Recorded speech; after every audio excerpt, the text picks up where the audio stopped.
Chapter 79. This chapter may contain a small amount of discomfort for the reader. Please follow the doctor's advice and take it at your own discretion. No, don't leave so quickly. Kia stood up with a surprised expression. Right, he hasn't met his brother and sister yet. Thales felt a chill in his heart. Kia! Jianghu shouted loudly. Her tone was filled with panic. But Queen Kia only turned around and walked towards the large bed in the distance. With a younger brother, Lydia and Luther will definitely be very happy. Thales finally realized that something was wrong in this room. His pupils dilated. He saw the gentle and considerate Queen Kia carry him out from the bed. 2 rag dolls. Jianghu's face was pale. Look, Luther, this is your younger brother, Thales. Say hello. Kia happily played with the rag doll in her left hand. She raised its hand and waved at Thales with a happy smile. Thales furrowed his brows tightly. Kia said excitedly as she lifted the doll on her right and moved its head towards Thales. And you, Lydia, sit properly. You can't be naughty anymore. Say hello to your younger brother. Kia's own right hand was still swaying strenuously, as if the rag doll in her arms was struggling fiercely. It was an extremely strange scene. Thales' breathing became erratic. Could it be? The prince stared in disbelief at the beautiful and luxurious queen who was happily playing with the 2 rag dolls in her arms. This is... Enough, Kia. Jianghu walked forward quickly, her breathing rapid. The first thing she did was to pull Thales away. But Queen Kia's expression quickly changed. Ha! Why? Kia looked at the rag doll in her arms, then at Thales. Her expression suddenly became strange, and her tone became flustered. Why, Luther, you're not as tall as your younger brother, Thales? Thales gritted his teeth and took a step back. The next moment, Kia looked as if she had seen something unbelievable. Her expression became fearful and panicked. Thud. The rag doll in her right hand fell gently, but Queen Kia did not seem to notice it. She only looked at the rag doll in her left hand with a pained expression and was about to cry. I know now. Kia looked at the rag doll in sorrow and despair. The reason you became shorter is because you lost. Go. Jianghu gritted her teeth and said to Thales, you go first. But Thales was already rooted to the spot. Kia's hands were tightly wrapped around the doll. A second later, Kia began to cry in agony. She said something that made Thales' hair stand on end. Luther, head. You're missing a head. Luther, your head. Where's your head? Where's your head? Your head, it's off? Kia raised her tear-stained face and screamed in panic. She lay down on the ground and looked around. Quick. We have to get your head back. Thales felt his skin crawl. Jianghu immediately went forward and hugged Queen Kia, using all her strength to stabilize the trembling queen. You! Kia abruptly looked at Jianghu and widened her eyes. Did you see my Luther's head? About this big. It's round, and it can roll. It has 2 eyes. Thales looked at the scene before him in disbelief. Kia struggled fiercely and waved her arms madly. No! Don't stop me. I want to protect him. Protect Luther. My son. Jianghu gritted her teeth and dragged her to the bed with all her might. At this moment, Thales' arm was gently pulled by a hand from behind. Thales jumped in fright. Still in a state of shock. He suddenly turned his head. The person who pulled his arm was a stranger. It was a long-haired lady wearing a black robe and a goose-down shawl. The lady in black had a delicate face, but there was sadness on her face. Thales panted and finally calmed his breathing. The long-haired lady in black pulled his arm and said softly, It's okay. Let's go out first. Thales was puzzled and turned to look at Jianghu, who was trying hard to subdue Queen Kia. Jianghu gritted her teeth and shouted, Thales!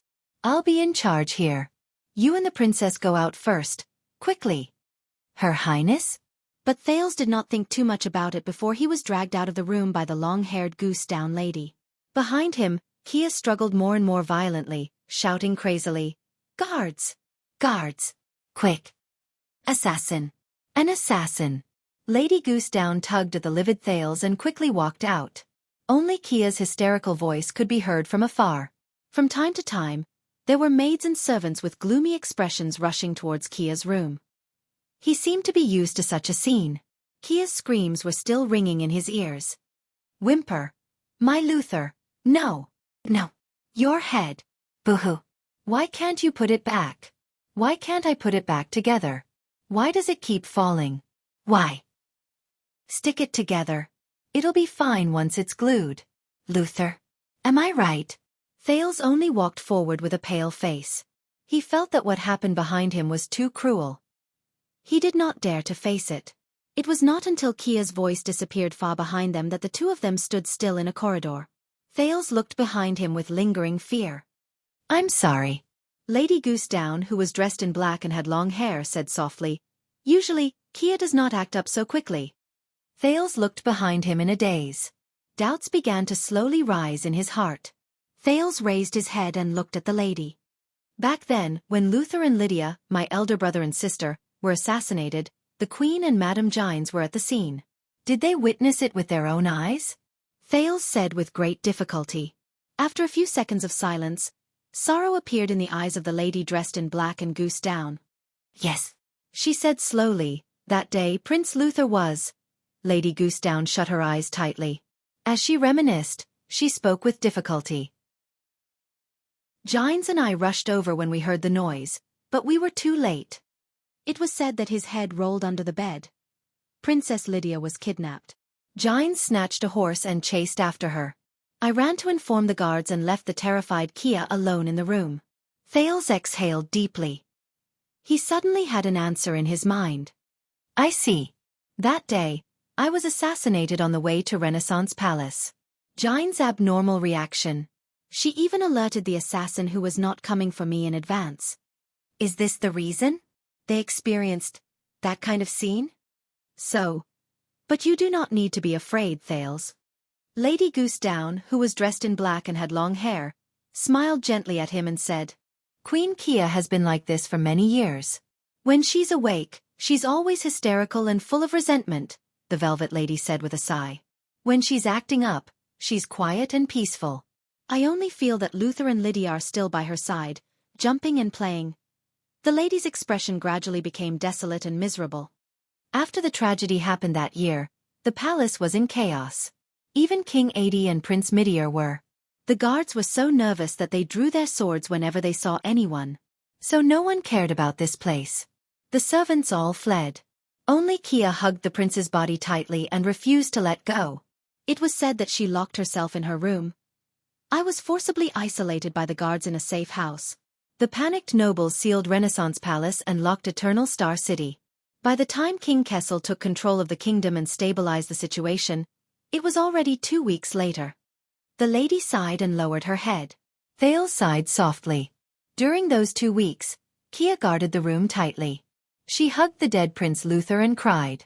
She relied on the water in the vase to survive. You know, after 2 weeks, the prince's body had become. Following the lady's description, Thales tried to imagine the scene at that time, and he immediately shuddered. 2 weeks later, when they broke open the door, we saw Kia, who was on the verge of fainting, and in her arms. The lady heaved a long sigh. Her face was full of fear. That scene was like a nightmare. Thales gulped. He did not dare to imagine it anymore. To the Jade Star royal family. The bloody year. Is this what it was like? Is this the price of living for Constellation? Silence. Then, Thales suddenly reacted. He raised his head and looked at the Velvet Lady in front of him, puzzled. That's right. Just now Gines called her. Your Highness? Judging by her age, she shouldn't be Kessel's daughter. So the princess means.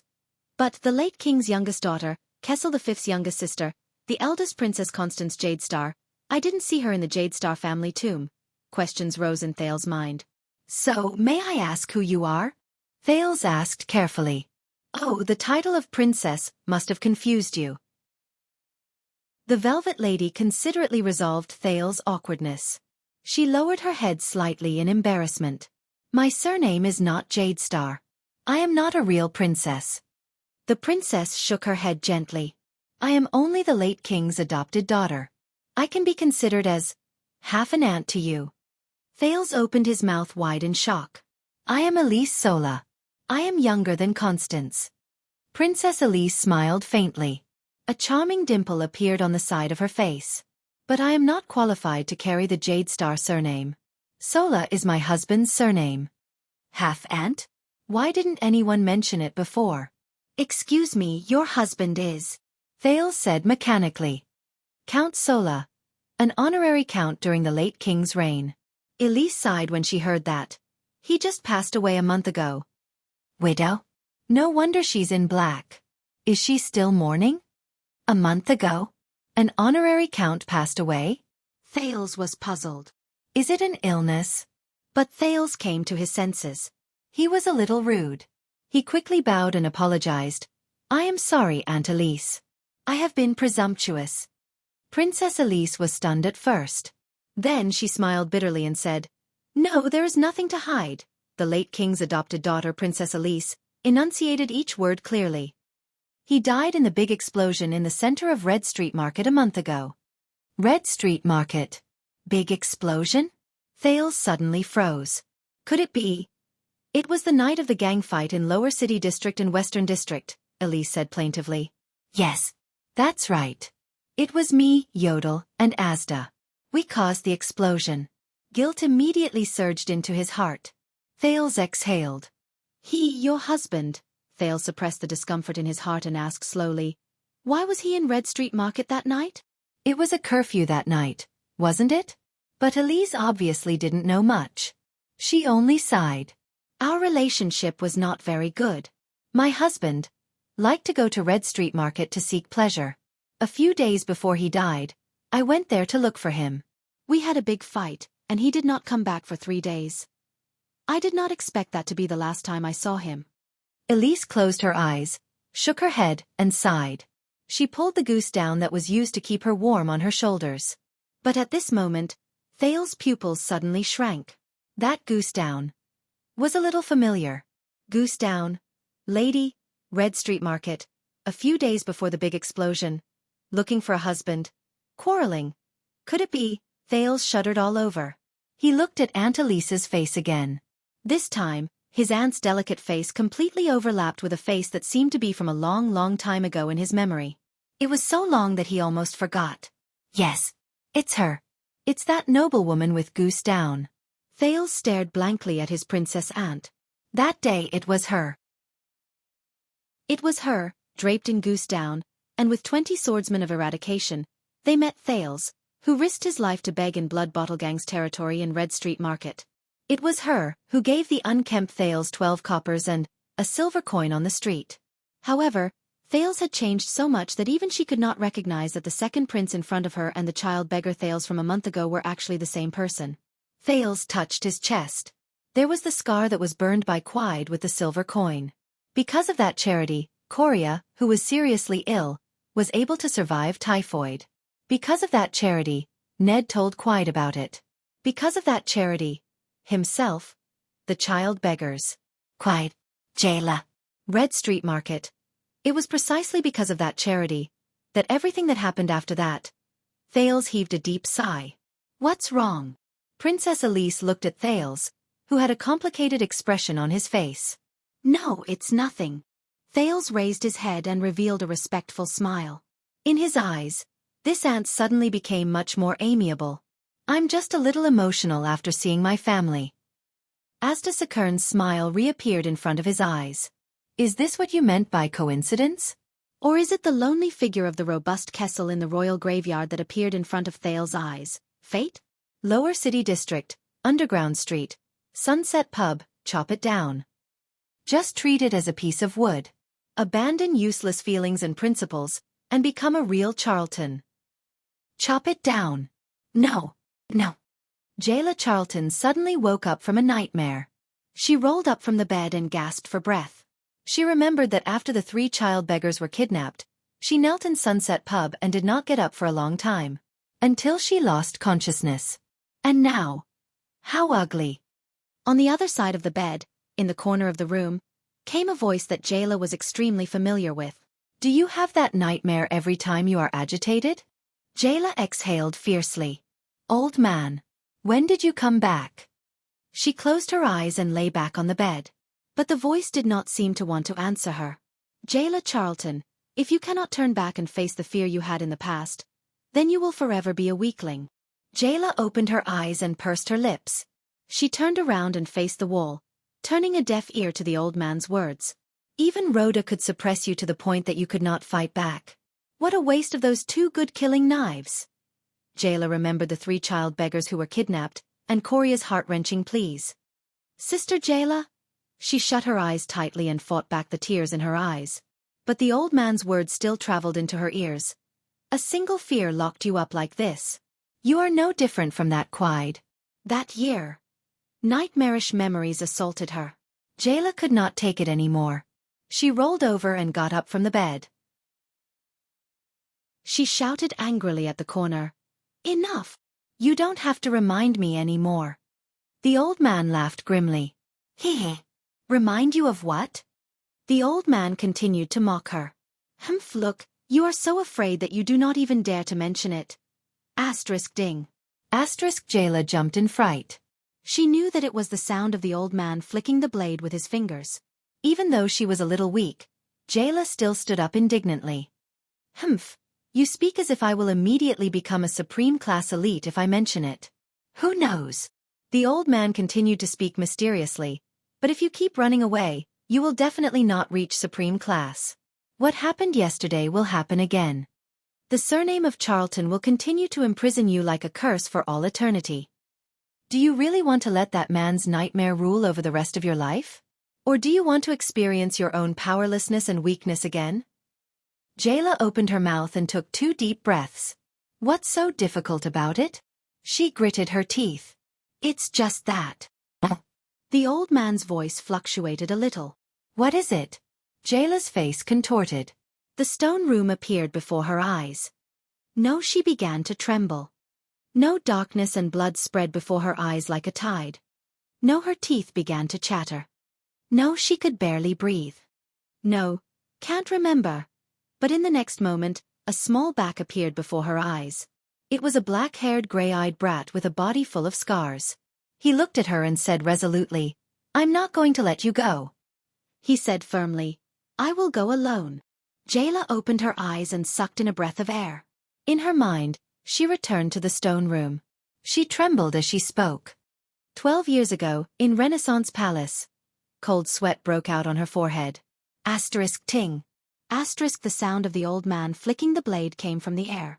The old man said coldly, Continue. Jayla clenched her teeth. Her complexion became paler. My first mission. Jayla's entire body began to tremble uncontrollably. But the scene of Rhoda calmly grabbing her blade and taking away the 3 child beggars flashed before her eyes. That was Coria's pleading gaze.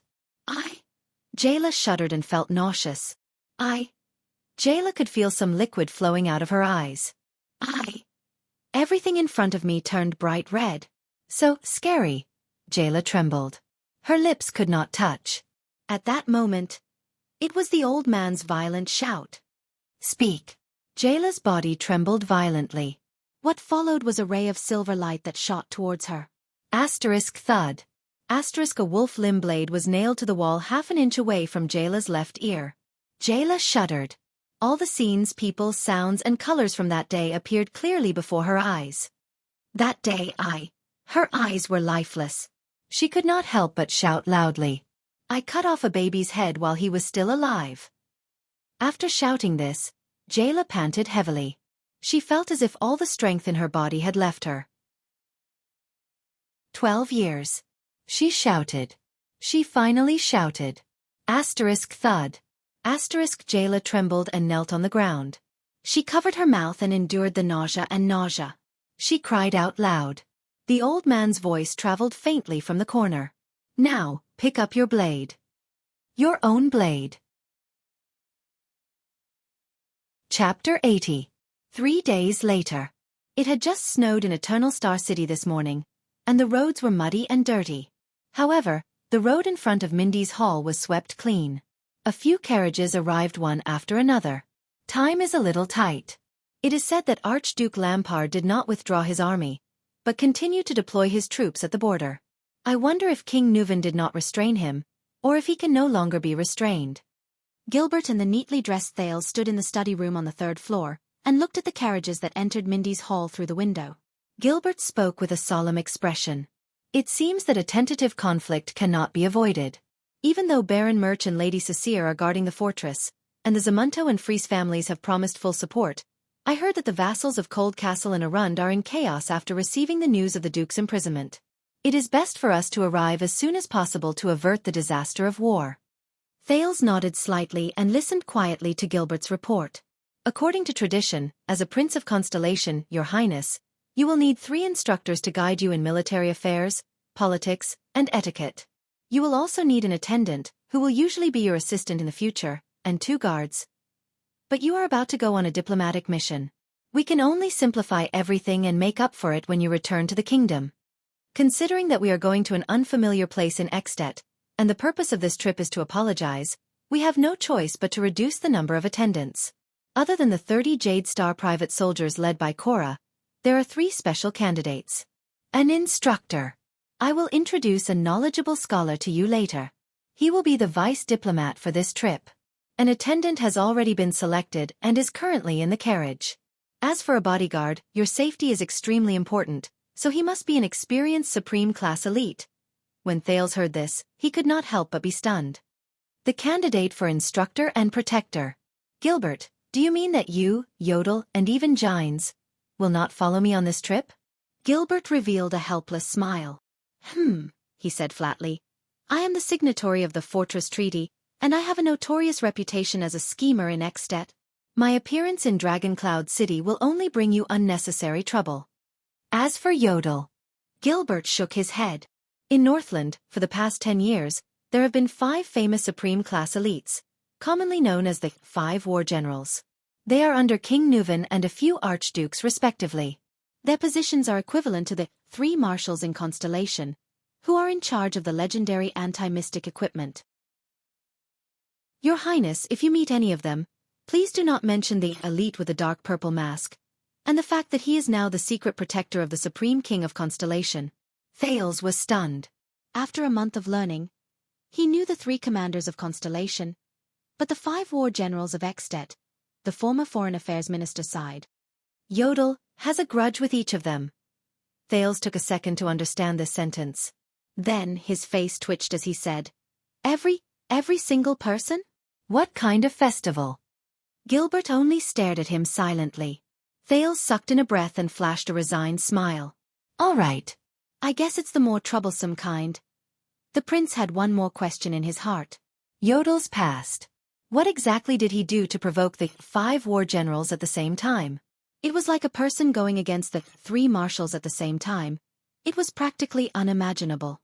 As for Madame Gines, Gilbert watched as the carriage stopped outside the window and a few people came down one after another.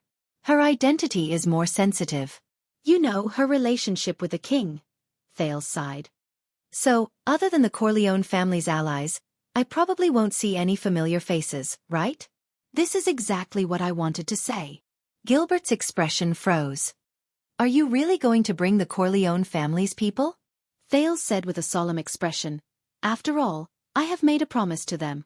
I don't like to go back on my word. Also, even though that old witch Serena is annoying, she did use the Blood Clan's voice transmission to help me at a critical moment. It would not be an exaggeration to say that she saved my life. Thales furrowed his brows. After all, they have a supreme class elite and 2 super class elites. Serena also hopes to rely on my identity to restore her position. This is a bargaining chip that can be used. On the way to Northland, they can disguise themselves and hide among the attendants. He paused for a moment and thought of that strong and muscular figure. Also, His Majesty allowed it, didn't he? Of course, that was a promise made by a Prince of Constellation. A promise made by Jade Star. Gilbert exhaled softly. However, in Constellation, with the king and our forces of power by our side, they would not dare to be too impudent. As for At, which is a foreign place to us, I hope that they will not bring us any trouble. After all, Yodel and I are not by your side. Gilbert furrowed his brows. You have to be careful of that old butler, Chris. I feel like I have heard his name somewhere before. Thales rolled his eyes at Gilbert. Hey, don't forget who was the one who made this alliance happen. Gilbert flashed a perfect smile and tipped his hat. Also, Gilbert, about what I told you yesterday. Thales put on a worried expression. Yes, Your Highness.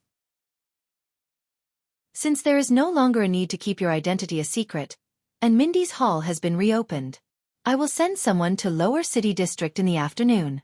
It is not easy to sneak into that place. The people from the Secret Intelligence Department are more suitable than us. They will investigate the matter of those child beggars and that female bartender. If possible, I will try my best to take care of them, even though we do not have any manpower in Lower City District. Thank you. Thales looked at the former Foreign Affairs Minister gratefully. This way, I do not have to look for Murat. But you must understand that the Black Prophet's words are not without reason, Your Highness. Gilbert was slightly hesitant, but he still raised his head and said, You are different from them after all. Also, being too close to you might not be a good thing for them. Your help might not be of any use to them, and it might even bring about disaster. Thales was silent for a while. I know. He nodded and exhaled. He turned around and adjusted his collar. Midira, are you ready? It is time to go. A strange and faint sound of metal rubbing against each other came from outside the room. Midira Ralph staggered into their field of vision while stepping on a pair of strange metal prosthetics. He gave Thales a slight bow that was not quite up to standard. Gilbert's eyebrows twitched slightly. Ralph's neck and half of his face were covered by a strange silver mask. It blocked his bloody throat and the tattoo on his face. However, what was even stranger was the pair of prosthetics under his knees. Constellation and the dwarves of Steel City had a good relationship, and even the craftsmen in the country had benefited greatly from it. The skillful royal craftsman only spent 2 days to create a pair of simple prosthetics for Ralph. 2 pieces of high-quality steel that were elastic and could withstand wear and tear were bent into the shape of an L, then hammered into the shape of a J with outstanding elasticity. The bending point was reinforced with crystal drops, and a fixed plate was made to connect the prosthetics to his knees and buckle onto his belt, allowing Ralph to walk on foot without the help of crutches. Of course, he would have to rely on his own wind manipulation psionic ability to move and dodge in battle. Thales raised his eyebrows. Not bad. It's just that the part below the knee is too eye-catching. Next time, you should cover it with pants. Midira Ralph lowered his head and pulled out a stack of papers that were stapled together. Gilbert suddenly realized that Ralph was not hesitating, but was flipping through the sign language drawing in his hand. The clumsy Ralph found the drawing he wanted. He looked at Thales, raised his right fist, bent his wrist, and tapped it twice. Yes. Thales smiled softly. Very good. You only lack proficiency in sign language and prosthetics. Just nice. You can continue your lessons on the way. Ralph flashed a smile. He found another piece of paper and made a hand gesture. Thank you. Gilbert sighed. Since you have decided to follow His Highness to Northland, to At, I hope you can understand the difficulty of this trip and do your best to protect His Highness. Ralph lowered his head slightly. This time, he did not need to flip through the cheat sheet. Instead, he recalled the necessary hand gestures and gestured. Gilbert, who did not understand, frowned. In the end, he could only look at Thales helplessly. Thales smiled as he answered. He said to do his best. Gilbert exhaled and shook his head helplessly. All right, at least it is a good way to send secret messages. This psionic from a gang whom they rescued from Vine Manor. No, he was a superclass. Even though he was still very inexperienced in battle, strictly speaking, he was already considered a psionic warrior. What was it that made him so convinced by His Highness? Thales waved his hand gently and snapped his fingers. Very well, let's go. At the main entrance of Mindy's Hall. How have you been recently, old friend? In front of a few carriages, Gilbert extended his hand and shook hands with the skinny man who was leading the group. Very bad. The skinny man's expression was unpleasant. The administrative efficiency of Eternal Star City is far inferior to that of the frontline camp in Western Desert.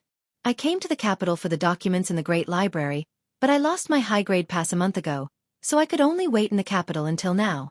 In the end, they told me that it would take half a year to replace it. I guess you probably ran out of money for your journey, that's why you came to me. Gilbert answered with a smile. And you gave me such a troublesome task. The skinny man sighed and looked at Thales with a measuring gaze. You don't want me to give you money directly, do you? Gilbert turned his body sideways and revealed Thales' figure. This is Lord Putray Nemain from Western Desert Hills Crowing Raven City. We used to study under the same tutor.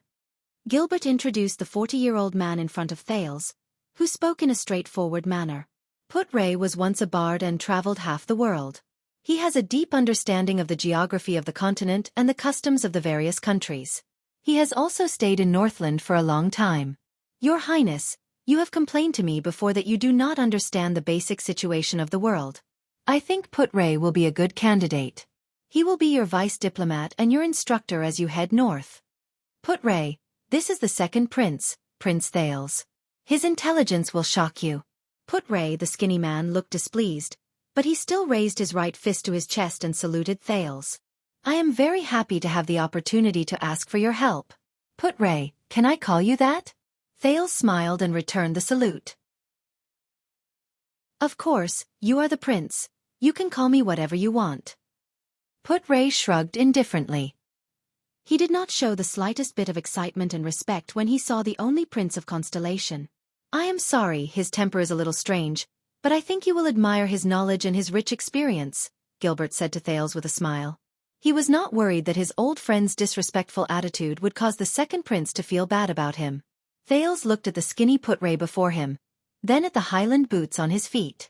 His expression did not change, but he sighed deeply in his heart. Oh fate! It's him. On the day Quide went crazy, the people from the 6th house met a skinny man wearing Highland boots at the western city gate. He had an unpleasant expression on his face, but he refused to give them any money. Hence, Ryan and Kellett gave him a lesson, and took away the only card he had. It was the pass to enter the Jade Star Grand Library. At that time, Thales thought he was a scholar who had fallen from grace. Thales rolled his eyes where no one else could see. I am sorry, Mr. Putray. Your library pass is in an abandoned house in the lower city district. Gilbert brought him to the next person. It was a young man in his 20s. He had a sword at his waist, a determined expression, and a tall and straight figure. His face was ordinary, but his gaze was sharp. This is the person His Majesty and I have unanimously chosen. He will be your attendant, regardless of whether you are in At in Northland or in Constellation after you return. He has just returned from the Tower of Eradication a few months ago. Gilbert looked at the young man before him. His gaze was filled with complicated and indecipherable emotions. Why a Casso? Thales immediately reacted and looked at Gilbert in puzzlement. Casso? I hope this will not cause you to be disgusted. After all, nepotism. But I can guarantee that he is an elite who has been selected after going through many rounds of selection. Gilbert sighed. But he is indeed my son. The young man, Waya Casso, did not even look at his father. He bowed respectfully towards Thales. Nice to meet you, Your Highness. My sword and wisdom are yours to use. For the rest of my life, I will serve you wholeheartedly. Thales felt a little awkward. Is it really okay to use, for the rest of my life, and for the rest of my life the moment we meet? But he still nodded and returned the greeting with a cheerful expression. I will rely on you for the rest of my life, Waya. Waya lowered his head respectfully. This life and this body are at your disposal. Thales rolled his eyes in his heart again. Gilbert is obviously very good at socializing, but why is his son? Is he a little serious or dumb? But he could also feel that Waya and Gilbert did not seem to get along. Is the relationship between father and son cold? Gilbert sighed and continued forward with Thales. This time, when Thales saw the figure under the cloak, he did not need to be introduced. He already cried out in surprise. It's you. The petite figure under the cloak turned around with her hands on her hips. Yes, the person said in a carefree manner. She was neither respectful nor cold. Instead, she made people feel that she was sincere. It's me. Gilbert, who seemed to be like this after meeting his son, said expressionlessly, You should have met this person before. She is the same as Yodel. She was originally one of His Majesty's secret protectors. This time His Majesty specially transferred her out. Hey, what do you mean transferred out? Kessel can't order me around. The cloaked woman who covered her face interrupted Gilbert's words. She walked in front of Thales without any trace of politeness. In front of the dumbfounded prince, she patted his shoulder with her left hand and pointed at herself with her right thumb. Brat, My name is Ida. Ida. Thales was stunned. Ida Wong? Asterisk thud. Asterisk while Gilbert and the others had unpleasant expressions on their faces, Ida knocked on Thales' head fiercely. What Wong? I'm not from the Far East. As Thales grimaced and touched his head, she whistled. Listen up. My name is Ida Rorikit Giselle. Ida seemed to have encountered some kind of obstacle. She scratched her head desperately for a few seconds. Finally, the cloaked woman put down her hand weakly and said dejectedly, "Hey, forget it. My name is too long. Sometimes, I can't remember it. You can just call me Ida." Thales stared at Ida, dumbfounded. He felt that his originally serious outlook on life had been refreshed once again. But this feeling of being hit on the head is really familiar. A few familiar figures appeared before his eyes. He did not know how Jayla and the children were doing. He had only received some vague information from Murat. Madam Ida. Gilbert's face was ghastly pale. "Next time, please pay attention to your behavior towards His Highness." Thales touched his head, which was gradually no longer hurting. He noticed that although Gilbert was dissatisfied, he had no intention of holding him accountable. So, he also tacitly agreed. This person has the right to hit the prince's head? What's wrong with that? Ida said unhappily. Can't I hit him? When I hit Mindy's head in the past, even Kira did not dare to have any objections. Thales' expression froze. He noticed that Gilbert did not refute her. Wait. Mindy's? Kira? Which Mindy's of the royal family? Kira, could it be the supreme class elite of the royal family? Enemy of the wolves Kira Jadestar from 200 years ago? Her voice sounds very young, but... Thales raised his eyes and looked at Ida. Just how old is she? Thales forced a smile on his face. Madam Ida.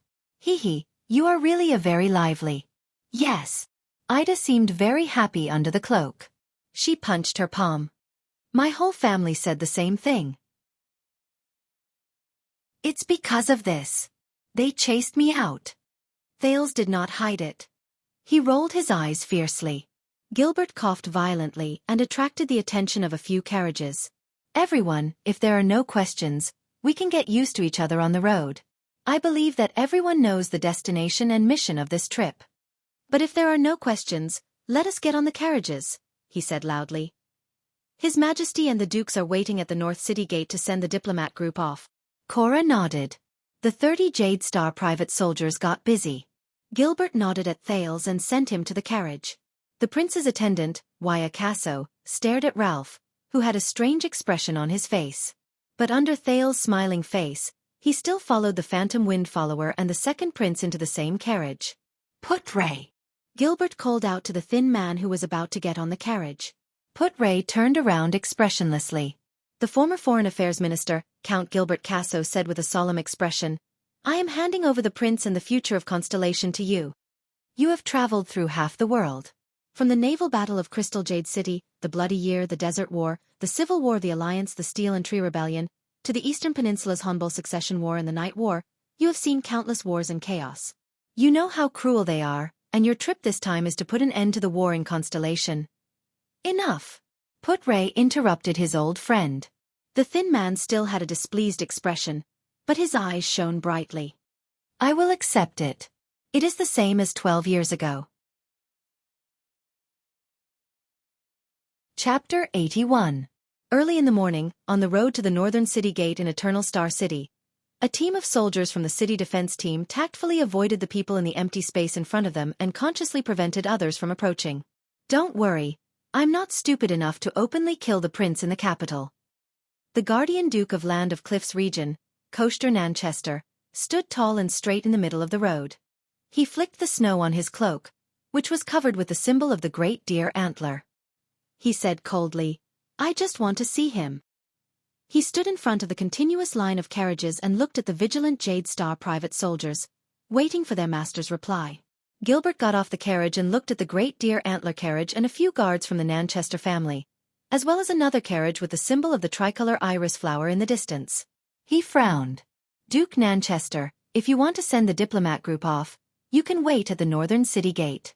Intercepting them halfway is not how a suzerain of a land should behave. Koshter's expression was unpleasant as he pointed at the carriage in the distance. It's not just me. There's also the boy with the tricolor iris flower.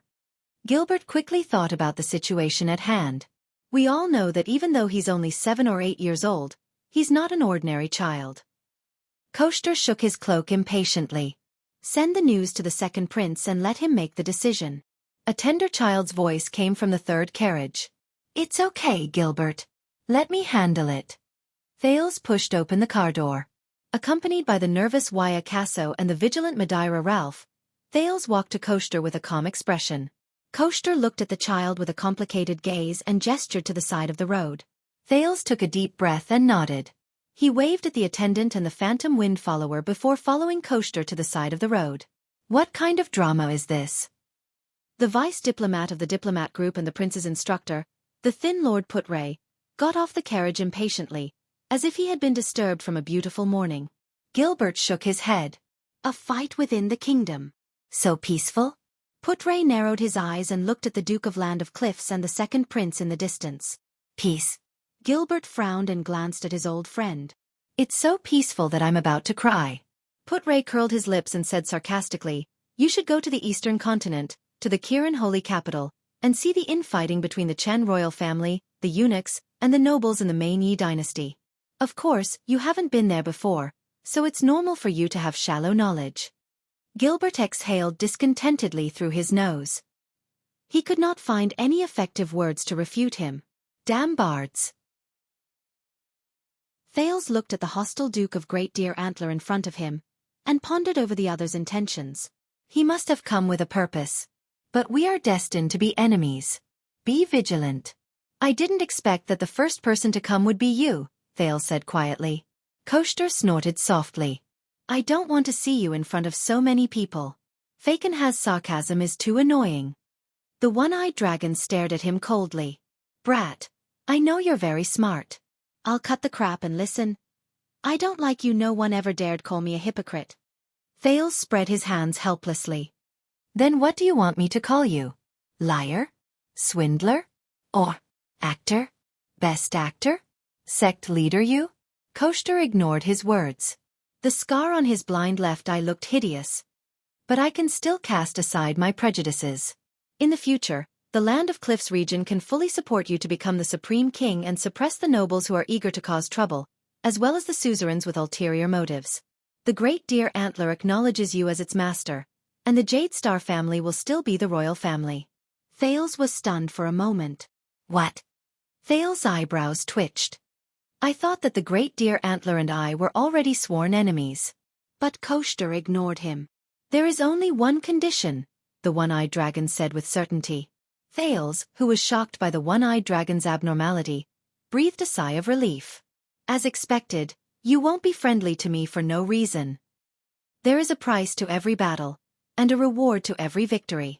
Koshter narrowed his only eye. This is the Nanchester family's language. The prince raised his head and met the one-eyed dragon's gaze. So what price do I have to pay to receive your reward? Thales, who was extremely vigilant, asked cautiously. It's very simple, Koshter said with a stern expression.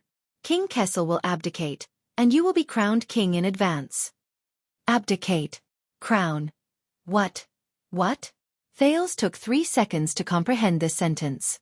Then, his expression changed abruptly. Koshter did not seem to be joking at all. He kept looking at him seriously. The two stared at each other for a full 5 seconds. Ha, you actually tried to sow discord between the only Jade Star father and son. Thales grinned. Don't you know that everything I have now is because of His Majesty?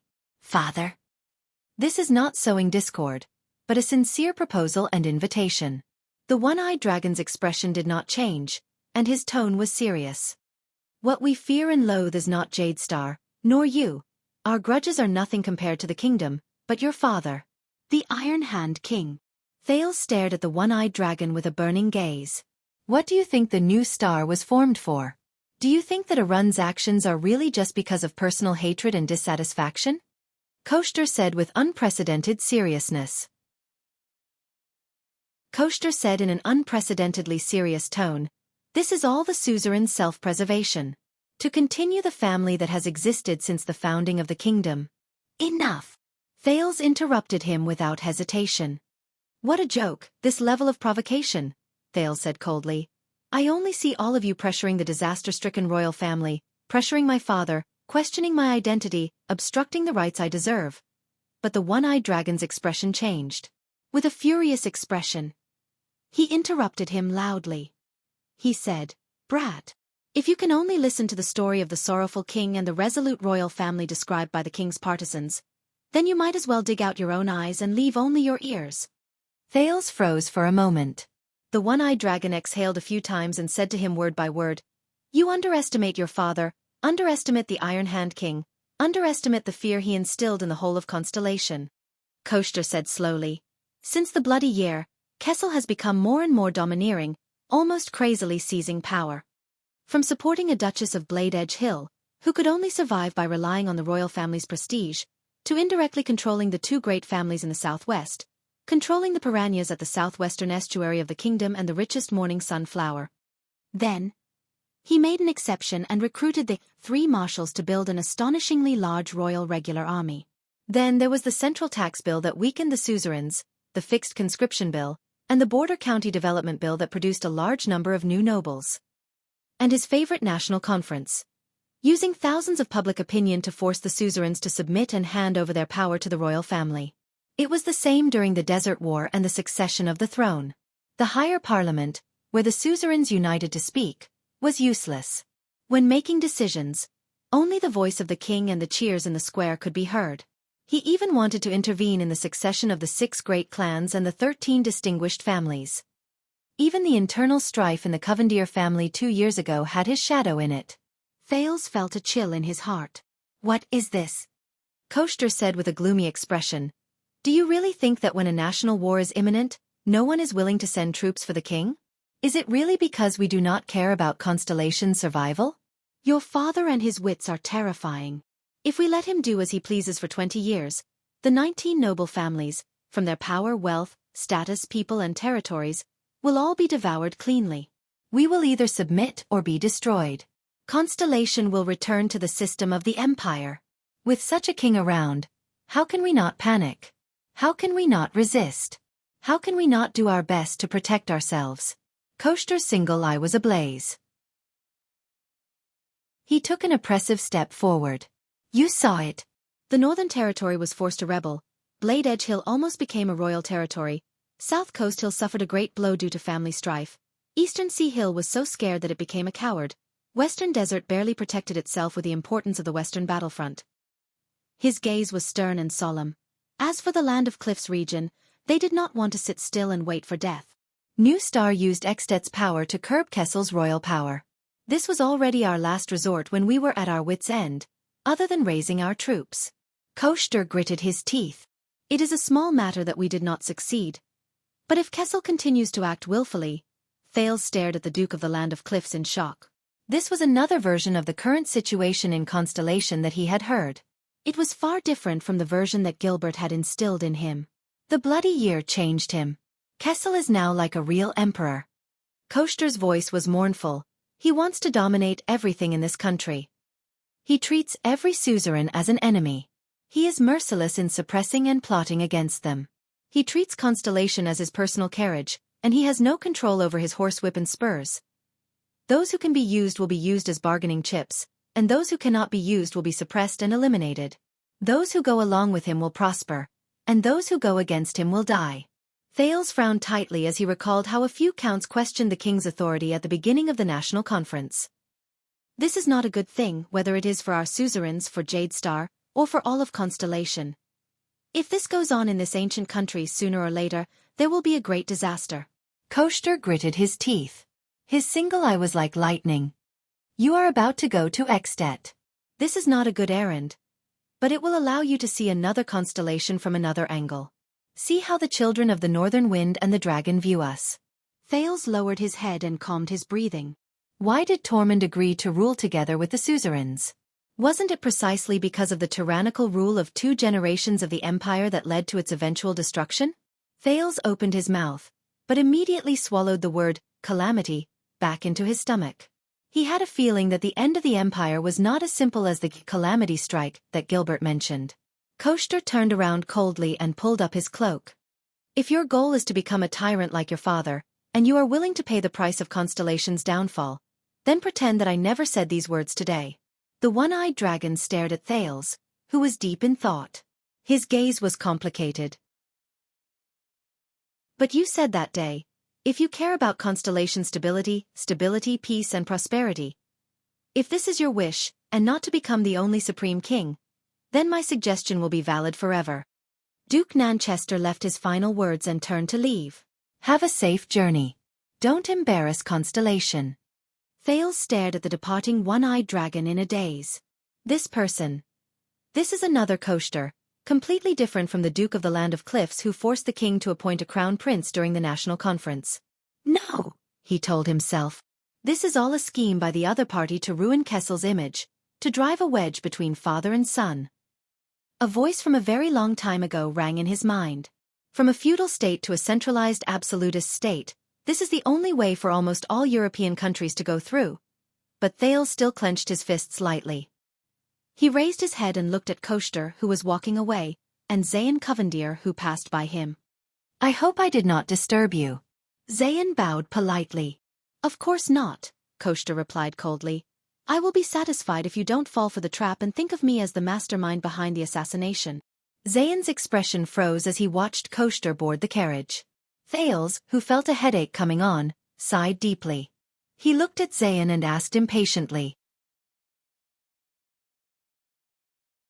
Chapter 82. Zayn's expression was indifferent. We just found out the truth about Vine Manor. Thales' expression did not change. After going through Murat's test, he could also become the leader of Yu clan. Zayn flashed his most perfect smile and continued, We interrogated the gangsters at Vine Manor that night, and I have to say, you played a beautiful move that day, Your Highness. Zayn stared at Thales with a ruminating gaze. Even in a desperate situation, you could incite discord between the Blood Clan and Blood Bottle Gang to avoid being killed. Thales sighed in his heart. He still managed to find out. But his mind was a mess at the moment, and he had no intention of dealing with the master of tricolor iris flowers.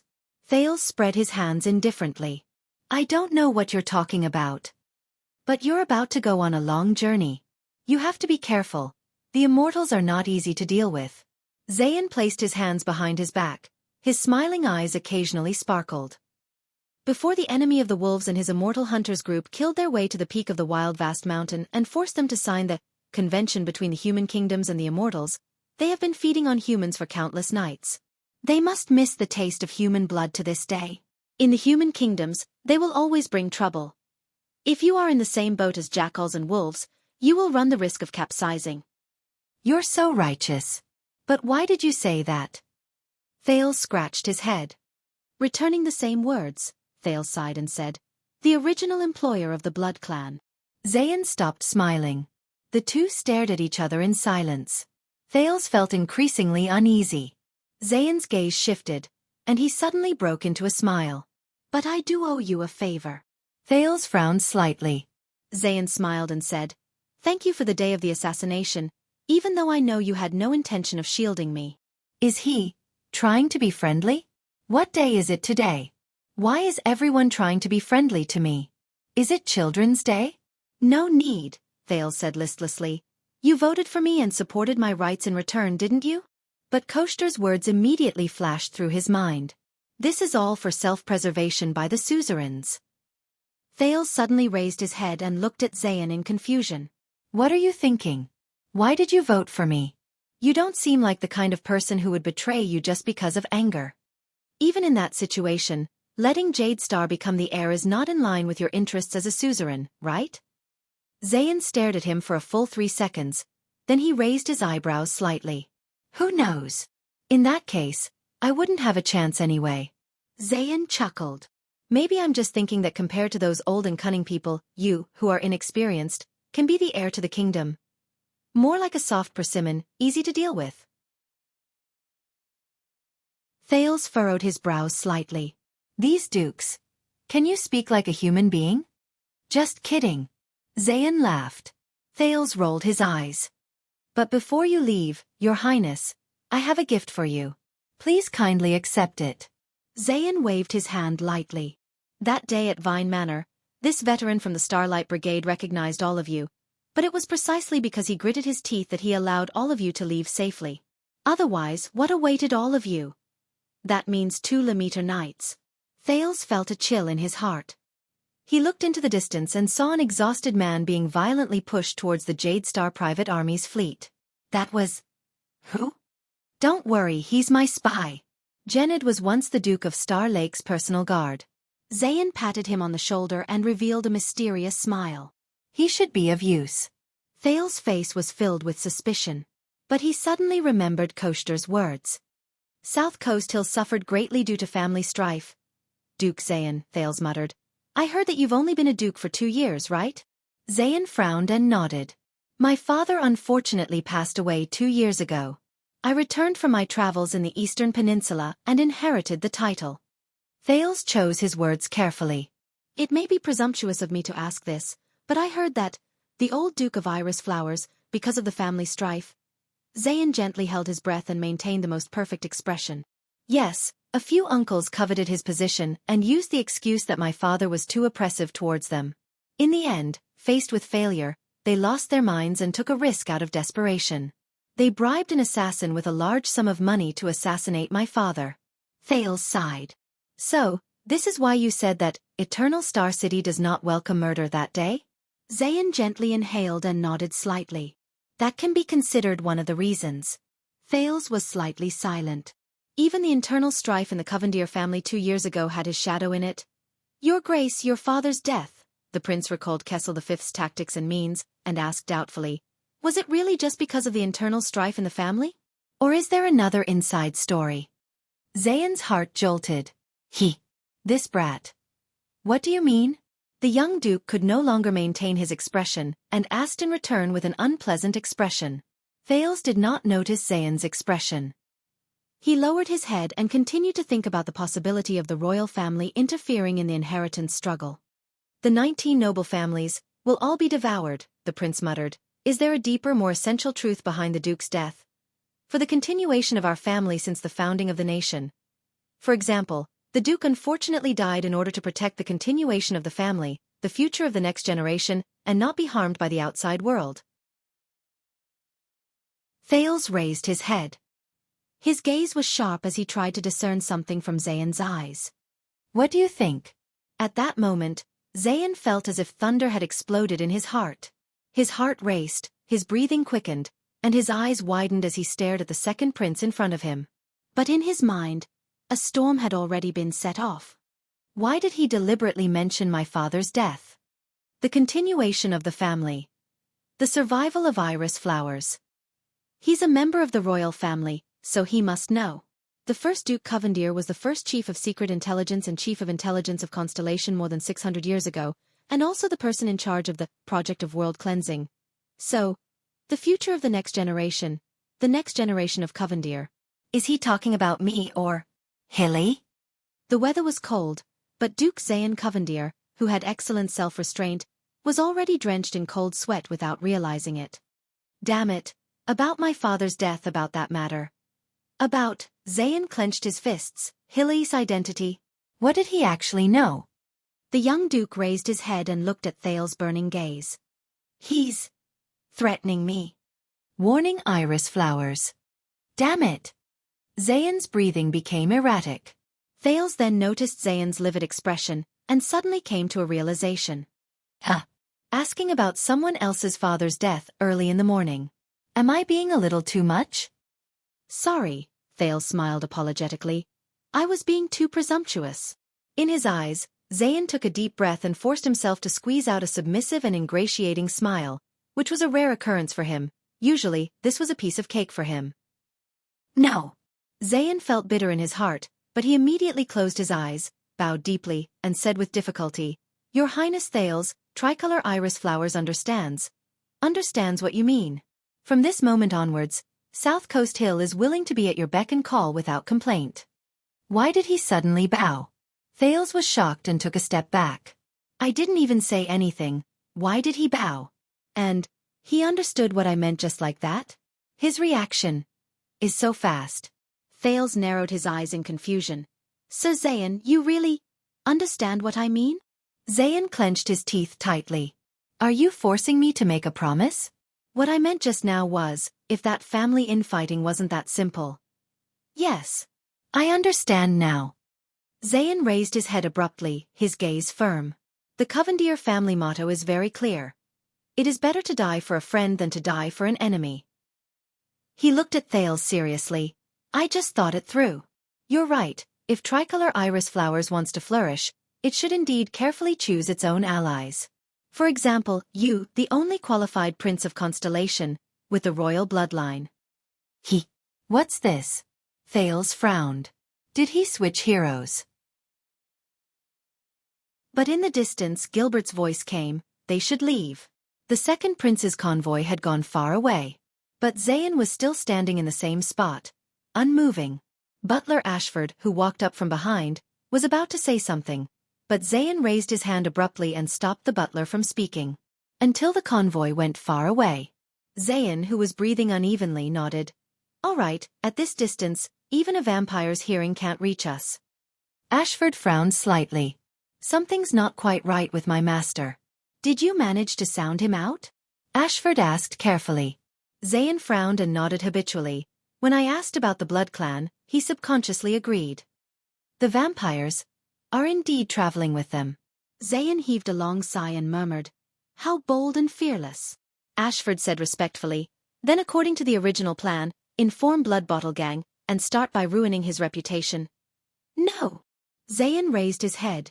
His gaze determined. And with a hint of determination. Watching Thales leave, Zayn narrowed his eyes and made up his mind. No one could hurt Hill. No one. Even the royal bloodline. The young Jade City Master, Guardian Duke of South Coast Hill, Master of Tricolor Iris Flowers, one of the 6 great clans of Constellation, Zayn Covendier, whispered to the butler beside him. Pass the message. Send unders for the underscore words. Ashford raised his eyebrows. That side? Ashford asked softly. Zayn closed his eyes, took a deep breath, and slowly exhaled. That side, Zayn said quietly. Ashford did not speak. He was waiting for his master's final confirmation.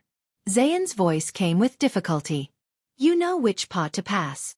Although Ashford was puzzled, he was good at reading people's expressions and immediately understood his master's meaning. The old butler nodded, bowed, and left. After a while, Zayn opened his eyes. He muttered to himself, The Prince of Constellation who I voted for carries the war and peace of 2 countries on his back. At least within the country, there should not be any suzerains of Constellation who would dare to endanger your life, right? Everyone should be thinking the same thing. Then so be it. The second prince's carriage drove to the North City gate.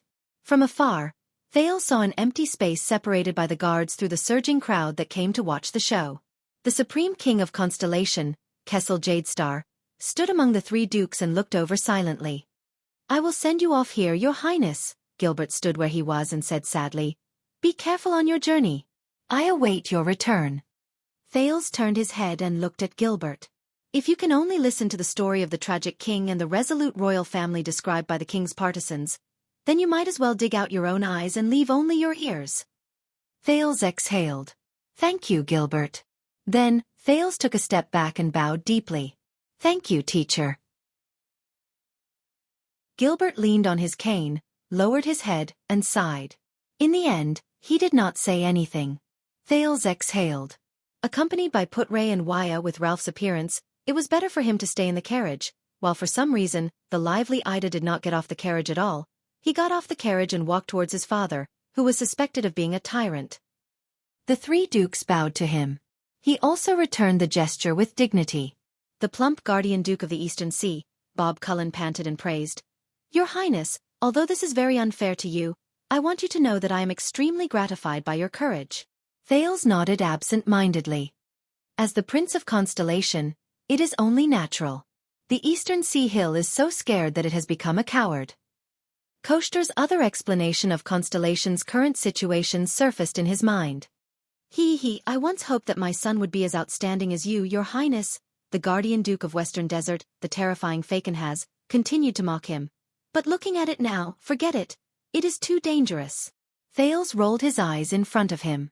Thank you for your kind words, he said weakly. Western Desert is trying its best to protect itself with the importance of the Western battlefront. He walked in front of the young lady. Lyanna Tabark, the delicate and pretty young Duchess of Blade Edge Hill, looked at him with a cold expression. I think we all know what kind of heavy burden it is to be the last person in the family, she said softly. But it is precisely because of this, the young lady said bluntly, but her words were sharp, that we become stronger.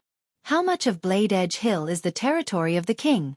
Lyanna gently pressed the blood moon pin on her chest and said softly, Your Highness, we are about to part. I will give you the Tabark family's language. Thales was stunned. The cold young lady bowed slightly and enunciated each word clearly. Only blood can sharpen the blade.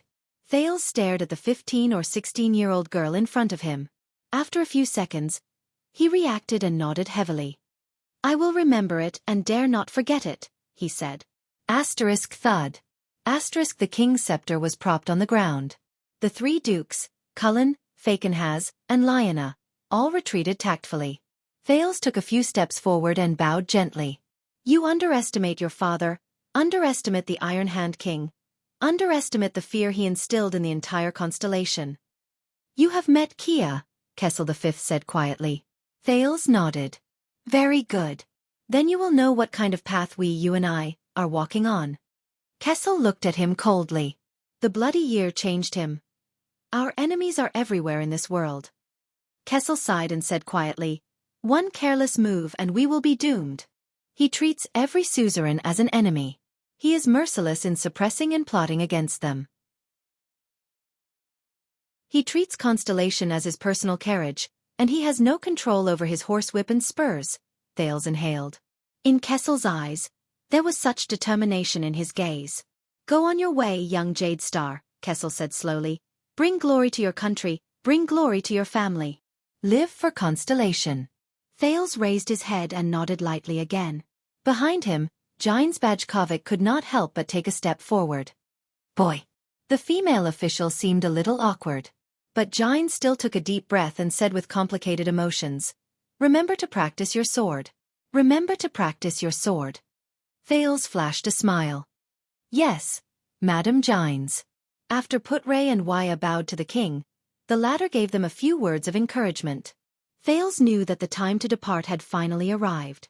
However, at this moment, an unexpected person walked to his side with a cane. Your Highness, Murat Hansen said with a hoarse voice and an unpleasant smile on his face to the vigilant Thales.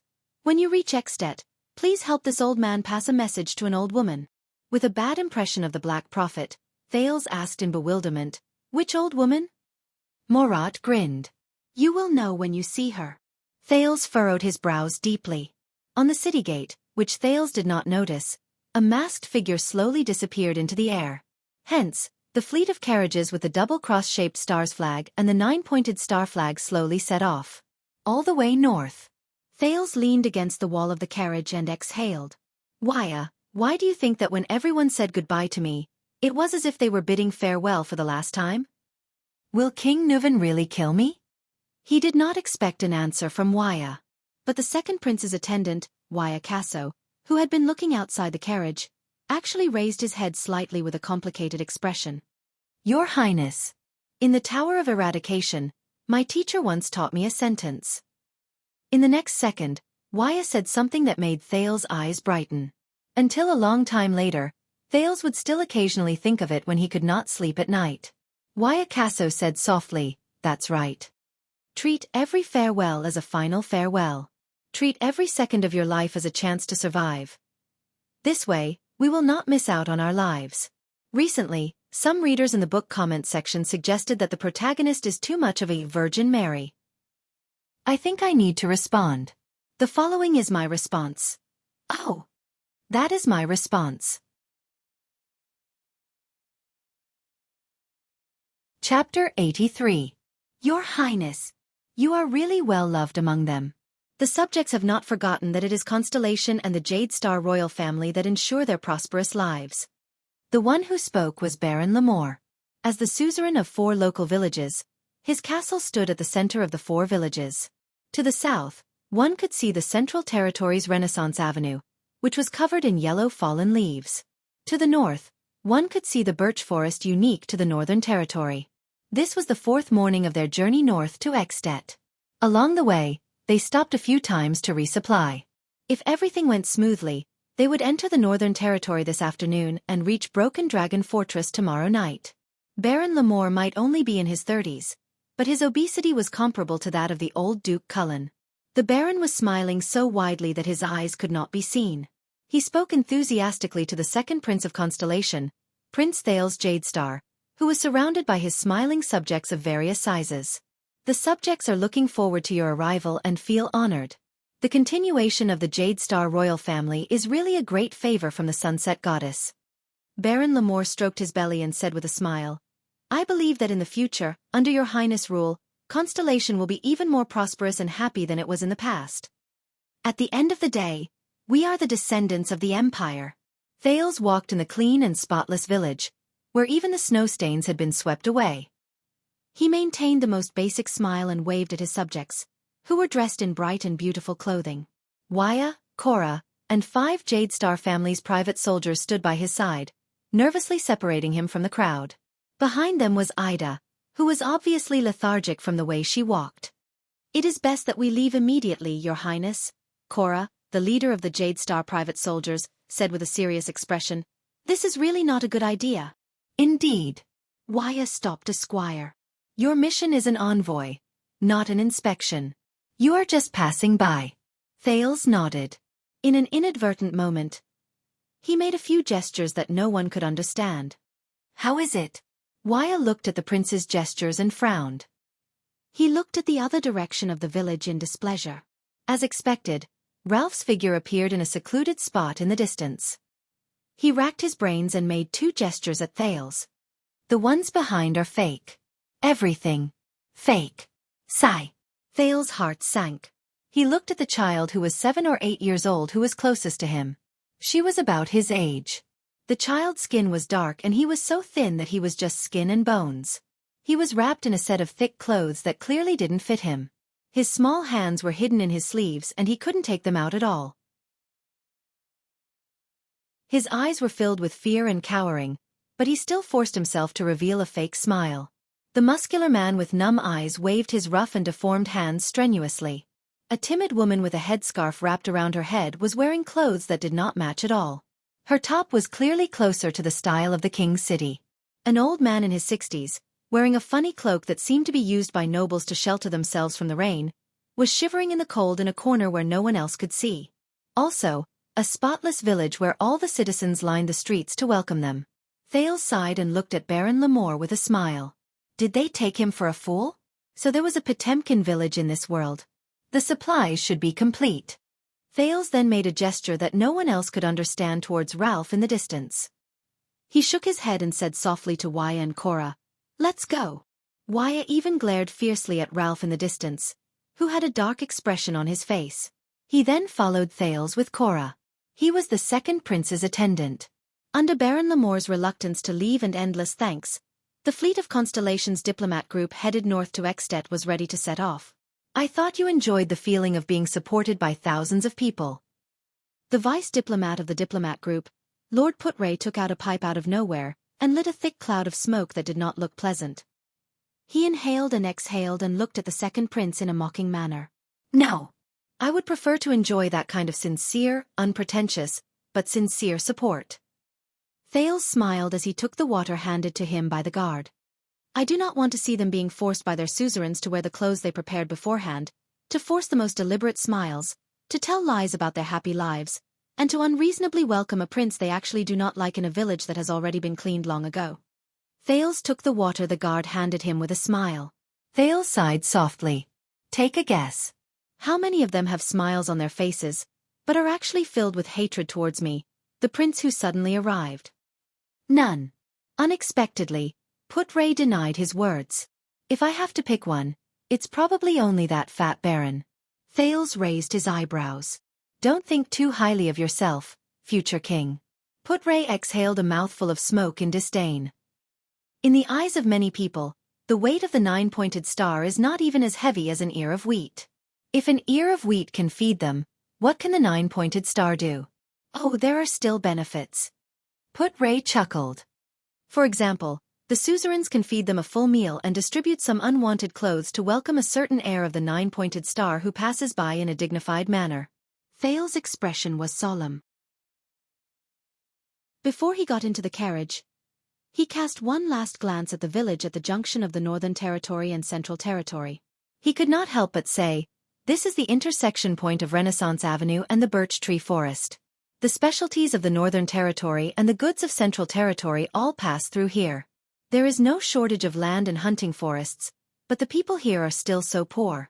Is it because of excessive deductions, land problems, or heavy taxes? Let's change the words. Baron Lamore is one of Count Talon's vassals. He delivers taxes to the latter and responds to conscription. The Talon family is a distant relative and supporter of the Jade Star royal family. To put it more accurately, the rulers of the territory are too loyal and patriotic." Put-Ray snorted through his nose and said sarcastically, "The reason why the villagers here are so poor is because the rulers of the territory are too loyal and patriotic." Thales was silent for 10 seconds until Wuxia interrupted his thoughts. "Your Highness, that veteran refuses to leave. He is still following us." Wuxia pointed at a staggering figure behind them and sighed. "We have already passed the Talon family's Ice River City. I think the dry rations and supplies he has on him are not enough to support him on his journey back to Eternal Star. Besides, he does not have any clothes to keep him warm. The further north we go, if you ask me, we can hand him over to the Baron." Cora touched his red hair. "Then we don't have to worry about him starving to death or dying on the road." You saw his face. "I guess that veteran is not very good at dealing with nobles, and the Baron will probably throw him straight into the dungeon." Thales shook his head and looked at Gened's stubborn figure in the distance. "And he is, after all, the late Duke John's personal guard. He can be considered to be of the same lineage as the Jade Star family." Thales' eyes sparkled. He thought of the late king's youngest brother in the tomb. Starlight God of War, Liberator of Zodra, Duke of Star Lake, John L. K. Jade Star, 613 to 660. Then bring him along. Thales looked at his vice diplomat, puzzled. Lord Put-Ray was annoyed when he realized that his pipe had frozen out again. He fumbled for his pockets in a flurry. It was Wuxia who sighed, took out a flint, and walked forward. "If you ask me, with such perseverance to follow us on foot for 3 days and 3 nights, thank you, you have saved my life. If he is not the most loyal subordinate, then he is the most dangerous enemy." Put-Ray lit his pipe and looked at the carriage at the back of the caravan, which contained a coffin. He said disdainfully, "No matter which one it is, you have a reason to bring him in and place him under your observation and control. After all, you have everything in this filthy caravan, don't you?" Thales frowned and pretended that he did not hear Put-Ray complaining to him about the Blood Clansman's traveling companions. "Loyal subordinate and dangerous enemy. I do not want to take the risk to bet on either possibility. It's hard to say." Put-Ray took a deep breath of his pipe and closed his eyes in comfort. "Sometimes it is also possible for both to be true." Thales rolled his eyes in resignation. "Your Highness, that veteran?" Wuxia asked tentatively. Thales muttered to himself for a while before he suddenly strode towards the veteran from the Starlight Brigade. Ralph followed behind him without a word. Wuxia was stunned for a moment. He quickly caught up to the second prince and cast a displeased glance at the Phantom Wind follower. After he passed him, he subconsciously took a step forward and became the person closest to the prince. Wuxia felt that his status as an attendant was being seriously threatened by the silver-masked man who needed prosthetics to walk. For example, the sign language that only he and the prince could understand. "Veteran," Thales called from afar. "What is your name?" Gened, who was shivering with his arms crossed in the cold, raised his head. When he saw the 9-pointed star embroidered on Thales' clothes, his eyes brightened. He remembered the time when the languid middle-aged Duke walked out of the barracks for the first time and bumped into him. "Duke." "J. Gened," he said while shivering. "Still not willing to give up, is it?" Thales narrowed his eyes. "But you know, it is impossible for me to let you follow us. You were sent here by Zayn Covendier, and I don't trust him." Gened was stunned for a moment before he quickly explained, "I am not with them. I was captured by them. I don't know why they sent me here, But it has been 3 days. Why are you following me? Thales interrupted him and stared straight into Gened's face. Give me a reason to believe you. Gened stared at Thales in a daze. That's true. I am not the Duke after all. He won't believe me. If it were the Duke, he would probably smile mysteriously, pat him on the shoulder, and generously ask him to collect a portion of food. Then, he would leave behind a sentence of, I will be watching you, and leave with a peace of mind. But it is precisely because of this personality of the Duke that the veteran, who was in his 30s, gritted his teeth and raised his head. On the way here, I heard from those who imprisoned me that Your Highness, you are going to At? To use your own life to quell the anger and hatred of the Northlanders? Thales stared at him without saying a word. Gened crossed his arms and trembled as he said, Please let me follow you, follow the 9-pointed star. Thales did not speak. While Gened was feeling uneasy, the second prince slowly opened his mouth. Thales exhaled. I heard that you were once a member of the Starlight Brigade. You were Duke John's personal guard, my father's uncle? Gened's gaze darkened. Yes. And I have failed him, Thales said coldly. If it is for the loyalty of your comrades in the Starlight Brigade, you can always return to the capital and serve my father and King Kessel. I have already served him for 12 years in the capital. The travel-worn Gened panted laboriously and looked at Thales. And now, I have nowhere else to go. Yes. When the Starlight Brigade was disbanded, most of them followed their captain to Broken Dragon Fortress and fought 3 bloody battles against the Extensions. After the peace treaty was signed, they continued to guard the borders of Constellation in the bitter cold. But he did not go. He wanted to stay and continue serving the 9-pointed star and the Jade Star family in the capital, to atone for his sins. But, that Kessel. Gened recalled his 12 years in the city defense team where he was apathetic, and he smiled forlornly. Thales looked at him and sighed deeply. Go look for Cora, the red-haired one. Under Gened's surprised gaze, Thales pursed his lips. Since you are a veteran, ask him to arrange a post for you. The diplomat group cannot keep useless people. Gened shuddered and looked at Thales. He shuddered, and 2 streams of hot tears flowed uncontrollably. Thales was shocked. He could not stand such a scene the most. He quickly turned around and left. This time, Wuxia followed him closely and did not forget to glance at Ralph. But Ralph was looking at the veteran whose eyes were brimming with tears. Another one who has lost his way? Just like me. Thales walked further and further away. If he was John's personal guard, if he participated in those wars, Thales thought, then he must have experienced the truth behind the bloody year with his own eyes. The truth that I want to know. The second prince boarded the carriage without saying a word. The convoy continued its journey out of Renaissance Avenue and entered the birch forest unique to the Northern Territory. On the evening of the second day, when the convoy with the double-cross-shaped star flag finally reached the edge of the birch forest, snow began to fall continuously. Everything around them began to turn silvery white. When they stopped to rest, Wuxia lit a torch in the bonfire set up by the guards and approached Thales, who was so cold that he was rubbing his hands. Please pay attention to the temperature, Your Highness. From now on, unlike the capital, unmelted snow will become the norm. You've been here before? Thales gratefully accepted the warm torch and exhaled a breath of hot air. Not only have I been here before. Wuxia chuckled. The Tower of Eradication is in the southwest of the border between At and Camus Union, in the mountain range to the north of the Great Desert. At that time, the Desert War was fierce, and the road to Western Desert was blocked. I could only take a detour from the Northern Territory to At and report to the Tower of Eradication. Thales, whose interest and curiosity had been piqued, was about to inquire further when Put-Ray walked over. It's a little colder than usual this year. Broken Dragon Fortress will only be colder than here. Lord Put-Ray picked up a handful of thin snow on the ground. His expression became solemn. This is both good and bad news. What do you mean?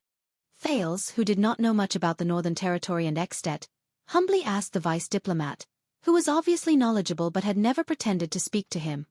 The good news is that the day before the bitter cold, which is unique to the north, will come earlier than usual. No matter how good the Extensions are at fighting in winter, it is impossible for them to mobilize a large number of troops to deploy into battle formations or besiege the fortress when the water is frozen. Their supply lines will collapse due to the bitter cold. Putre muttered, "The bad news is that if Lampard wants to take down Broken Dragon Fortress, these 2 days will be his last chance." Thales felt a chill in his heart. "Yes, Your Highness. Broken Dragon Fortress is not far away. If you still want to put an end to the flames of war and not just go sightseeing, you better hurry up." Under Wuxia and Ralph's unpleasant expressions, Putre unceremoniously snatched Thales' torch from him and extinguished it in the snow. "You better hurry up and hurry up." At this moment, the cloaked woman and the secret protector Ida, who had been dispirited and listless, suddenly shuddered and sat up. "That someone," Ida stammered as she patted the snow off her body. But she was immediately interrupted. "Enemy attack!" In the distance, a loud and angry voice shouted. It was the veteran Gened's voice. Thales stood up abruptly. Wuxia and Ralph, who were beside him, were faster than him. One of them unsheathed his sharp blade, while the other shielded him behind himself. "Cora!" Putre shouted calmly. "Formation!" Cora roared. The 30 Jade Star private soldiers shouted, unsheathed their swords, and formed a wall with their shields. They surrounded Thales and formed Constellation's famous astral formation. But Thales, who was firmly protected between two people, the attendant and the phantom wind follower, looked around in confusion at the birch tree forest in the evening. Where are the enemies? In the next moment, he no longer had to be confused.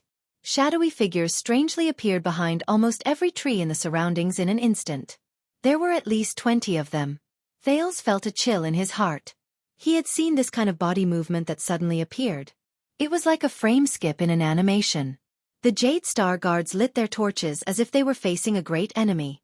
They were teleported to a few key points in the circle formation to provide illumination. The light from the torches illuminated the surroundings.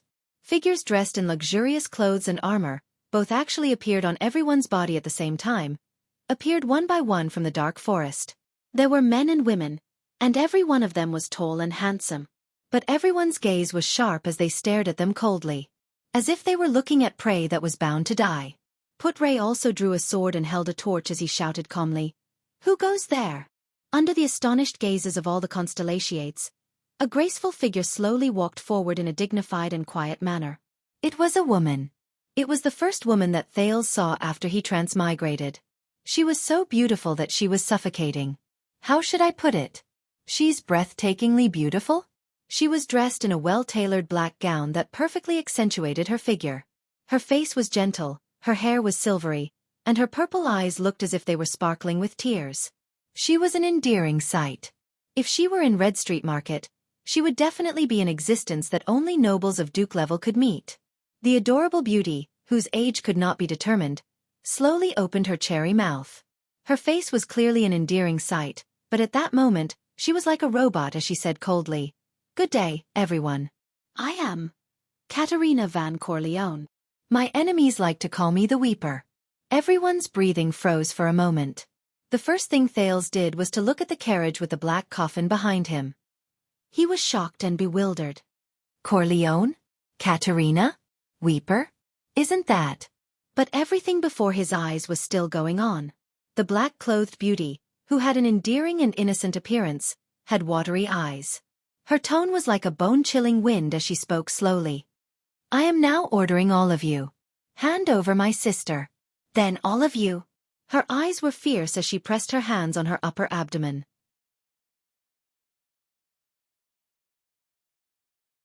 Chapter 84. I'm guessing that this has something to do with your group of guests who have unique recipes? Putre sighed and asked Thales sarcastically as he stared at the setting sun that was almost hidden by the forest in the distance. But Thales did not answer him. The prince forced himself to calm down amidst the panic caused by the sudden attack. He stared at the black-clothed, dignified, silver-haired, purple-eyed blood clan beauty before him. Katerina L.A. Van Corleone. If I remember correctly. Thales gritted his teeth. The current master of the Corleone family and even the Night Kingdom. The Night Queen. Serena Corleone's younger sister. But Thales immediately realized something. Why would the Queen of the Eastern Peninsula, who has such a noble status, lower her status and personally cross the sea to chase after 4 political refugees who are weak and powerless. Even if they are her elder sisters. Coveters of the Blood Sea throne. Something is not right. How to fight against the Blood Clan? The attendant Wuxia held a single-edged straight blade in his hand and looked around with a grave expression. I have only heard about it from my teacher, but I have never practiced it. The young attendant tried his best to remain calm, but judging from the sudden increase in his speaking speed, he probably did not expect to encounter the situation before him after only being by the prince's side for a few days. Congratulations, then. Not everyone has such a good opportunity to practice it. Put Ray was rather calm. He carefully observed the blood clansmen around him who were staring at him with burning gazes. Beheading or piercing the heart, these are the few effective methods. Although some powerful blood clansmen can even recover from having their hearts destroyed. Silver or sunlight can also weaken or even harm them. In battle, you must first rely on steady footsteps, and second on your ability to predict your position, because you will never be faster than them. At the same time, you must maintain sufficient vigilance. Just like the power of eradication, every blood clansman above superclass has their own unique ability that varies from person to person. When used in battle, it can often bring about unexpected results. Wuxia nodded with a pale face. Mortals of the Western Peninsula. Beside Katerina, a middle-aged male blood clansman who looked like a commander took a step forward. His appearance was firm and his expression was cold. Her Majesty the Noble Queen is waiting for your obedience. Hand over the traitors of the Night Kingdom. We will be more merciful when we act. 21, all superclass and above, and at least 3 of them are supreme class. Ida walked up from behind Thales. Her voice was no longer as lazy as it usually was. Instead, it was solemn and serious. The uncle who spoke, the young man on his left, and the queen dressed like a ball star. If you want to fight, the female secret guard extended her hand to her waist and said solemnly, be prepared for heavy casualties. If it really doesn't work, I can only protect you and escape first, boy. The moment she finished speaking, the young man on the left-hand side whom Ida mentioned, the brown-haired young blood clansman dressed in luxurious red clothes and silver armor, flashed a mysterious smile and looked at her. She with the width of and the of, comma, with of were.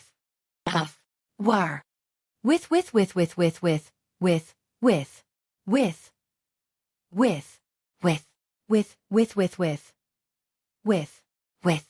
Simon, the middle-aged blood clansman said slowly. These are all soldiers. When they cooperate with each other and form a battle formation, their power cannot be compared to that of ordinary adventurers. Very humorous. Hestad. Simon chuckled. Soldiers? In this world, what soldiers can compare to our Sacred Blood Army? Sacred Blood Army? Thales clenched his fists in secret.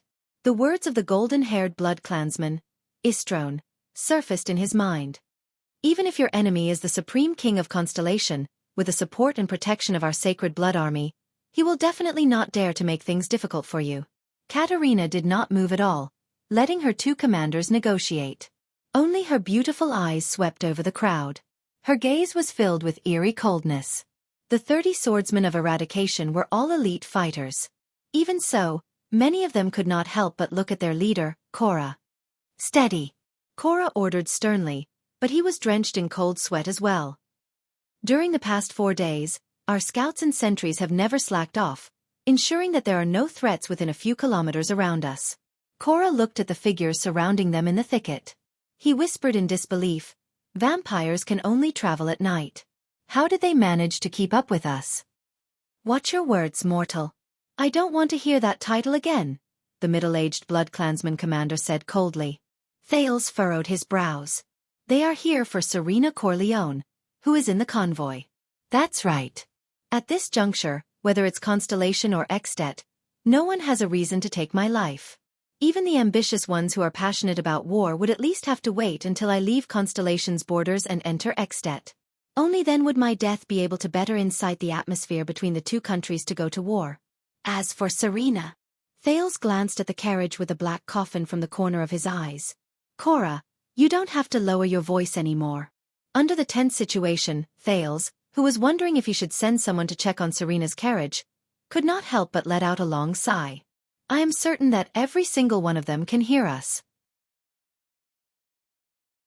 The moment he finished speaking, Katerina's gaze suddenly swept towards him. Thales was so shocked that his skin crawled. We have waited long enough. The middle-aged blood clansman, Hestad, exercised his wrist and said nonchalantly, "Where are the traitors of Night Kingdom?" Thales breathed rapidly, but there was already a huge storm raging in his mind. My dear and heartless sister, they still came. A familiar and childish voice rang. Under everyone's gaze, Serena Corleone, who looked to be only 6 or 7 years old, walked down the carriage with a cold expression, accompanied by Chris and Istrone. Katerina's purple eyes were fixed on her older sister. Following the appearance of the 3 blood clansmen, the blood clan warriors, who were originally standing like statues, moved as if they had come to life. Many of them seemed to be surprised by Serena's infant figure. When Hestad and Simon saw Serena's appearance, they both furrowed their brows. The former even glared fiercely at Chris. Beside Thales, Ralph, on the other hand, looked at Chris and Istrone warily. He had not forgotten the old grudge between them. It seems that your injuries are not light, Your Highness Serena. The seemingly young Simon smiled and said, "You can't even maintain the basic figure of an adult." Serena ignored him. Step by step, she walked into the crowd and stood beside Thales. The middle-aged Hestad said coldly, "Your Highness Serena, please return to the blood-forbidding prison and serve the rest of your sentence." A thought flashed in Thales' mind. A heinous crime? Sentence? What sentence? Isn't Serena a loser in the fight for the throne? He looked at the silver-haired lowly, who was about 6 or 7 years old.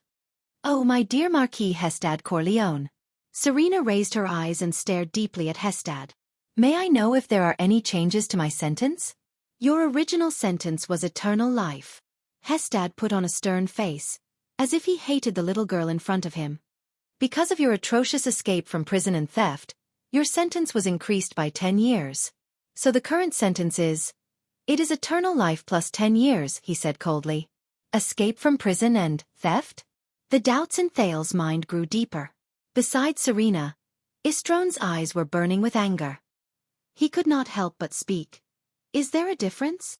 Katerina still stared at Serena with a burning gaze. Hestad, Simon, as well as Luke, Gnai, Bruton, Isala, Caesar. Serena looked around and pouted. "You have brought out almost half of the Corleone family's power in the Sacred Blood Army. Aren't you afraid that the situation in the country will become unbalanced? The archdukes from the other 6 families who are eager to make a move? If I can capture you and bring you back," Katerina spoke slowly. Disgust actually appeared on her alluring face at that moment. "I will not be afraid." Thales sighed sadly. "Why is my luck always so bad?" Now that things had come to this, they could only negotiate. What they wanted the most was Serena. Their biggest disadvantage was that they were in an unfamiliar land, but just like in the past, Thales' terrible luck once again took effect before he could react to it. "Humph, crybaby," Serena said scornfully. "Why don't you try?" Katerina's pitiful expression suddenly turned cold. "No." Thales furrowed his brows. He turned his head and looked at Serena. Is this old witch recklessly provoking her opponent? This situation. Is she crazy? "As you wish." A fierce look appeared in Katerina's eyes. Her voice deepened again. "Ugly-faced woman." This time, it was Serena's turn to change her expression. In the next moment, the black-clothed beauty, Her Majesty Katerina Corleone, raised her dainty chin. Her purple eyes flickered with a terrifying color as she swept her gaze across the diplomat group. She opened her cherry lips slightly. "My knights and knights!" Thales shuddered. He raised his hand abruptly and shouted, "Wait!" However, a fierce look appeared in Katerina's eyes. That alluring voice containing a cold, murderous intent spread. "Kill them all." Thales' mouth had just widened. "No, wait." The 3 Supreme-class blood clansmen opposite him were still standing in their original spots. The 18 blood clansmen around them instantly disappeared behind the trees. Astral formation. Prepare for battle. This was Korra's furious roar. Before Thales could finish shouting the rest of his words, Ralph and Wuxia, whose expressions had changed drastically, pressed him down onto the snowy ground. In the next moment, Thales, whose face was buried in the snowy ground, immediately felt that the originally quiet birch tree forest was like a pot of boiling oil. Countless sounds of explosions rang out. Countless sounds of weapons slashing and shields colliding could be heard. Sounds of flesh being torn apart by sharp claws. Sounds of blood spurting out when arteries ruptured. Sounds of bodies falling heavily. Sounds of bodies being dragged on the snowy ground. Sounds of anxious shouts, nervous reminders, angry roars of indignation, and pained screams. The sounds of the BloodClansmen's figures flying back and forth. All of them echoed in this sparse forest at the same time. Thales spat out a mouthful of snow from his mouth. Lying on his stomach on the snowy ground, he gritted his teeth and raised his head in fear and nervousness. Asterisk swoosh. Asterisk Ya's single-edged blade flashed before Thales' eyes like a cold light. It forced a BloodClansman who had broken through the gap to retreat. Ralph activated his psionic ability in tacit understanding. Strong gusts of wind blew him far away. Aida's figure leaped across the air. The BloodClansman's head immediately flew off. However, this was only the scene beside Thales. Under the protection of the person beside him, Thales turned his head and looked around. His pupils instantly dilated.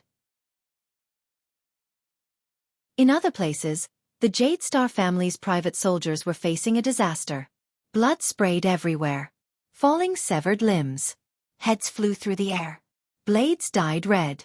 Bodies that fell to the ground powerlessly. Soldiers who were dragged away from the defense line by the BloodClansmen. No! Thales widened his eyes. It was not that he had never seen a battle before. However, this was the quickest chaotic battle he had ever seen, where the situation was one-sided. In less than 10 seconds, 8 or 9 of the 30 Jade Star family's private soldiers had fallen. The BloodClansmen's figures constantly disappeared and reappeared in the air. Every time they moved, it represented an extremely dangerous attack. It's too fast. Careful, steady. Asterisk rip. Asterisk my hand. Asterisk clang. Asterisk above. Be careful above. Asterisk thud. Asterisk, this is, straight ahead. Asterisk ding. Clang. Asterisk, they're on the left. Asterisk clang. Swoosh. Asterisk, damn it, drag him back. Asterisk bang. Asterisk, he can't be saved. Be careful behind. Asterisk clang. Asterisk, no. Don't you dare. Korra stood at the front line and formed a circular formation with his companions on both sides. He gritted his teeth and slashed at the BloodClansman who suddenly appeared. However, the blade slashed at the air and did not have any effect at all. He shouted at the top of his lungs, "Hold your shields and hold the line of defense. Be careful of the attacks from above." But it was useless. A soldier beside Korra held his shield and blocked an attack for him. However, at the same time, another sharp claw appeared from the other side. It suddenly hooked and slashed the soldier's throat. Blood splattered. Korra could only roar in anger and resentment. The Jade Star family's private soldiers tried their best to maintain the astral formation. They originally wanted to use their well-practiced and seamless battle coordination to restrain the ghostly and astonishingly fast BloodClansmen. But ironically, in this battle, the BloodClansmen were the ones who had the most seamless cooperation. 18 BloodClansmen, 18 figures of men and women, were orderly divided into 6 groups. They attacked the astral formation of the Jade Star family's private soldiers from 6 directions. One person feigned an attack, one person harassed, and the last person waited for an opportunity to deliver a fatal blow, to tear the throat or behead the enemy. If the first person was accidentally injured by a sword, he would immediately switch positions with the second person. The second person would also occasionally switch duties with the third person. They maintained a continuous offensive and did not let up. They exerted great pressure on the defense line at all times. None of the BloodClansmen hesitated, spoke too much, retreated, or stopped. Compared to the irrational and uncooperative blood slaves they encountered before, these were. Thale's skin crawled as he thought. The true elite warriors of the BloodClansmen. Sacred Blood Army. Only Supreme-class elites like Chris and Ida could not be at a disadvantage in this chaotic battle. They could even gain something from it. Another soldier's pained scream was heard. No! This cannot go on. Why? Why was her order to kill us all? And not hand over Serena? Thales turned to Serena and said angrily, "We could have solved this through negotiation." But Serena only stared back at him coldly. She said, "Kill them all." The casualties of the soldiers were still increasing. Thales' skin crawled as he watched the Jade Star family's private soldiers fall one by one.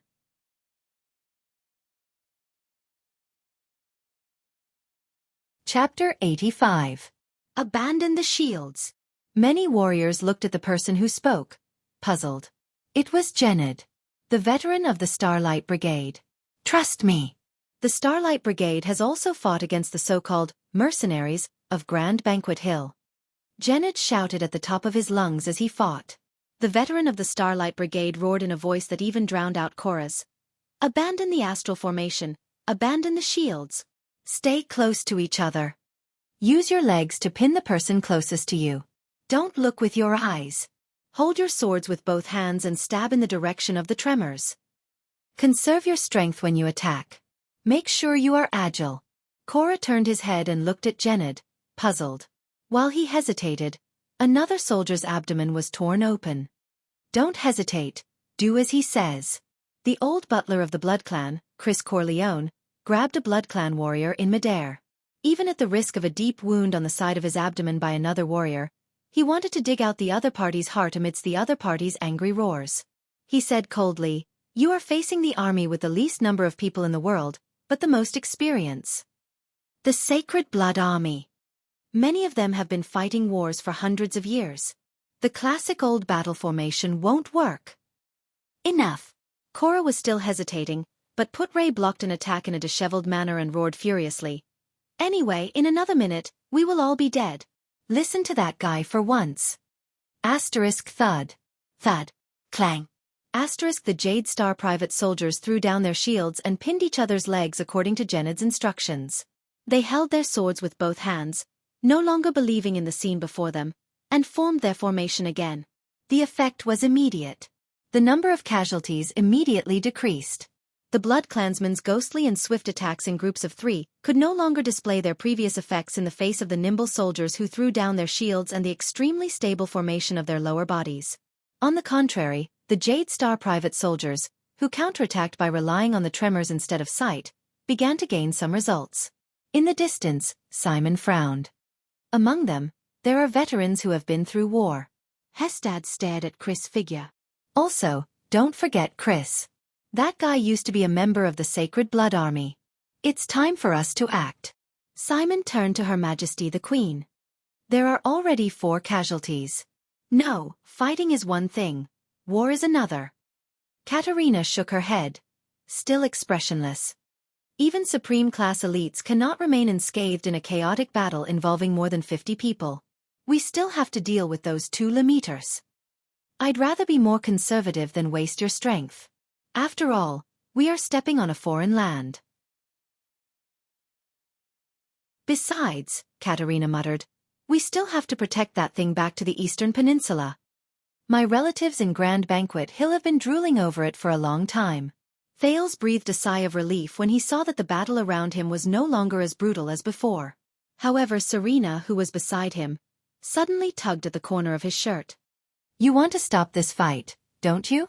Serena smiled mysteriously. "Simple." Serena pointed at Katerina in the distance. "Just ambush that crybaby. Chris can help too. He's very confident. Then we can sit down and negotiate." Thales panted and looked at Serena, then at Katerina. Besiege way to rescue the besieged? Although he knew that this was a ruse that was mixed with personal grudges, Thales also understood that this was probably the only way. One of the soldiers collapsed, gasping for breath. He no longer hesitated. "Ida!" Thales roared furiously. He looked ahead at the cloaked figure who was fighting with ease. "Take down that queen." Ida understood what Thales meant.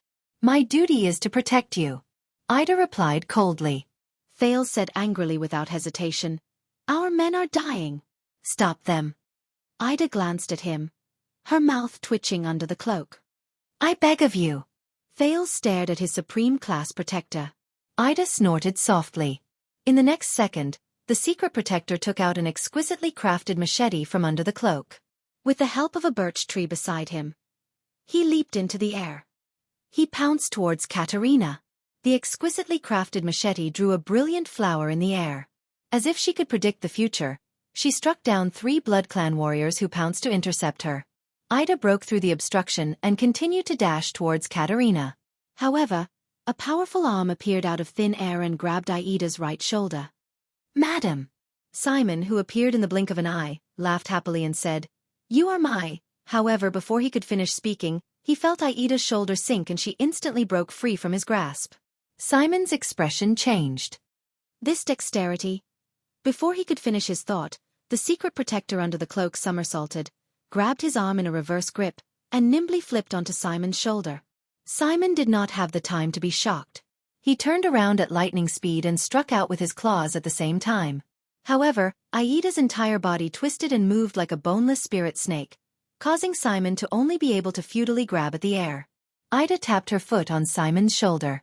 Instead, she used the force of Simon's turning to leap up easily. As if she was passing through obstacles, she sprinted towards Katerina without stopping. Simon's expression was extremely unpleasant. He was broken through and could not even stop her for a second. Even Katerina furrowed her brows as she watched Ida's movements and leaps. Her dexterity was simply extraordinary. The second Supreme Class Elite, Hestad Corleone, appeared in front of Ida with a flash. His expression was solemn. This cloaked person is probably not an ordinary Supreme Class, he thought. However, no matter how dexterous he was, in front of the blood mist formed by the blood shadow dance, Hestad laughed hideously. His body started to turn invisible. However, his expression immediately changed. Because the blood shadow dance, belonging to another blood clansman, had also turned into blood mist and unknowingly wrapped around his entire body. Chris Corleone, Serena's old butler, appeared behind Hestad without a sound and grabbed his neck in a death grip. "Chris!" Hestad roared furiously. With a quick turn, he broke free from his opponent's grip and thrust his claws towards Chris' heart. The 2 Supreme Class Blood Clansmen suddenly disappeared from the ground as if they were teleporting. They then reappeared on a tree, in midair, and on the snowy ground. Every time they appeared, it was accompanied by an extremely dangerous exchange of blows. "Hestad, old friend," Chris replied expressionlessly. "What a nostalgic old time." The 2 Blood Clansmen instantly turned into mist at the same time. Like 2 entangled tornadoes, they swept up into the sky. In front of Ida, the path to Katerina was no longer obstructed. Thales thought of something. What's left, as long as Ida can subdue Katerina, or even gain the upper hand in the battle, then there will be a chance. However, in the next moment, Thales felt Serena, who was beside him, gently hugging his waist like a lover. "This way, no one will come and disturb you and me," she said softly. Thales, who was fully focused, was about to impatiently shake off this senseless old witch. However, his brain suddenly thought of something. "Serena. You, me, and me." Why did the words she said suddenly stop leaking? Thales turned his head in shock and looked at Serena in disbelief. The silver-haired, red-eyed Princess Serena Corleone was looking at him with a smile. "You found out the moment I exposed myself? As expected of my ally. I can finally speak normally. This past month, I've been working so hard to pretend." What an overly smart brat. Thales watched all of this with an empty mind. What happened? Before he could figure out the cause and effect, he sprawled on the snow-covered ground and lost consciousness. In the chaotic battle, Ralph stepped on his sore knees. He was still not very used to this pair of prosthetics. He used his hidden blade to parry a blood clansman. At this moment, he, who was unusually sensitive to wind, frowned. He turned his head and saw that one of the carriages in the convoy suddenly moved. The horse pulling the carriage started to run as if it was startled. It moved into the distance. Ralph frowned deeply. He recognized that it was Serena's carriage. What's going on? He turned his head, wanting to inform the others. However, he immediately realized that he was a mute. Ralph let out a helpless sigh. At this moment, in the chaotic battle, a strange ball suddenly fell from Istrone Corleone's sleeve. The ball was covered in strange patterns and runes, and it was still rolling around. The sharp-eyed Put-Ray noticed the orb. His expression became extremely unsightly. "Everyone get down!" Everyone was stunned for a moment. Put-Ray roared angrily. "It's a wizard's alchemy ball." Only Waya's expression changed drastically. He instinctively wanted to pounce on Thales. But when he turned his head, he did not see Thales' figure in the chaos. "Where's the prince?" Extreme uneasiness rose from the bottom of his heart. The next moment, a violent light and explosion spread from the center of the ball. When Thales woke up, he found himself on a speeding carriage. He immediately recognized that it was Serena's carriage, which carried the black coffin, because he was leaning against the folded black coffin. Thales struggled to raise his head, but found that his hands were tied behind his back. The prince looked at the front of the carriage in shock and bewilderment. There, Rolana Corleone held a horsewhip and flashed him a sinister smile. "What's going on?" Thales questioned her in shock and anger. "Don't worry, ally." On the other side of the carriage, Serena, who had ulterior motives, looked at him with a smile. "The most exciting part is just about to begin. It's time to reverse the situation." The 6 or 7-year-old little girl said with a smile, "My road to regaining my throne." Her expression suddenly changed, and she spat unhappily.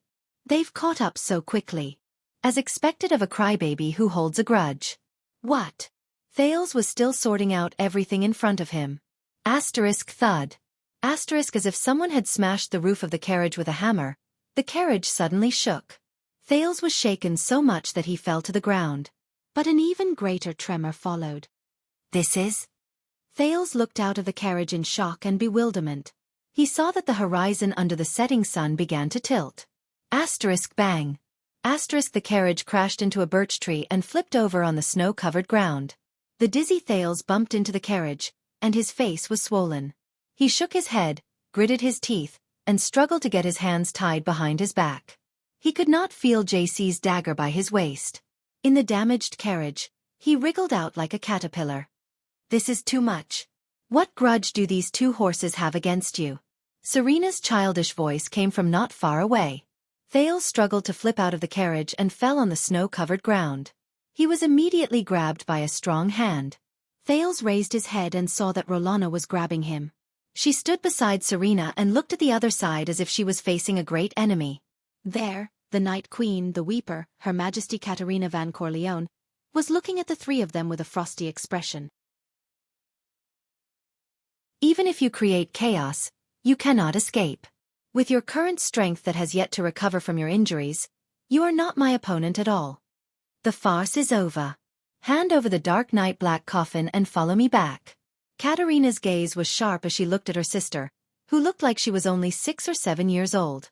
She showed hatred and disgust. "Continue to atone for your ugly past." Ugly past. Thales looked at the adorable Serena, who was blinking her eyes. A chill ran down his spine. "What ugly past? What past?" "Oh, I do not know what crime I have committed." Serena did not seem worried at all. She giggled and said, "I have always done the right thing." "The right thing?" With an expressionless face, Katerina repeated Serena's words. However, Thales only felt that the Night Queen's mood was even worse. For the first time, the frosty Katerina's eyes shone with hatred and fury. "Is that so? Is this what you feel after sitting in the blood prohibition prison for 200 years? Patricide."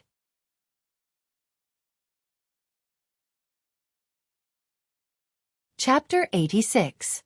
Under the setting sun, somewhere in the snow-covered land, a suffocating pitch-black smoke filled the air. Ida somersaulted, flipped in the air, and finally landed on the ground. "Hey, you saw the explosion just now, didn't you? Both sides were blown apart. Not to mention there's smoke like this." Looking at the thick black smoke that filled the sky, she raised the exquisite machete engraved with beautiful patterns in dissatisfaction and shouted behind her, "Can you not be so annoying? Can you not be so annoying? Let's go home, okay?" A figure suddenly appeared, stirring up the smoke around it. The Supreme-class bloodclansman, Simon Corleone, appeared in the air with a cold expression. "All right," he said in a deep voice. "But before that, one of us has to fall first." The seemingly young bloodclansman disappeared in an instant. Ida stomped her foot in annoyance and swung her machete like flowing water. The blade collided with the sharp claws. Clang! Clang! Clang! Clang, clang. Within a second, 5 sparks flashed in the air. Do you not understand human language? Ida said angrily. I just somersaulted above your head. The secret protector gracefully spun around and dodged the Blood Clansman's attack as if she was performing a beautiful dance. But the wind howled. The Blood Clansman used his absolute advantage in speed to catch up to Aida's dreamy body movement. Somersaulted? You just insulted the dignity of a Blood Clansman Marquis. Simon's face was full of murderous intent as he appeared in front of Ida. Please wash away this humiliation with your blood. Ida sighed. So you're another paranoid person who spouts a lot of nonsense for the sake of honor, dignity, and whatnot. She massaged her neck and exercised all the joints in her body. She said helplessly, all right, based on my experience, I have to kill you first before I can leave. Simon's eyes shone with anger.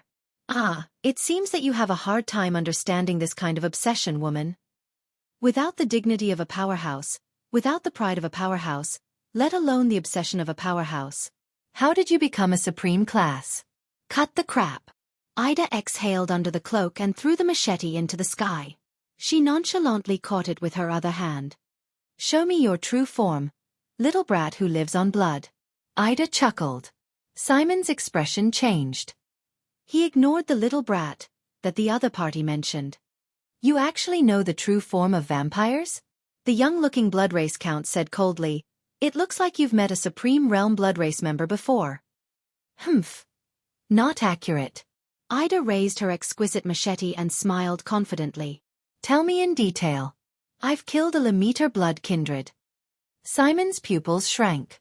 Ida whistled and continued to laugh. It's still in its true form. 2. As soon as he finished speaking, Simon roared furiously. His claws instantly turned into countless afterimages as he blocked Aida's every direction. Die! In the exchange of blows that could not be seen with the naked eye, the sound of metal and sharp claws colliding could be heard. Then they converged into a loud noise. Boom! A blinding light flashed. Ida let out a muffled groan while Simon howled in pain. The two figures separated in the air and landed on the ground. It's a blade blessed by the sunset goddess. Simon's expression was cold. He looked at his claws, which were sizzling with white smoke. It was as if they were burning. He clenched his fists tightly. All the blood in his body gathered in his hands. Old skin fell off and new flesh grew, rapidly healing his injuries. Simon immediately raised his head and looked in front of him. There, the cloak that covered Aida's head and face had fallen off from the middle. Her full appearance was revealed. When Simon saw her face clearly, his entire body trembled. He was slightly stunned at first, then he threw his head back and laughed. I knew it. How could a mortal have such an elite? So, you're not human at all. The young blood race looked at Ida. He looked at her tight face, smooth contours, silver pupils, hair that was almost bright white, and a pair of slightly swaying pointy ears. Ida stared back at him coldly. Simon's hands transformed again into claws that were as sharp as divine weapons. You're neither a mortal nor an immortal. He flashed a ferocious smile, but his heart was filled with fear. You're an immortal. Elf. In the smoke-filled forest, a voice called out to him. It was his teacher. Be careful, Wuxia. Be careful. Your power of eradication is not a classic power that has been tested by the predecessors in the River of Time. It is a product of modern times, and it has not even appeared for 100 years. After an unfortunate rebellion, the Tower of Eradication had a new enemy. The Scions realized that to fight against this enemy, we had to reform our power. We had to reform our Northland sword style, which was developed from the legacy of knights, and included the martial arts of Nada, the Red Dirt, and the Far East clans. In the end, we achieved great success in the Battle of Eradication, the power of eradication. So, for 100 years, under the relentless research of generations of Scions, a new type of power of eradication came into being. The power you possess is the product of this reform. Compared to the thawing of glaciers, the death of sword cleansing, the glory of the stars, and the Pegasus music, these famous powers of eradication that have been passed down for thousands of years, it is still far from being perfected. But as the Saint of Swords Uniro from the Far East said 400 years ago, even if there are 10,000 changes, they are still inseparable from the origin of the sword. Your power is the same. Waiakaso suddenly opened his eyes. He instinctively struggled to get up from the snow. With blood flowing from his forehead, he looked at the smoke that filled the sky and the trees that he could not distinguish between. He shook his dizzy head hard. Not far from him, a figure climbed up from the snow and quickly pounced towards him. Waya subconsciously touched the single-edged sword beside him. He turned around and swung his sword, forcefully parrying a sharp claw. Asterisk clang. Asterisk the sword and the claw clashed, and sparks flew everywhere. Under the huge impact, Waya gritted his teeth and took a few steps back. He used all his strength to maintain his balance. As a mortal, you are very strong. The male blood clansman with damaged armor grinned, and his left hand began to transform into a sharp claw. But we are not the cowardly blood clansmen of the Western Peninsula. As soon as he finished speaking, he disappeared from his sight. Waya's pupils shrank. He recalled Putre's warning and resisted the urge to run and dodge. He predicted his opponent's next attack. I need to predict my opponent's position. Where will my attack be more fatal and difficult to block? If he really attacks from this position, how should I deal with it? The blood clansman's sharp claw appeared on the left side of his throat. I feel it. Waya, who was prepared, did not even think. He swung his sword at a perfect angle. He cut off the blood clansman's arms. I did it. But just as Waya's mood lightened, he felt a ruthless chill from his left shoulder to his left chest. Asterisk grip. Asterisk Waya took 3 steps back in disbelief. A sharp pain came from the left side of his body. Impossible. Waya gritted his teeth and looked at the large amount of blood from his left shoulder to his left rib, as well as the bone-deep scratch. I clearly cut off his arms. Waya felt dizzy. He swayed and took a step back. He supported himself against a birch tree with his left hand, but it affected the wound on his left side. The pain made him break out in a cold sweat. Not a bad response. But didn't the mortal beside you teach you? The blood clansman's figure reappeared in front of him. He licked the blood on his right claw and chuckled. All blood clansmen above superclass have their own special abilities. Why? Are you not prepared? Special ability? Waya looked at the blood clansman's intact arms and sighed. Damned vampire. So you can ignore my slash? Do you want to know my ability? The blood clansman looked at the panting Waya and curled his lips confidently. Waya furrowed his brows. What kind of ability is it? Then I'll tell you. Ha ha ha ha. The blood clansman was halfway through his sentence when he suddenly laughed happily. How can I tell you? Do you think I'm the villain in a night novel? You talk a lot of nonsense and I'll explain my battle. But before he could finish the word battle, the blood clansman's sharp claw appeared before his eyes again. Damn it! He said so much just to divert my attention. Asterisk slash. Asterisk Waya roared furiously and swung his sword. But because he was too slow, the blood clansman tore open another huge wound on his back. Waya panted anxiously. He swung his sword at the blood clansman's head, but he only slashed the air. What exactly is his ability? Why can he ignore my sword attack? The blood clansman revealed himself again and said coldly, "The last attack. The next time will be the last attack." Feeling the intense pain in his body, Waya shut his eyes with difficulty. Aren't you going back to take a look? Chris tore off a piece of tattered clothing on his body, revealing a face as thin as a corpse's. His bulging muscles did not match his appearance at all. He looked at the smoke that filled the air and said coldly to Hestad, who was in front of him. There's no need for that. The alchemy ball is mainly made up of smoke and light. Hestad took off the armor on his left shoulder that had been shattered in the battle just now. It's obvious that your master is playing some trick again. But I am very confident in his majesty. In comparison, I am more worried about you, old friend.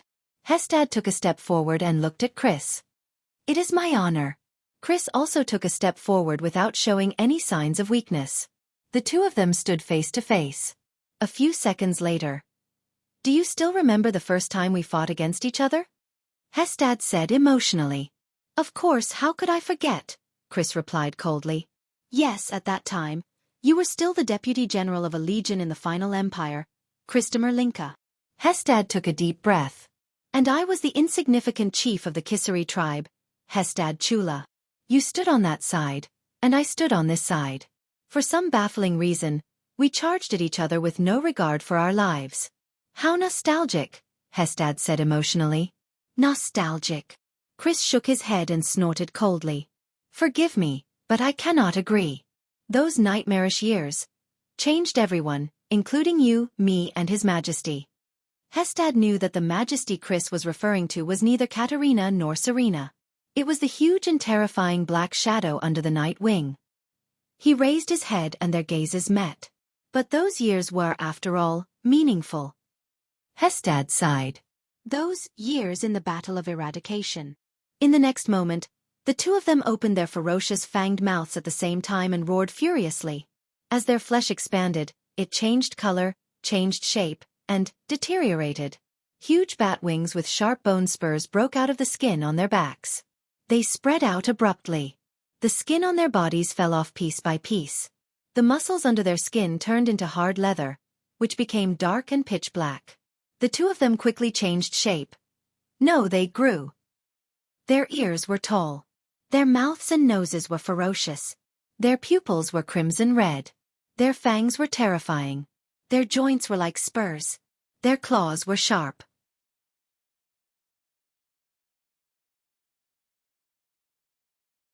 Chapter 87. The Blood Clansman was surprised to find that Wuxia had closed his eyes tightly. Is he waiting for death? The young attendant sighed silently. It seems like there's no way to know his ability. There was only one solution left. Don't always think about your opponent's weakness, Wuxia. That's what the commander of the army has to do. His teacher's words echoed in his ears. Wuxia endured the pain. He turned the single-edged sword in his right hand and held it in a reverse grip. More importantly, you have to grasp your strongest point. Wuxia's breathing gradually steadied. Wisps of sharp, gossamer power gathered on his right arm. His pores were stimulated by this power of eradication, and they immediately stood up like sharp thorns. All the powerful swordsmen in history were self-centered and only had their own swords in their eyes. For a moment, the Blood Clansman felt a slight sting in his eyes as he stared at Wuxia. It was as if he was staring at a sharp blade. This is the power of eradication? The Blood Clansman's expression changed drastically. Before he forms his aura, kill him. Swing your strongest sword. This is far more important than winning or losing, far more important than life and death. His teacher said with a smile in his memory. Wuxia took a deep breath. It was as if he had practiced thousands of times in the tower. The power of eradication scraped his body like a blade. He saw it. Amidst the unbearable pain, he saw the sharp sword intent radiating back to him in this part of the world. It was the enemy's killing intent. It was like a beam of light in the darkness. It was so dazzling. He saw it. The Blood Clansman roared and pounced. His sharp claws grew. Die, mortal sword-wielding creature. You have no chance to use your power of eradication. Wuxia, understand your power of eradication. No matter what the other party does. No matter how strong the enemy is. No matter what the outcome is. It's a power that walks on the edge of madness. His teacher sighed at that time. I only need to ensure my strongest attack. That's enough. And an inauspicious name. She picked up the sword and carved a few words. The Blood Clansman smiled ferociously and instantly attacked him. It was over. The edge of no return, his teacher said desolately. Wuxia opened his eyes suddenly. He had already swung the sword in his hand. The sword was unstoppable. It was incomparably sharp. Blood spurted. Wuxia fell to his knees in pain. The vampire tore the clothes on Wuxia's right shoulder and fell to the ground. The vampire looked at his claws in confusion. He actually didn't kill him? Why did it deviate? However, he soon found out the answer. The vampire shuddered as he carefully looked at his arms. A bloody line had appeared there. No. This was impossible. With my abilities. It's impossible for him to hit me. Plop. His arms, from his upper arms down, fell to the ground. The Blood Clansman gaped in shock. This degree of sharpness? He raised his head and looked at the single-edged sword. It was clearly just an ordinary sword. Why? Then, at the same level as the vampire's upper arm, A bloody line appeared on his chest. Boom! A dull sound. His upper body left his torso and fell away. The incision was smooth. Why, the vampire thought desperately. He wanted to exhale and roar. But he could no longer make a sound. A black heart, unique to the BloodClansman, was divided into two parts. One was in his upper body, the other was in his lower body. Then the two parts of his torso, together with the BloodClansman's expression, turned black, shrunk, and withered. Wuxia, who had just survived the disaster, panted. That was close. It's actually the ability to distort the refraction of light. Wuxia sighed. No wonder I couldn't hit him. Because the parts one aimed at were all illusions that he refracted. He was like a newbie who could not stab a fish in the river even though he had his fork in the right place. Footsteps came from behind him. Wuxia gritted his teeth and turned around warily with his sword in hand. Put-Ray supported Cora, who was covered in blood. Behind him were 3 Jade Star private soldiers. They staggered out of the thicket. Have you seen His Highness? Put-Ray asked with a frown. I have the same question. Wuxia heaved a sigh of relief and slowly sat down. Enduring the intense pain, he used the wilderness survival method he learned in the tower to stop the bleeding. He said with difficulty, We have to find him immediately. We have to be prepared for the worst. A few private soldiers took Cora. Put-Ray patted away the snow water on his body and straightened his collar. He pondered for a while and looked at the setting sun. He said, The prince is in danger, and we only have these people in front of us. It's dusk now. The smoke emitted by the alchemy ball is too strong. We can't locate the prince. Cora struggled and said, My lord, put me down and go find His Highness. I have a sister who works as a secretary in the Western City Police Station. If I die, you won't die. At least not here. Put-Ray interrupted him rudely. The experienced vice diplomat in the diplomat group pondered for a while and made a decision. Right now, we can't do anything when we face an enemy like that.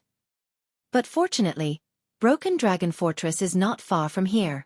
Our carriages were startled by the explosion just now and got separated. Put-Ray raised his head and looked at the 3 private soldiers.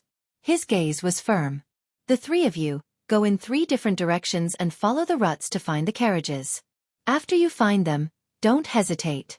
If you have a messenger crow, send it to Broken Dragon Fortress and use the most urgent, 7th-class emergency signal. Then, untie the reins of the horses and gallop to the fortress at the fastest speed to ask for help. For the prince's safety, the mission is number 1. If you encounter a vampire, avoid him if you can. Are you finally ready to show your trump card? Ida smiled nonchalantly and shook her pointy ears. Simon gritted his teeth and took off his luxurious coat. Underestimating the enemy is the first step to death, he said coldly. What's more, he's facing an eternal being like you. Look at your skin color. The shape of blood vessels suddenly appeared on Simon's face. Are you a holy elf or a white elf? Or a high elf from the eastern continent? The blood vessels on his face became denser, redder, and darker. Immediately after, Simon's entire body began to swell and change shape. He grew 7 to 8 inches taller.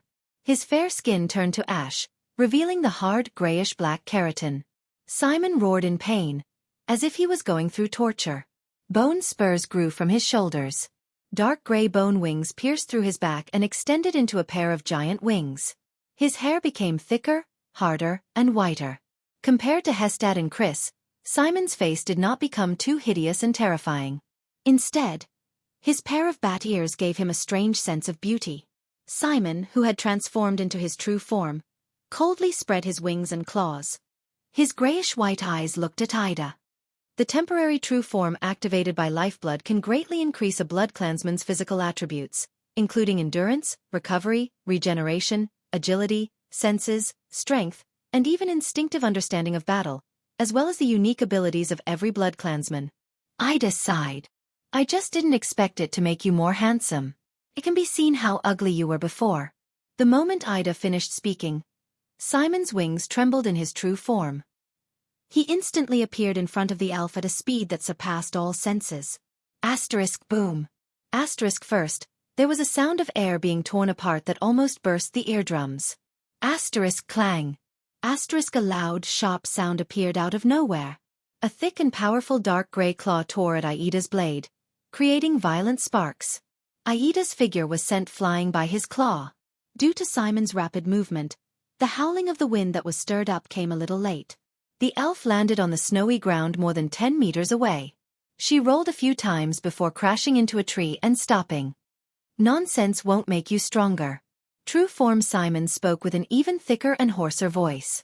He coldly stared at the elf on the ground, whose life or death was unknown.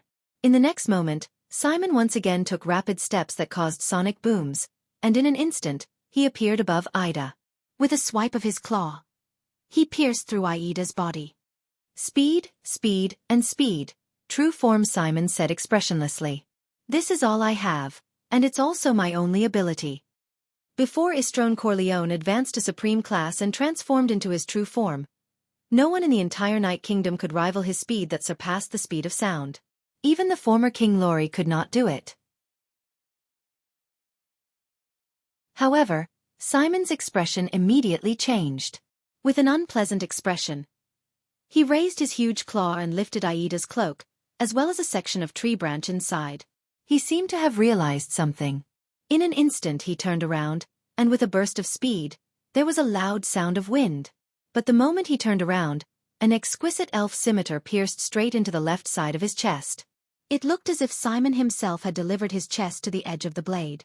Simon stared in disbelief at the scimitar that pierced through his heart, and the pretty and small elf in front of him, who revealed a lot of her skin and was only wearing an exquisite crystal drop armor. I don't understand. True form Simon sighed. There is only one thing that can defeat speed. Aida coldly pulled out her scimitar and turned around in a dashing manner. That is impeccable prediction. Simon knelt on both knees. No. Simon's body returned to normal. His face was ashen. Impossible. There is no such thing as a perfect prediction in this world. Simon stared at her. Aida also stared back at him for a long time. Finally, as they stared at each other, the elf sighed and admitted defeat. It's not easy for me to act cool. Don't expose me so quickly. Yes, I don't know how to predict at all. Including my dodging just now, it's not because I'm agile. Aida pouted and said in dissatisfaction. It's because I am 100% certain about your next operation. Simon was shocked. Next operation, 100%. How did I do it? But he could only open his mouth and fall to the ground powerlessly. Aida pulled up her cloak. Suddenly, her expression changed drastically. She slapped her head, as if she had remembered something. With a long face, she frowned and muttered, Do I still have to protect that brat? Patra sighed. His mind was blank. He stared at Serena. The traveler recalled the first time they met, and what she had said. My crybaby sister illegally seized the benefits I inherited from my father King Nightwing and stole the Blood Ocean throne. No. If that's the case, Thale sighed and looked at the pair of BloodClan sisters in front of him. Is there anyone who can explain the cause and effect to me? I knew it, he said bitterly. Her Majesty, the Queen of a country, would not personally risk her life to chase after a few political refugees for no reason. More importantly, the so-called allies. Here. Serena smiled faintly and interrupted his thoughts. She waved at Rolana. Rolana casually flung Thales onto the black coffin. Thales fell headfirst into the stone coffin in agony. It's not just that, my dear Thales, Serena said gently. In front of her, the Night Queen, Katarina's expression changed abruptly. Serena smiled and enunciated each word clearly. She came here personally for this coffin. This is the only weapon that can fight against mystics. Thales trembled violently. Serena laughed and said, Legendary anti-mystic equipment. Dark Night Black Coffin. Thales was shocked and looked at the black coffin under his butt. This coffin. I once climbed into it. It's actually the only weapon that can fight against mystics? Legendary anti-mystic equipment? But Serena had not finished speaking. Staring at Katarina's murderous gaze, she enunciated each word clearly and said, In here, in those seemingly seamless black stone slabs, there is a 1,000 years ago. Thales' pupils began to shrink and his breathing quickened. Then, Serena uttered the last word.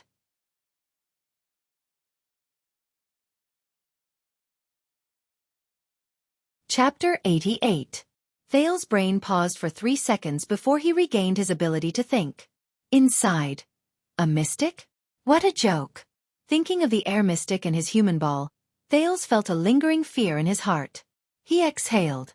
Fortunately, it is sealed. Katerina Corleone looked at Thales' reaction and furrowed her brows deeply. Serena, who was all smiles, licked her lips and shook her head. You misunderstood. Thales raised his head in confusion. This mystic is not sealed, but imprisoned. The seal is permanent. As for imprisonment, Serena looked at Thales' unpleasant expression. She pointed at the black coffin under his buttocks and chuckled. She chuckled and said, "It can be released at any time." As soon as she finished speaking, Thales lowered his head in disbelief. He looked at the black coffin under him and felt its cold temperature. Released? The next moment, his face was filled with terror. He jumped up like an ejection seat at lightning speed. If Jianghu were here, she would probably be very pleased that her training had finally paid off. He hurriedly jumped down from the black coffin and fell on the snow-covered ground. He just wanted to get as far away from the black coffin as possible. Are you crazy? Thales roared at the giggling Serena in confusion and resentment. You actually kept a mystic who can be released at any time. For a whole month. Serena smiled nonchalantly. This is nothing. The Corleone family has guarded this secret for more than 600 years. Otherwise, why do you think Her Majesty the Night Queen would travel thousands of miles to come here?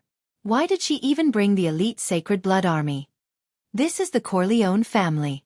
This is the promise Father made to the Bloodthorn Empress. It concerns the survival of the Corleone family and the Night Kingdom. Thales listened to these words in a daze. His brain automatically started to work. More than 600 years. A suspicious number. Bloodthorn Empress? What a familiar title. That's not right. On the continent, the leaders of almost all the countries ranged from archdukes to kings, but those who could be called emperors were only the emperors of the ancient empire and the final empire, right? Why is there someone who is an empress? Could it be the emperor of the ancient empire? It's also possible. After all, the lifespan of the Blood Clan. Wait. Thales shuddered. This was not the first time he had heard of this title. A memory from a long time ago opened up in Thales' mind. Those were the mutterings of the most terrifying enemy he had ever encountered, the air mystic. Coincidence, coincidence, hee. I'm beginning to understand where Empress Helen's power lies. The Bloodthorn Empress. Empress Helen. Their title was Empress. And, the survival of the Corleone family? Thales furrowed his brows in deep thought.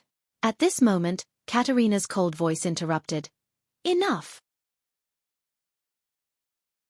These are all top secrets of the family that cannot be announced. Yes. Serena smiled happily and pouted at Thales. But now that he knows, what should we do? Thales felt his skin crawl as he watched Katerina's purple eyes turn towards him. Her eyes were pure, sparkling, moving, and overflowing with killing intent. You seem to know what mystics are, the queen said coldly. How unfortunate. Thales shuddered. Wait. Thales looked anxiously at the smiling Serena, then at Katerina, whose face was filled with killing intent. *T. It can't be. The secret must be kept, Katerina said slowly. Thales' brain began to operate at a speed that was several times faster than usual. The Night Queen looked at him quietly.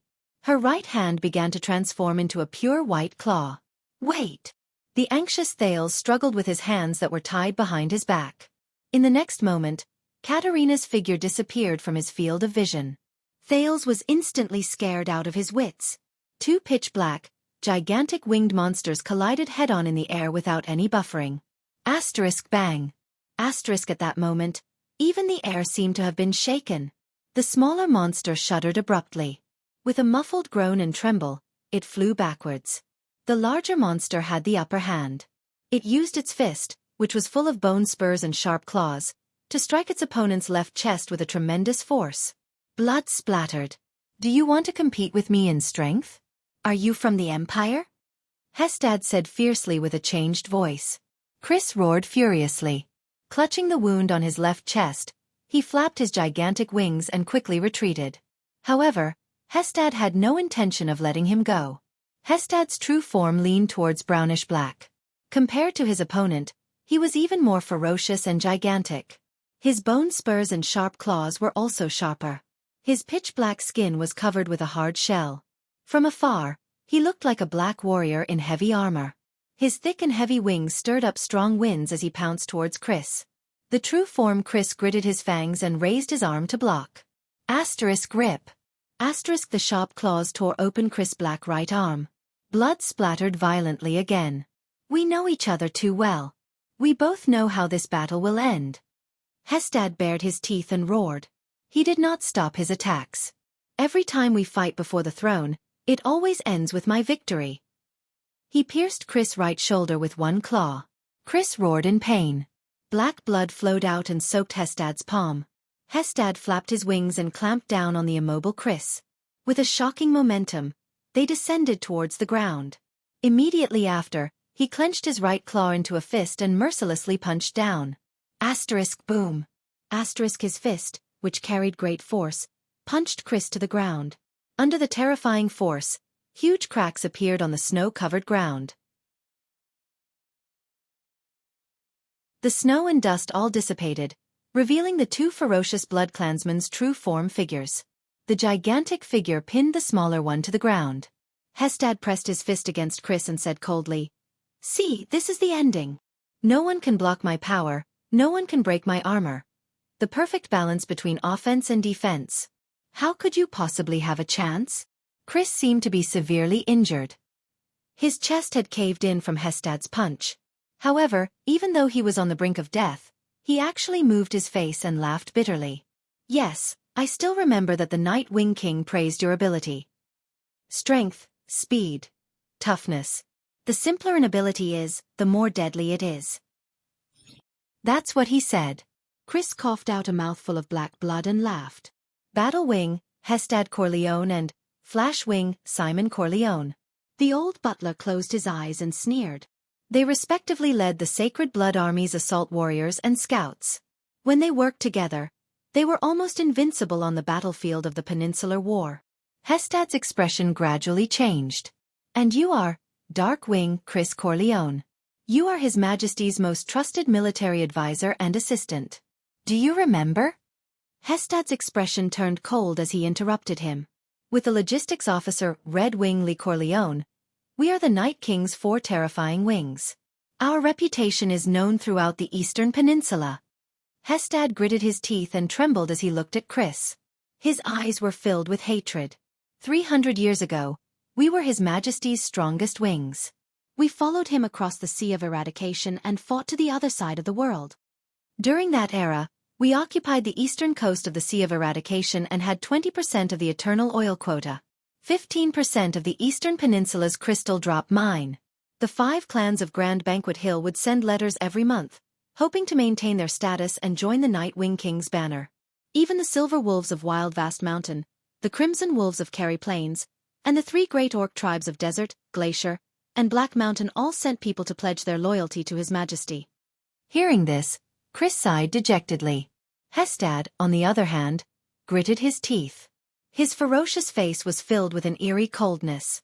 During the Peninsular War, even the 2 poles of the Eastern Peninsula like Mane of Night and Honbol did not dare to underestimate the Night Kingdom and His Majesty's power.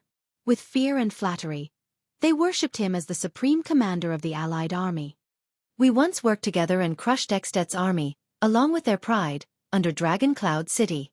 His Majesty personally beheaded the King of Wrath. During those days, we tore the dwarves' armor and weapons into scrap metal, and trapped the Sacred Tree Kingdom's elven army in Elefir City. At Arund Castle, we slaughtered all the reinforcements from Constellation and Camus Union." Chris, who had his chest caved in and was panting bitterly, only shut his eyes tightly. "At Prestige Orchid Snowfield, we gathered behind His Majesty's flag, and together with Chara, Kaplan and Midir, the 3 most outstanding heroes in the history of the Western Peninsula, and even in human history, we launched the most epic battle in the world after the Battle of Eradication. From the Battle of Eradication, that hellish battlefield, we lived and died together with His Majesty. For a whole 400 years. You damned citizen of the Empire." Chris lowered his head and sighed. Hestad's red eyes burned with anger and hatred. But after His Majesty left, you betrayed the Corleone family. How dare you? Chris Corleone. Without the life His Majesty bestowed upon you, the family name he bestowed upon you, the power he bestowed upon you. You were just a small deputy general in the final empire, waiting for death with your eyes closed. Christamal Linka. Without His Majesty, you are nothing. How dare you betray him and seek refuge with His Majesty's murderer? How dare you? The two ferocious true-form blood clansmen panted roughly and rapidly. They were silent for a while. Chris was silent for a while, but he suddenly coughed up a mouthful of blood and laughed involuntarily. Since we're talking about that tyrant, there's something you still don't know. Chris licked the blood at the corner of his mouth and raised his pitch-black head. His face was full of mockery.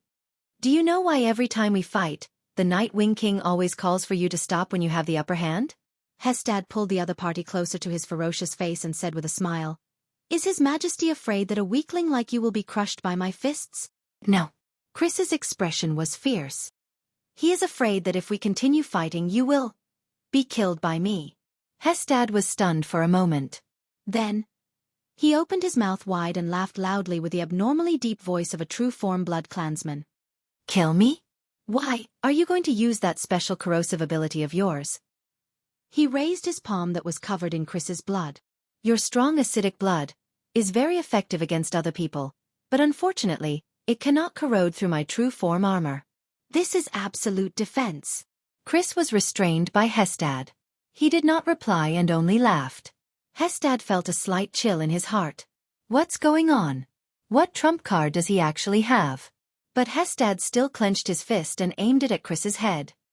His hundreds of years of military service made Hestad Corleone decide that he would no longer hesitate for the sake of his former comrade. He was prepared to completely take the other party's life. How long was 0.1 seconds? Thales would tell you that it was enough for him to close his eyes and roar out a word. Hence, the moment the murderous Katerina disappeared, the prince closed his eyes and roared loudly. Covendier! The rapid wind blew past his face. Thales shut his eyes tightly and breathed heavily. Ha! Ha! He opened his eyes slowly. Katerina's black, terrifying, sharp claws were an inch away from his face. What did you say? Katerina narrowed her beautiful, mesmerizing eyes and said slowly. Escaped. I escaped this disaster. Thales panted uncontrollably and said nervously, It's Covendier. Was it Zayn Covendier who told you that Serena was in the convoy? You know quite a lot, huh? Katerina snorted softly and spread her claws slightly. Then all the more reason for you to die. Thales, who saw that his life was at stake, felt his skin crawl. He could not be bothered with the cadence of his speech. He spat out the words he had just thought of in an unparalleled, fluent, and unstoppable manner. He definitely did not tell you that this convoy is actually an important diplomat group from Constellation to Extet, and that there is also the only bloodline heir of the Constellation royal family among them. Then if you kill me, you will get into a lot of trouble, right? After Thales spat out these words, he continued to pant. He sat down paralyzed with his forehead drenched in sweat. Katerina's purple pupils quivered. Jade Star royal family, heir. Could it be? 12 years ago. She mumbled, but she immediately thought of something. The Night Queen slowly retracted her claws. Asterisk clap. Clap. Clap. Asterisk applause came from the side. As expected of my ally. Serena, who had been watching from the side for a long time, applauded enthusiastically. It's just that. Serena grinned. Prince Thales, how can you be so sure that she did not purposely come to kill you? Katerina's gaze became fierce again. She turned towards the Lolita-like Serena. To ensure my safety, from the second day onwards, I no longer wore any 9-pointed star emblems and symbols. Oh yes, you can find a 9-pointed star pin in the left pocket of my shirt. Thales sighed. Katerina took out the pin from his pocket and immediately furrowed her brows. And this? Her Majesty the Queen never revealed any intention to kill anyone. She said, kill them all.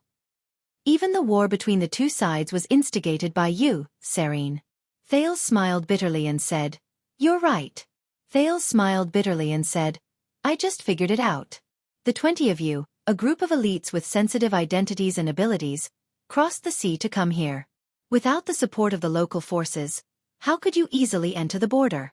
As for the Constellation nobles who are connected to the Corleone family and can even provide their family ships, only Covendier is left. Hearing this, Katerina exhaled slowly. Looking at the 9-pointed star pin in her hand, her gaze turned cold. Damn Covendier. The friendship between the Corleone family and the Covendier family, the Blood Fang family and the tricolor iris flower has come to an end, she said slowly. Thales finally breathed a sigh of relief. It seemed that in front of this powerful queen, his life was temporarily saved. Katerina held the pin tightly in her palm and muttered, Covendier's people only told us that the Corleone family's traitor was in the convoy heading north. They only said that it was a supply convoy from Constellation to the Northern Territory, but they didn't say that it was the second prince's diplomat group.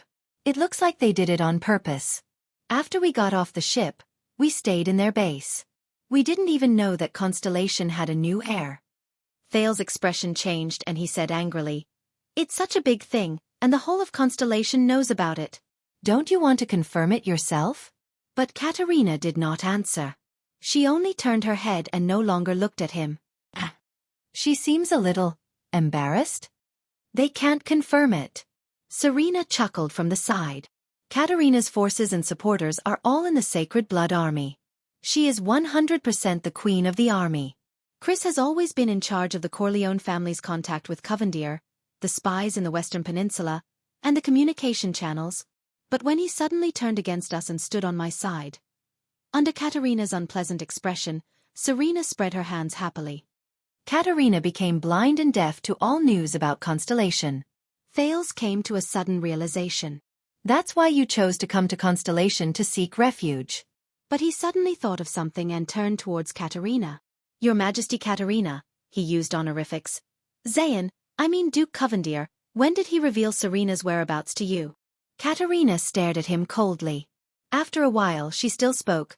We just arrived at the Western Peninsula a week ago and entered Eternal Star City 6 days ago. And 4 days ago at noon, Covendier informed us that he found the traces of the Corleone traitors. Katerina's expression was gloomy, but her lovable appearance made her look like a sulking, adorable beauty. Their condition was that in order to prevent the news from being leaked and thus harm Iris Flower's reputation, we must kill all of Serena's companions. From the children to the elderly, leave no one alive. Serena's entire body trembled. If I knew you had such an agreement, I would not have to go through so much trouble. But she immediately came to a realization. But that's right. If that supreme-class woman was around, I believe that you would not have been able to kill him. Thales lowered his head and sighed. When did the Duke of Iris Flowers have the intention to kill? Even if I could sever all ties with the Corleone family and draw a clear line with them after this, I would definitely leave some traces and cause endless trouble in the future, would I not? Zayn. Why did he do such an obviously unwise act? That morning when Zayn met me, after testing me with a few words, now that I look at it, it was to find out Serena's whereabouts. His attitude suddenly became extremely strange. Also he brought... Thales' eyes brightened. It's that veteran, isn't it? Thales raised his head and asked slowly. He was probably unknowingly planted with some sort of tracking method. You do not need to chase after our convoy, because Zayn knows that Genid will definitely do his best to follow behind me. You only need to chase after this veteran. The distance is so far, so no matter how many scouts and sentries my guards set up, they will not be able to detect your presence. As long as you are far away from the Central Territory, away from the suzerain's fortress that you run into every few days, and into the sparsely populated birch forest, Thales concluded with a sigh, you will be able to make your move. Katerina's eyes brightened. For a mortal, especially a mortal of your age, you are very smart and have quick reflexes. Right, I think so too, Serena interrupted with a smile, but she was glared at by Katerina and Thales at the same time. All right, since I did not achieve my goal, Serena spread her hands in resignation, then revealed her small fangs. I can only do it myself. In the next moment, Serena's small hands turned into sharp red claws. She bared her fangs and pounced towards Thales at lightning speed. Thales shuddered, but his hands were tied behind his back. He could only kick his legs with all his might and retreat on the snowy ground. Asterisk boom. Asterisk the snowflakes exploded and scattered. The ice-cold snowflakes pounced on Thales' face, stinging him so much that he closed his eyes. Thales opened his eyes and saw Serena's small red claws a few feet in front of him. This time, however, she was held tightly by Katerina. "Since just now, you have been trying your best to lure me into killing him," Katerina said coldly. "Even at this stage, do you still harbor any illusions about the throne?" Little Serena grinned. "Why can't I? I am the first in the line of succession. I am one rank ahead of you. Who are the second?" "Very well," Katerina raised her other hand and said coldly. "Anyway, I no longer harbor any hope of capturing you alive. Then I will directly change my line of succession." Katerina roared furiously and stabbed her sharp claws toward Serena's heart. "Become the first." Rolana, who was beside Serena, only watched coldly. She did not have the slightest intention of interfering. However, in the next moment, then, something happened that shocked Thales and left him dumbstruck.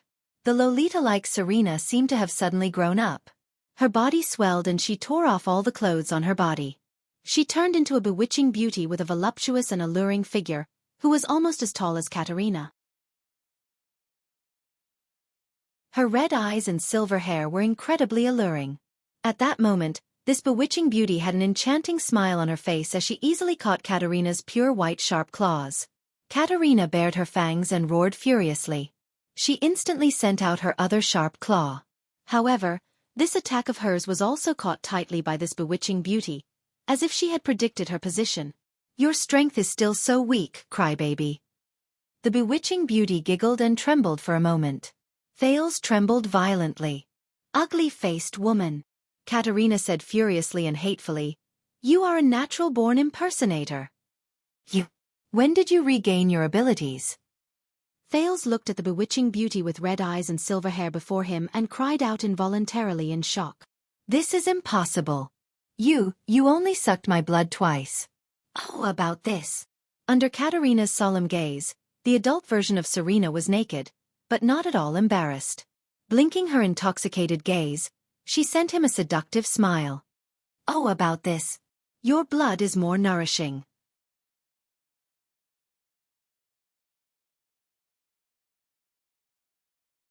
Chapter 89. Battles between Supreme Class fighters were not like those between Superclass fighters and Ordinary Class fighters, where the rhythm was slow and the power was scattered.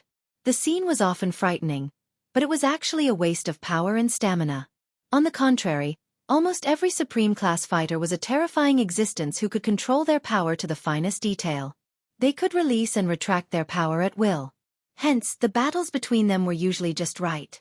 They were simple and direct. They saved energy and time, but they were highly effective and deadly. To them, as long as one side made a slight mistake in their control, the other side's instant reversal was a common occurrence. Like now. Hestad pressed Chris onto the ground expressionlessly.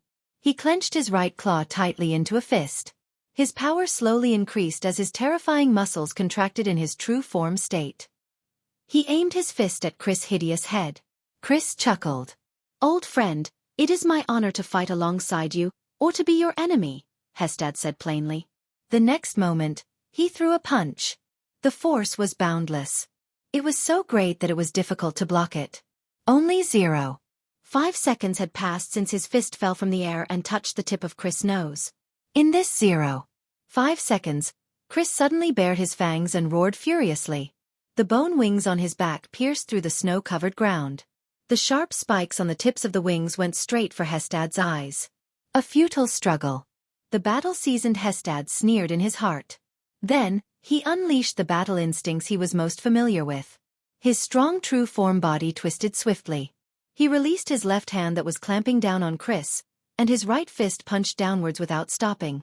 Chris seized the moment Hestad released his left hand and punched the ground with both fists. His heavily injured body rose violently and charged towards Hestad. Hestad's terrifying right fist brushed past Chris' hideous left cheek and left ear. The strong wind mercilessly scraped away his skin and flesh, bringing with it a frightening patch of black flesh. Asterisk thud. Asterisk Hestad's fist landed on the ground. Snow flew everywhere. Half of the heavily injured Chris' face was scraped off. He roared and used the recoil force to bend his arms into elbows and hit Hestad's armored chest with all his might. Hestad watched his old friend's counterattack calmly. His chest pushed against Chris' arms. The muscles on his waist and legs contracted, and his bone wings spread out to maintain his balance. He absorbed part of the impact and diverted part of it. He only slid 2 inches backwards on the snow-covered ground, and Chris' attack was neutralized.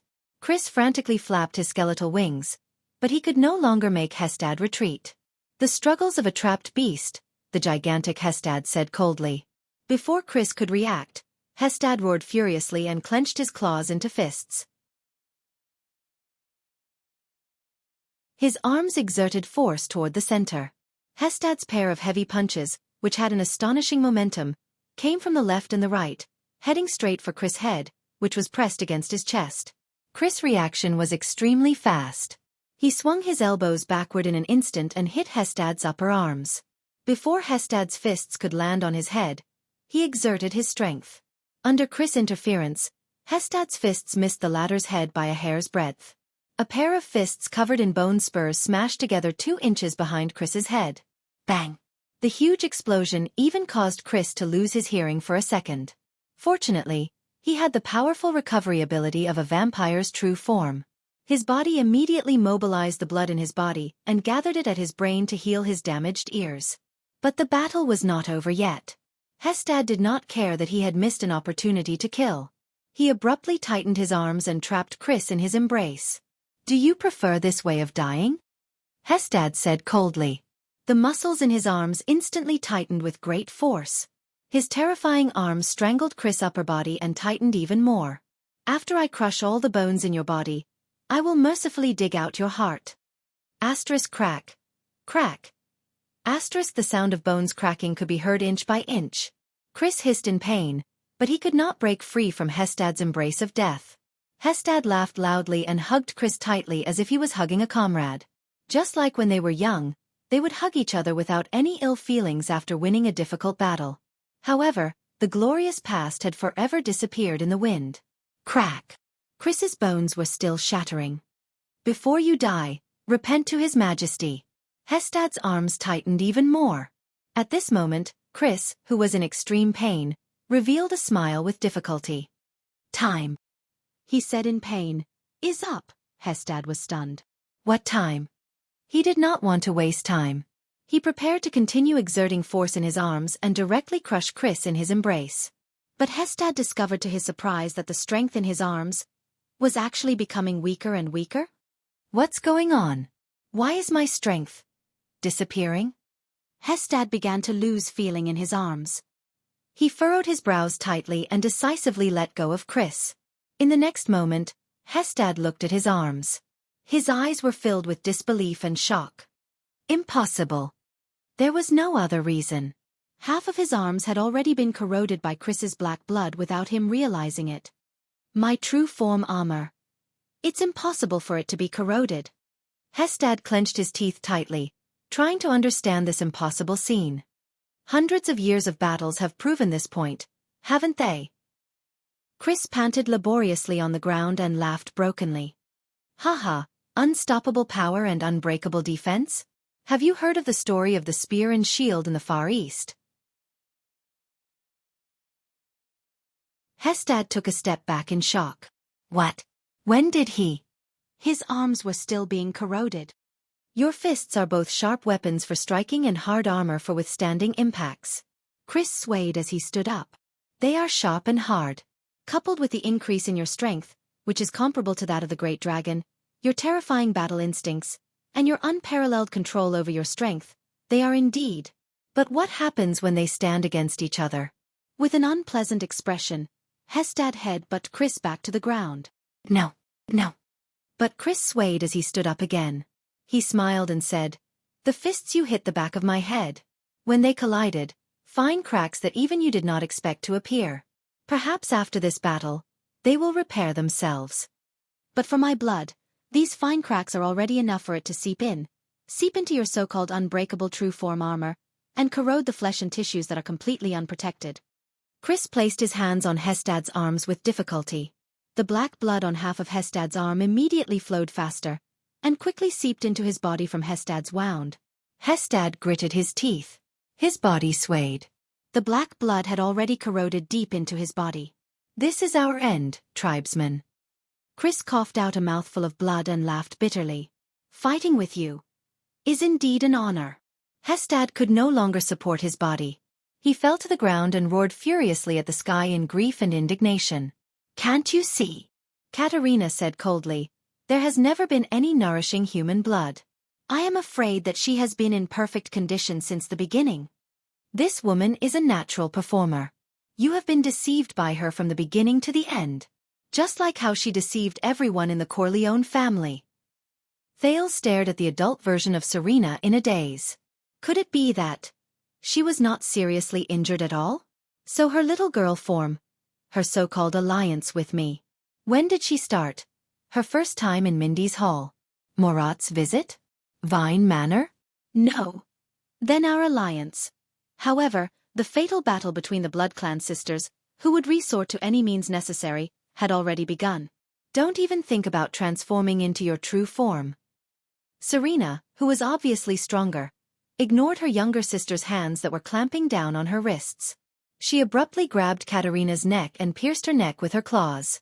She laughed and said, "Just like in the past, you have no chance." Ugly-faced woman, Katerina said in disgust. Serena's expression changed. She whistled behind her. The contest of strength between Katerina and Serena finally came to an end. Because the supraclass blood clansman, Rolana, who was watching the battle from the side, instantly appeared behind Katerina and struck out with her claws. Katerina screamed and tilted her head to dodge, but her shoulder was still pierced by the claws.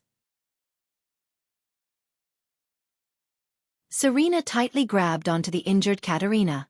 The two of them disappeared from the spot at the same time, then appeared in midair not far away and violently crashed into and broke two birch trees. Asterisk bang. Asterisk the snow and dust dispersed, revealing Serena's naked figure. She laughed softly and said, "How does it feel to be continuously attacked and not be able to transform into your true form?" Rolana's expression was cold as she appeared beside the two sisters and held Katerina in a tight grip. Serena laughed maniacally. Facing Katerina, who was obviously being suppressed, she punched her younger sister's face with the speed of the wind. Asterisk thud. Asterisk Katerina spat out a mouthful of blood and leaned to the side weakly. Oh no. It was obvious that Serena's side's attitude towards him was no longer that of an ally like before. As of now, the Night Queen was his only hope. Asterisk thud. Asterisk Serena's second punch landed on the Night Queen's face. Do you miss this scene, Kat? Serena smiled happily and fixed her eyes on Katerina's gentle and beautiful face. Sister's love. Katerina's eyes brightened. With a turn of her body, she easily scraped Rolana, who was behind her, down with a speed that the naked eye could not follow in the angle of her sharp claws. She even left a deep scratch on Rolana's chest that revealed her bones. But she had no time to care about Serena, who was in front of her. The patricide's punch landed once again. Asterisk boom. Asterisk this was the third punch with an even greater force. It blasted Katerina onto the snowy ground. Thales watched the battle anxiously. At the same time, he searched the remains of the carriage for something that could scrape off the rope. However, with his eyesight, he could not catch the Blood Clansman's terrifying extreme speed at all. He could only see the scene where the three of them skipped frames. It was not that he did not think of taking advantage of the chaos to escape, but he also knew that on the snowy ground at dusk, he could not escape the Blood Clansman's pursuit with just his short and small legs, no matter which side it was. Rolana crawled up from the ground and hissed. On the other hand, Serena smiled cunningly and walked forward. But in the next moment, a strange sound came from where Katerina was. Ah! Ah! Serena's expression changed drastically. Ah! Ah! When Thales heard that sound, he suddenly felt his entire body tremble. He could not help but feel as if the entire world was spinning. Ah! Ugh! He could not even maintain his balance while sitting on the ground. He swayed and fell. He could not stand up anymore. Thales was extremely flustered. What's going on? Ugh! Ugh! Thales struggled, but his consciousness was blurry. It was as if he had lost all sense of direction. When he stretched his hand to the left, it would reach to the right. When he raised his head towards the sky, he would drill deeper into the snowy ground instead. After twisting about randomly, he finally shifted his gaze to the battlefield. He shifted it to Katerina. Her purple eyes had now turned pure black, and an ominous black liquid seeped out continuously. Rolana, who was beside her, was also like Thales. As if drunk, she fell to the ground, gritting her teeth and cursing. Thales was shocked. Katerina is crying? He instantly remembered Katerina's nickname, the Weeper. So, is this her ability? Black liquid flowed from Katerina's eyes. She let out strange and mysterious whimpering sounds. She slowly stood up and looked at her older sister. Tears of the bloody night. Serena swayed her body and said furiously, "It can actually be used without a true form?" Under the strange crying sounds, Serena struggled to hold on. She wanted to punch her younger sister's chest before she fell. Asterisk thud. Asterisk Thales watched in astonishment as Serena's fist was firmly clamped down by a sharp white claw with bone spikes on it. Serena furrowed her brows. Katerina, who had been suppressed all this while, raised her rapidly changing head. Her ears were elongated, her fangs were sharp, and bone spikes protruded. Her entire face turned into a strange pale white color. Thales watched in a daze as Katerina's entire body swelled and changed shape. She grew white bony wings and slowly turned into a huge white monster. It was the true form unique to Supreme Class Blood Clansmen. Asterisk bang. Asterisk as Serena screamed in agony, her younger sister's fist pierced through her abdomen. Ugh. Yes. Ugh. Sister, ugh. The white true form Katerina widened her pure black eyes and spoke in a hoarse voice. My younger sister, loves you very much too, ugh. Serena screamed and swung her body frantically. However, she was helpless against Katerina's strange cries. Ugh. Looks like you are not recovering well, sister. Ugh. Katerina's current appearance was as if she was crying and talking at the same time. She appeared especially terrifying. On the contrary. Ugh. I have improved too much. Ugh. The current me, I don't even need to transform into my true form, to use the tears of the bloody night. Ugh, ugh. This is a forbidden ability that does not differentiate between friend and foe. As Katerina used the tears of the bloody night that she spoke of, she raised her fist that pierced through Serena's abdomen and pulled Serena in front of her. She revealed an expression that looked like she was crying and smiling at the same time. Thales closed his eyes in relief. Does this count as releasing an ultimate move in time? This change in the situation is really frightening. Katerina's bony wings slowly extended and spread open. The skin and flesh on her body began to fall. Very soon, she would completely transform into a pure white true form blood clansman. However, now Rolana, Serena said with her last breath. Katerina furrowed her brows. Rolana, who was lying on the ground, seemed to have adapted to the feeling of losing her balance and direction. She tightly hugged Katerina, who was still transforming. Princess Katerina, I am sorry. Rolana flashed a charming smile, which immediately turned into a bitter and pathetic smile. But this is for freedom. An ominous premonition assaulted Thales' heart. Asterisk bang. Asterisk in the next moment, Rolana's entire body exploded into black blood that filled the sky. It splattered all over a small corner of the world.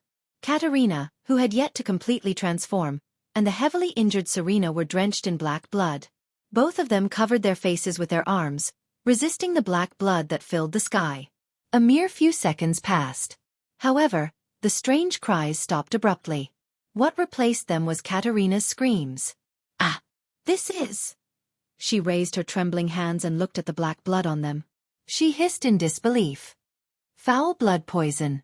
Katerina seemed to have been splashed with sulfuric acid from Thales' previous life. Her entire body trembled in the black blood, and her entire true form began to wither. Without the effects of the tears of the bloody night, Thales sat up and watched this scene in a daze. What is this? At this moment, Serena tightly covered the wound on her abdomen and let out a sincere, wild laugh that filled the sky. Ha ha ha ha ha. In the next moment, the skin and flesh on her body fell off inch by inch, and a crimson stratum corneum grew and took shape. Her ears elongated, her bone wings pierced through her back, and bone spurs and sharp claws slowly took shape.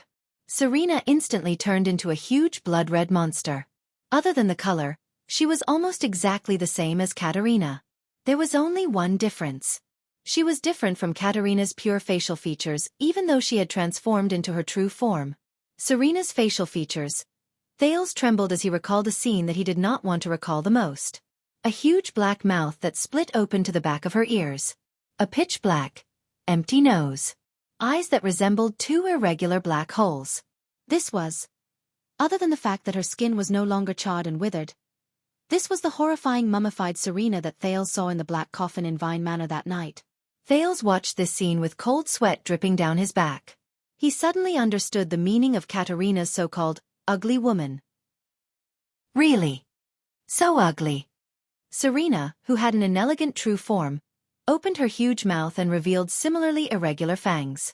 She let out a wild roar at Katerina, as if she had caught her prey. Asterisk roar. Thud. Asterisk amidst true form Serena's hoarse and shrill laughter and Katerina's pained screams, the Night Queen's pair of bone wings were snapped off. Asterisk rip. Asterisk in the next moment, Katerina's left arm was torn apart. Blood splattered everywhere. Asterisk crack. Asterisk this time, her right arm was forcefully snapped off. Katerina, who had lost both her arms and wings, roared madly. However, the true form Serena only revealed a victorious smile and punched her into the snow-covered ground. Asterisk boom. Asterisk the horrifying true form Serena raised her red claws that were at least twice as long as the average bloodclansman's and slashed downwards. Asterisk rip. Asterisk she forcefully chopped off Katerina's legs. Katerina's true form appearance finally disappeared completely, and she returned to the adorable queen in black. However, she was already powerless to reverse the situation. Thales watched this reversal in a daze. Not good, he said in his heart. Not good at all. Katerina, whose limbs were all severed and her wings shattered, spat out a mouthful of blood indignantly. She watched as the true form Serena slowly returned to her normal appearance. The true form of a supreme-class bloodclansman is very terrifying, Serena said happily and enchantingly to her younger sister, who was lying on the ground, looking extremely miserable. However, very few people know that the process of transforming from a normal state into a true form is a process of changing the tissues in our body and undergoing blood transfusion and rebirth. Serena pulled up the cape left behind by Rolana after she sacrificed herself and wrapped it around her body. She sat down next to her younger sister and pretended to sigh. At this stage, the bloodclansman's immunity towards special poisons is at its weakest. Especially when there are bloodclansmen of the same clan and origin who willingly assimilate the tainted blood poison into their bodies, and then let you absorb it when you transform. Isn't this a very genius idea? You know, I've always had a headache over that so-called forbidden ability of yours. Thales found a sharp wooden fragment and desperately cut the rope that tied him behind his back. However, this was not as easy as it was portrayed in the movies in his past life. He could not see the situation behind him and did not know the most effective way to cut. He could not even use much strength. He had to be faster. Otherwise, after Katerina, it would be his turn. What should I do? Thales gritted his teeth and thought frantically. Katerina, who was powerless to retaliate, said furiously, "You crazy B***tch. You actually used the lives of your subordinates. Do you know how painful it is to implant the tainted blood poison into your body? Ha ha ha, I love seeing you like this the most. The cute look when the tables are turned at a crucial moment, and you can only use foolish words to criticize me." Serena clapped and laughed happily. The Night Wing King will probably be very pleased to see how powerful I am, right? Shut up. The Night Queen, who had lost all her advantages, Katerina hissed in indignation and resentment. You are not fit to mention him. You killed our father. Patricide. Father. Serena suddenly turned her head and was enveloped in an endless chill. You called him father. Just because he bit you on the neck? Katerina, who was on the ground, seemed to have been hit in the soft spot. She was momentarily stunned. She then frantically retorted, He saved us and raised us. Katerina, whose limbs were all broken, struggled to raise her head with a heart full of hatred and met her sister's gaze. He bestowed his noblest lifeblood upon us. He allowed us to possess his bloodline, share his glory, and even inherit his title. He's like a father, loving us. Otherwise we, the pair of orphans, would have died a violent death in the chaotic world of the Battle of Eradication. Thales shuddered. The Battle of Eradication? Serena's figure flashed in an instant. She grabbed the ladder's neck and lifted her up. Filled with disgust and ridicule, the patricide coldly said to her sister, "Ignorant sister, you do not know anything. You only remember the doll he gave you. You only remember the love he gave you. Right, cat. You will always be a crybaby who hides behind me. Do you think that I do not know what you think? What I think about him?" Katerina's gaze seemed to have been frozen by something. She looked at her sister with a face full of suspicion. Serena spoke coldly. "Every time that man returns to the castle, you are the first fool to pounce on him and act coquettishly. If there is any ignorant maid or knight who shows even the slightest bit of love for him, you will mock and ridicule them, secretly suppress them, and have the people below isolate them. Weeper? Half of your tears are because you are afraid of me, and the other half is because you like him." Katerina trembled violently. "Yes, I know." Serena sneered. Serena sneered and said, "Cat, you do not only admire him, you worship him." Katerina struggled and revealed a look of disbelief. Under Thales' extremely shocked gaze, the patricide enunciated each word clearly. "You still like him and desire him. You love him deeply." Katerina trembled as she looked at Serena. She could not speak. At this moment, Serena laughed maniacally in a deep and mysterious manner. "You fell in love with the person who gave you a second life, the powerful and terrifying Night Wing King, did you not?" "No." Katerina's brows struggled, as if she was immersed in an unbelievable pain. "Is that not the case?" Serena said coldly. "You wish that you were his wife, his lover, and not his daughter." Watching this scene, Thales was stunned. "This is serious Oedipus complex?" Thales lowered his head and sighed. Unfortunately, his life and death were still in the hands of this queen. He struggled to stand up. "Really? Why? Every time in the end, it's always me alone. To save the world?" The heavily injured Katerina roared madly. Serena's gaze was cold. She stretched out her crimson claws and gently scratched Katerina's fair face. "And your ugly and shameless feelings, let it end here." At this moment, "Wait a minute." Serena furrowed her brows slightly and turned to look at Thales. Thales leaned against the wreckage of the carriage and struggled to get up from the ground. He furrowed his brows tightly and looked at the ferocious-looking Serena. Under Serena's gaze, he walked towards the black coffin. The legendary anti-mystic equipment. The Dark Knight Black Coffin. "I heard that there is a mystic here?" Thales' jade star panted and flashed a bitter smile. "And the kind that can be released?"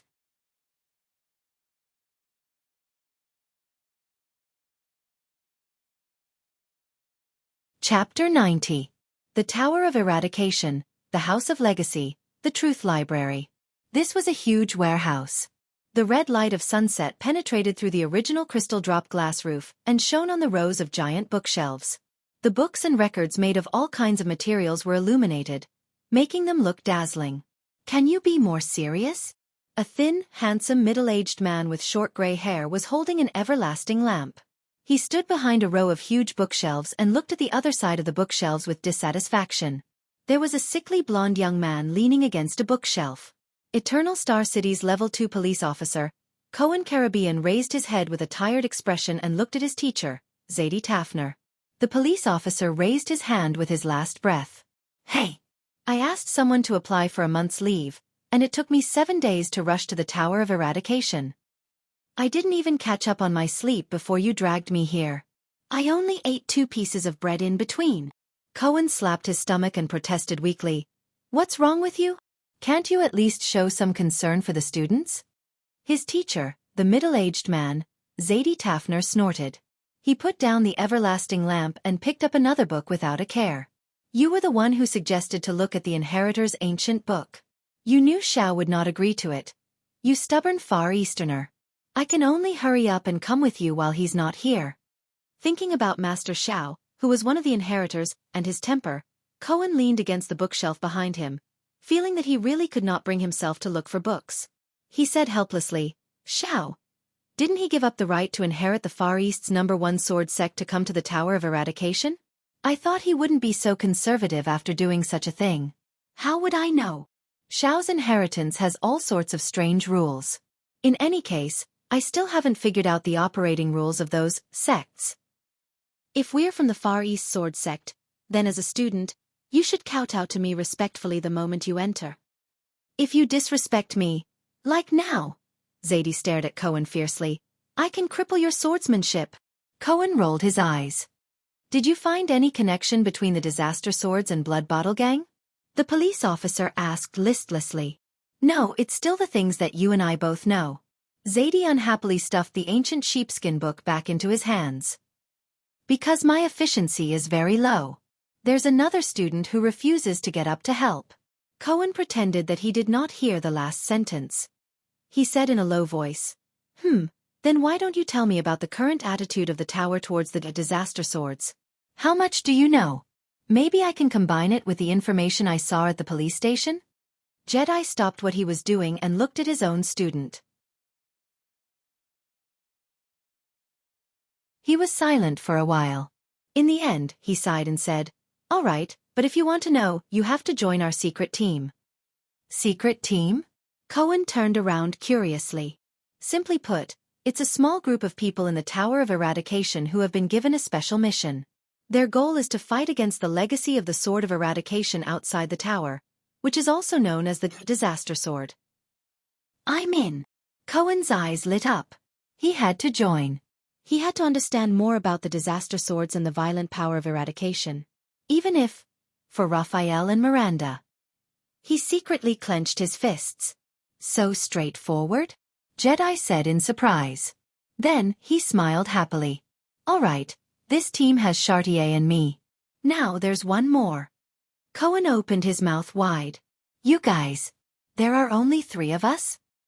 A team of 3. To fight against the disaster swords? Cohen looked as if he had been tricked. He looked at his teacher in disbelief. You must be joking, right? What's wrong with 3 people? After all, we are a secret team. We have an official name. Jedi slapped his thigh and said with an unfathomable look. Xiao calls us the Purgers. Cohen's expression froze. Purgers? Purging traitors? Then Raphael. But Chartier thinks that based on the blood debt that Crassus committed, it's better to use the name Avengers. Jedi leaned forward with a serious expression. And I think that based on the importance of our mission, we should be called. Cohen subconsciously wanted to cover his ears, but Jedi had already spat out the words. Kill Crassus, rebuild the Tower of Eradication, revive the extraordinary swords, and save Errol's Jedi team. Cohen looked at his teacher with disdain. Haha, I'm joking. The atmosphere is too serious. Looking at Cohen's expression as if he had eaten such asterisk tea, Jedi laughed and patted his shoulder. But then he sighed.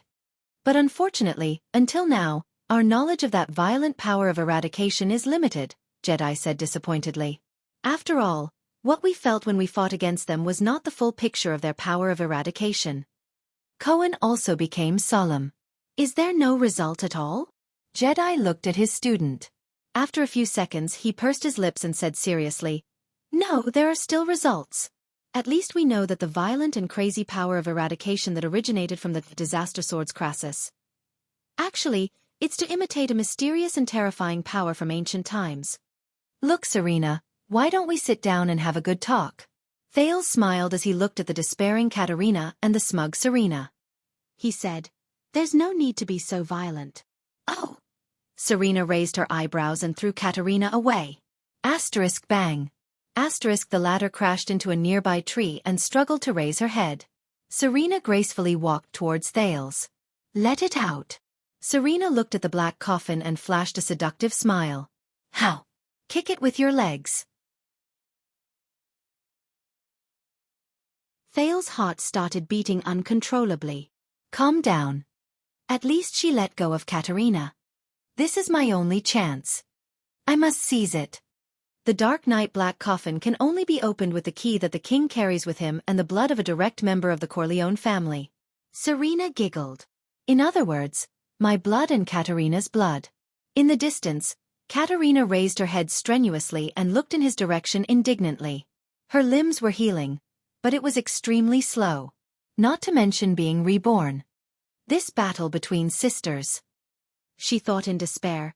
There's no hope of turning the tables. Is that so? Thales took a deep breath. Rolana and the others must have told you how Ralph and I escaped from the dungeon in Vine Manor, right? Serena narrowed her eyes. I have a special psionic ability. Thales trembled as he tried his best to weave his own story to make it seem more believable. It can break all shackles. Why don't I try it on this coffin? Thales touched the sharp wooden shard in his hand behind his back, feeling anxious. He did not manage to cut the rope, but it should not be a problem for him to cut himself, although the side effects of that power might be a little big.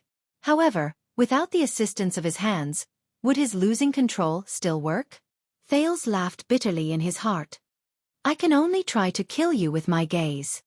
Serena's steps got closer and closer. So it's your psionic ability. But why do you think I tied your hands? Serena lowered her head and laughed coldly. I asked Rolana everything. Your psionic ability can only be activated when you cut yourself with fresh blood.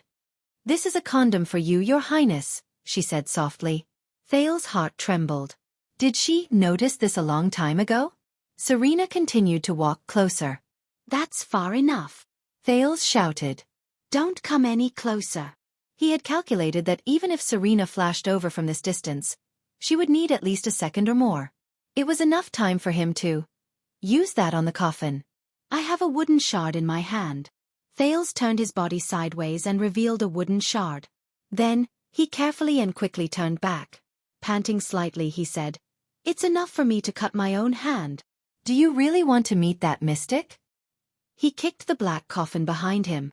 Do you want me to knock on the door for you first? Serena's eyes were cold. This brat.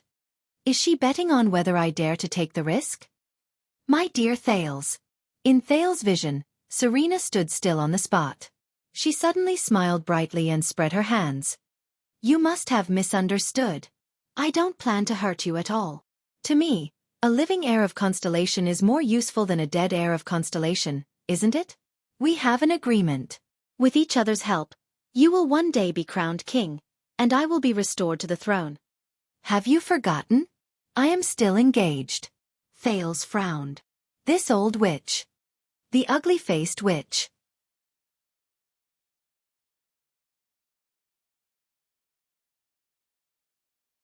Thales raised his head to look at Serena and enunciated each word clearly. It is impossible for you to return to the throne. The sun was about to set. There was silence on the snow-covered ground. Serena stared at him and did not shift her gaze for a long, long time. I have had enough of you. Serena's smile disappeared. Her voice was extremely cold. Self-righteous mortal. You are right. Even if I kill Katerina here. The sacred blood army that is loyal to her, as well as the clans behind the warriors, such as Castigan, Sullivan, Loraloa, and those who covet the Blood Ocean throne, will not allow me to be crowned. So, your real enemies are the opposers who are practically everywhere in the entire Night Kingdom. Thales shut his eyes tightly and exhaled. So, you need the power of a country to destroy those opponents that you cannot defeat.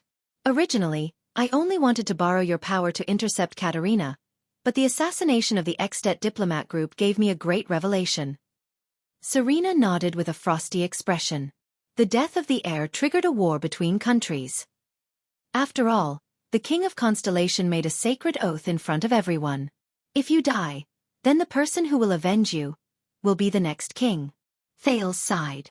The next heir of Constellation died due to the Night Queen's shameless interception, and the latter disappeared without a trace. Serena shook her head and sighed. How many ambitious people do you think will attack the Night Kingdom at all costs, or at least make a related oath just for the throne of Constellation? After all, it will only take a week to cross the Sea of Eradication from Constellation's south coast hill to the Night Kingdom. War will cleanse the opposers of the Sacred Blood Army and give me a more obedient Night Kingdom. Serena took a step forward fervently. And the true heir of Corleone will turn the tide at the last moment. So, this is the purpose of the alliance. To use Constellation to cleanse your opposers. Thales looked at Serena's expression and said quietly, The Starry Night Alliance is a complete scam. You don't understand, childish brat. Serena sneered. The alliance is to fight against the enemy. Thales glanced at the unconscious Katerina. No, Serena said coldly. I mean to ally with your enemy and betray him at a critical moment. Betrayal is the true meaning of an alliance. Thales furrowed his brows deeply. So that's how it is. This is her logic of survival. The Starry Night Alliance. Thales' first diplomatic attempt in his life had completely failed. In the days to come, Thales could not help but think of this scene when he sat at the negotiation table countless times. At the same time, he vigilantly thought of the true meaning of an alliance. Many historians were surprised at how the Starry Night Alliance could be so stable between two incompatible races during that era. However, only a few people knew that the first Starry Night Alliance only lasted for slightly more than a month before it ended in failure. As expected, a cute, capable, yet arrogant and childish lowly vampire who had lived for hundreds of years suddenly appeared. She had red eyes and silver hair, called me brother in a coquettish voice, and even fought to marry me. Thales sighed. This kind of trick. I was thinking too much.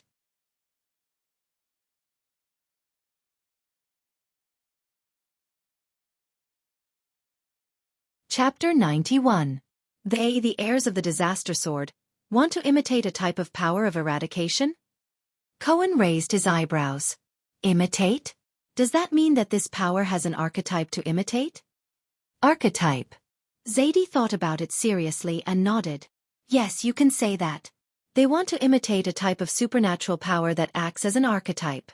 Cohen frowned and said in a low voice, Supernatural power? This is what we called the power of eradication a long time ago. So, the prototype of the supernatural power appeared before the Battle of Eradication, which is at least 700 years ago. The police officer asked, puzzled. Even longer, much longer than you think. Zadie took a deep breath and recalled the discussion he had with the other inheritors. He then said faintly, It's been a long time. He said faintly, the archetype you mentioned appeared from the era of kings to the era of the ancient empire, but the most famous record was at the peak of the first civil war in the ancient empire. There was a person with that type of archetypal supernatural power, who brought his troops into the capital of triumph and beheaded the supreme emperor. Beheaded? Emperor? Head? Cohen opened his mouth wide in shock. Emperor? I would believe you if you said it was the weak final empire, but that was the great ancient empire. Why didn't history classes mention this? During the era of the two empires, the emperor was assassinated more than once. There were two successful cases. As for why you as a noble don't know, Zadie smiled proudly. Firstly, due to a well-known reason, there are not many historical records of the two empires left in Constellation. If you want to find the most complete historical records, you have to go to the main Nox Dynasty's Rise and Death Pavilion, or here, the Tower of Eradication's Truth Library. Secondly, the Jade Star royal family is the descendant of the Karas royal family. Even if they knew about this, do you think the Supreme King would be happy to put the Emperor was beheaded by the army in the book? Back to the main topic. Zadie sat down cross-legged. This was Xiao's cross-legged sitting method. Compared to his other kneeling method, Zadie felt that this Far Eastern sitting method was more like a master's. He patted his sword. I heard that the person who killed the Emperor relied on this mysterious archetypal supernatural power to defeat almost all the opponents of his era. Even the wizards had to be careful when they met him. All the opponents? Cohen asked in surprise. What's so powerful about this prototype? I'm not sure. Zadie frowned. It was recorded in Crassus' own notebook that the biggest characteristic of that kind of supernatural power is that it has no characteristics. Nothing special. Zadie spread his hands and said irresponsibly, Anyway, that's what Crassus wrote 100 years ago. That's not right. Cohen furrowed his brows and said doubtfully, If this supernatural power is really that powerful, wouldn't it have become the most popular power of eradication in the past 1,000 years? Wouldn't it have been learned and practiced by everyone? Yes, why isn't it widespread? That's the weird part. Zadie had a mysterious look on his face. He looked like he wanted Zadie to know what was going on. We figured this out. Cohen raised his eyebrows and crossed his arms, refusing to ask. In the end, Zadie rolled his eyes at him, but he couldn't help but have the desire to confide. Cross's notes are vague, but there are clear records about the awakening and upgrading of this power. This is the joint research of him and another inheritor. Cohen stared at him curiously. Zadie opened his mouth softly and spat out words with a distinct Far Eastern accent that sounded like a poem. To transcend through life and death, to reach the peak of life and death. Cohen widened his eyes and opened his mouth. He shook his head twice. I don't understand. Zadie sighed. Our normal power of eradication, including the 4 original supernatural powers, needs to be awakened through unremitting swordsmanship and combat practice. However, this prototype cannot be awakened through practice, nor can it be improved through practice. Zadie narrowed his eyes mysteriously. As a power of eradication, it can only be awakened when the owner is in danger and is about to die. There's a chance for it to awaken. Cohen widened his eyes. To transcend through life and death, to reach the peak of life and death. It can only be awakened in a situation where death is inevitable. The huge truth library was filled with silence. 3 seconds later, Cohen opened his mouth in disbelief. No way. So, the people who have this prototype power of eradication are all? Yes. Zadie frowned, full of doubt and confusion. He said a few words. They are people who have experienced death. Cohen touched his abdomen with an unpleasant expression. There, the wound caused by the disaster swordsman from Blood Bottle Gang still seemed to be aching. Zadie's expression was complicated as he said, the awakened with this kind of prototype power of eradication are very few lucky people on the battlefield. They only awaken after suffering a fatal injury, and I guess that most of these people died from their injuries not long after they awakened. For example, you did not die immediately after your throat was slit, and then awakened this power. Then, with the recovery ability comparable to a great dragon, you healed your wound and stood up alive? Cohen frowned. It doesn't sound like something a human can do. The police shook his head in disbelief. He could not understand the meaning of this power. But it still appeared, his teacher said with his head lowered. I have another conjecture, and Xiao agrees with me on this point. Under Cohen's breathless gaze, Zadie slowly explained his reasoning. The stronger a person is, such as a supreme class to a superclass, the harsher the conditions to improve this power of eradication. The requirement for certain death will be even more brutal, and the death rate will also be higher. That is why Crassus wanted to imitate it and not copy it. Cohen sighed. I guess that the crazy and ruthless aura is the side effect of this power of seeking death? Jedi nodded. So, even the lucky ones who survived, if they want to improve and become stronger after obtaining this power, they will have to go through even more tragic experiences of death again and again.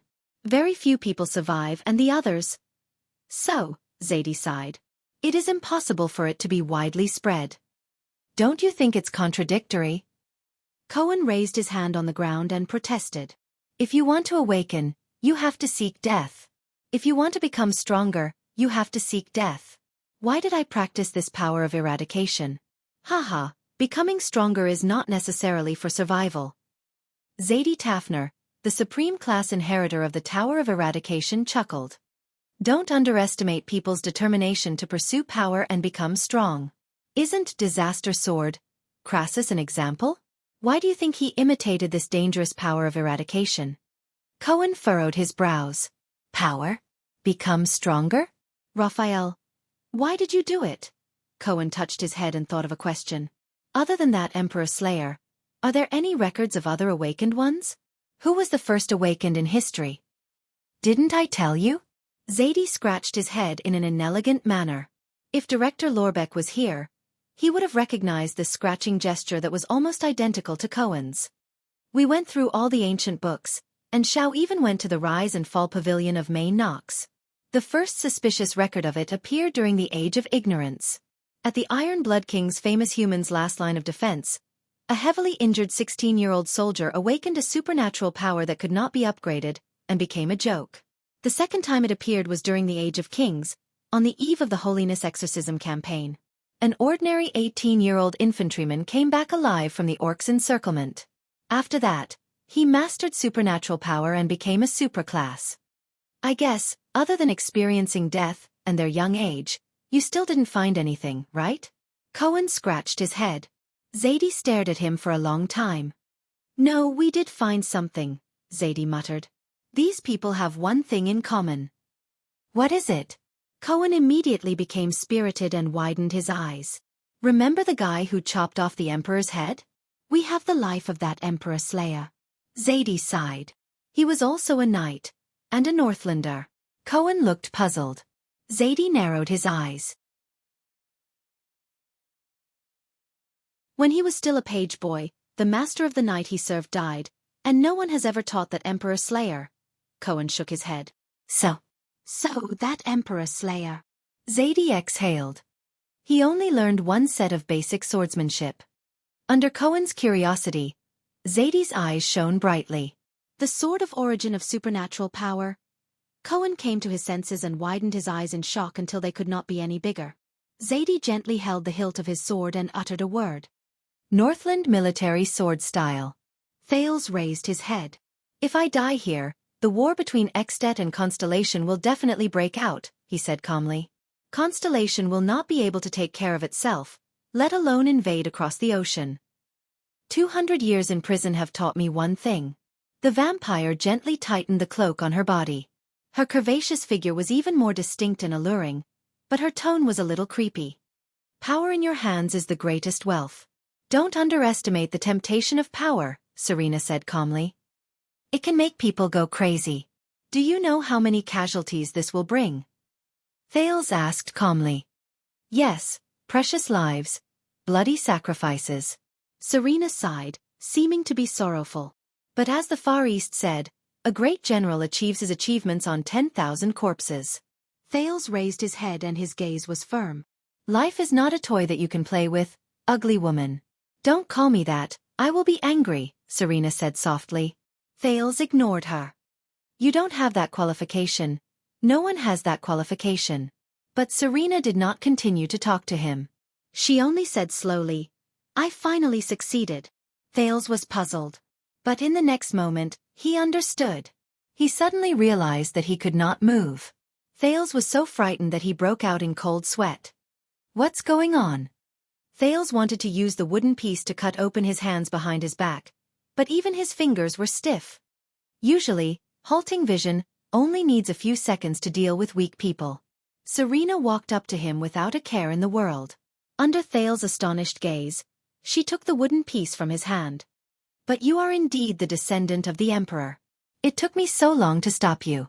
Compared to my sister, this is not an ability that is practical in battle.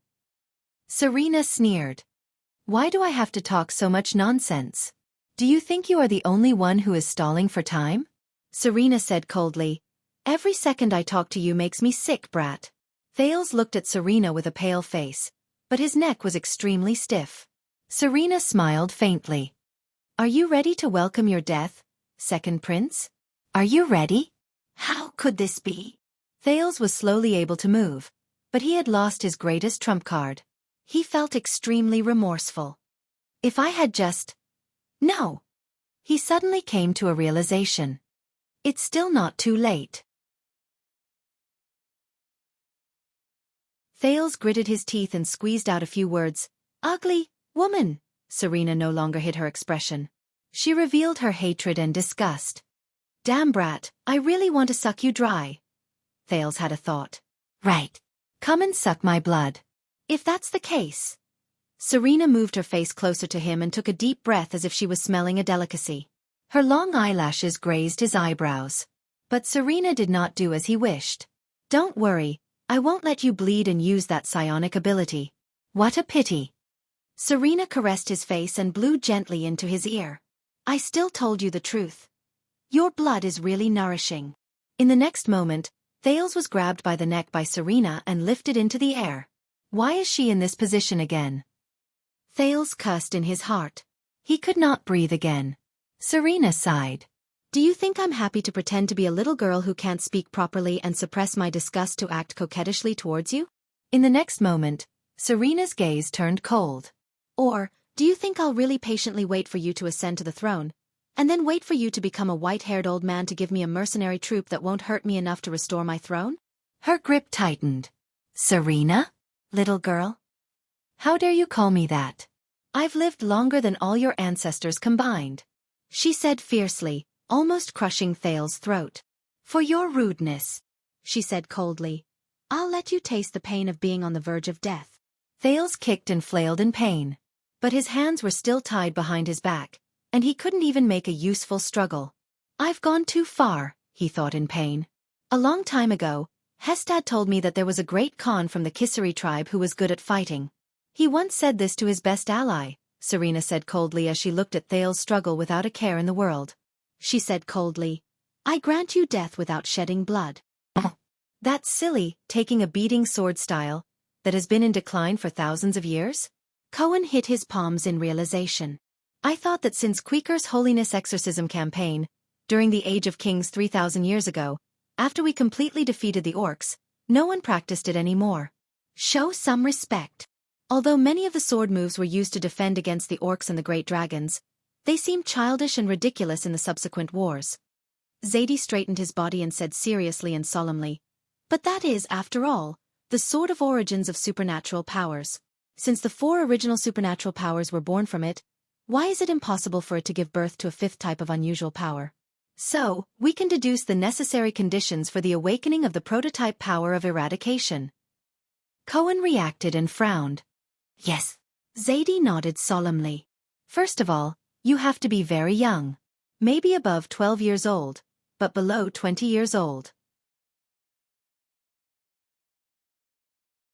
Also, you cannot practice any power of eradication. Secondly, you have to have a complete foundation of the Northland military sword style. Thirdly, and most importantly, you have to experience death, but you cannot die immediately. Lastly, you have to have, as you said, a powerful recovery ability comparable to the great dragons, to survive from fatal injuries. This will ensure that your awakening will not be the last scene of your life. Then you have to repeat the process. The scion raised his head and glanced at the sky outside the glass. The sun was about to set. He remembered the silent figure with a sword on his back. I will find this power. No matter how hard it is, no matter what price I have to pay. If this is my path. Zadie Tafner lowered his head and sighed. But that's impossible. There was a long silence. Teacher, this prototype power of eradication. Cohen's expression was solemn. This time, he was no longer impudent, but used honorifics instead. Does it have a name? Zadie paused for a moment and nodded slowly. Yes. The Emperor Slayer gave it a name. According to the legend of the ancient Bright God Church, after people die, if their souls cannot return to the kingdom of God, they will descend to hell. At the entrance to hell, in front of the residence of the 7 great kings, there is a dangerous and terrifying river. On it, there is a treacherous ferryman who rowed the boat all year round and was in charge of receiving these dead souls. That river is called Hell's River. Cohen was secretly shocked. He had heard of this legend. Maybe it's not just a legend? So when you see Hell's River, you see death. But the Emperor Slayer believes that there will always be some people who have souls that even Hell's River is unwilling to collect. The ferryman of Hell's River will send them back to the human world. They see Hell's River, but they return from death. Cohen widened his eyes. He heard Zadie enunciate each word clearly. So, that kind of power of eradication obtained after returning from death. It is called by the Emperor Slayer the sin of Hell's River. Thales struggled with his hands that were tied behind his back. His lips trembled and turned blue. In front of this unparalleled power, he struggled with all his might, but he could not. Every pore on his body was covered in goosebumps under the enormous pressure. His bones were rubbing against each other due to the excessive tension in his joints. Blood gathered on the surface of his skin. His heart was beating faster and faster under the heavy pressure.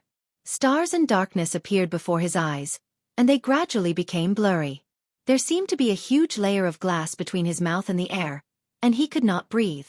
His trembling gray eyes watched as Serena's hands tightened. Thales was still struggling with all his might. His legs kept kicking, trying to break free from this hopeless and dark shadow of death. However, his vision was getting darker and darker, until he lost all his vision. His brain activity became more and more difficult due to the lack of oxygen. It became more and more difficult, and slower. His thoughts began to no longer be clear. His memories began to become chaotic, and countless fragments appeared as they overlapped. His heart beat even more frantically, trying to send more oxygen to his brain. But everything was in vain. Until the only heir of Constellation, Thales Jadestar, stopped struggling. His eyeballs rolled to the upper edge, his legs hung limply, and his shoulders relaxed. He calmed down as if he was dead. Serena flashed a satisfied smile. The sun set in the west, and night fell. Thales there in Jirana Kessel Jadestar. Dead. End of book. I lied to you.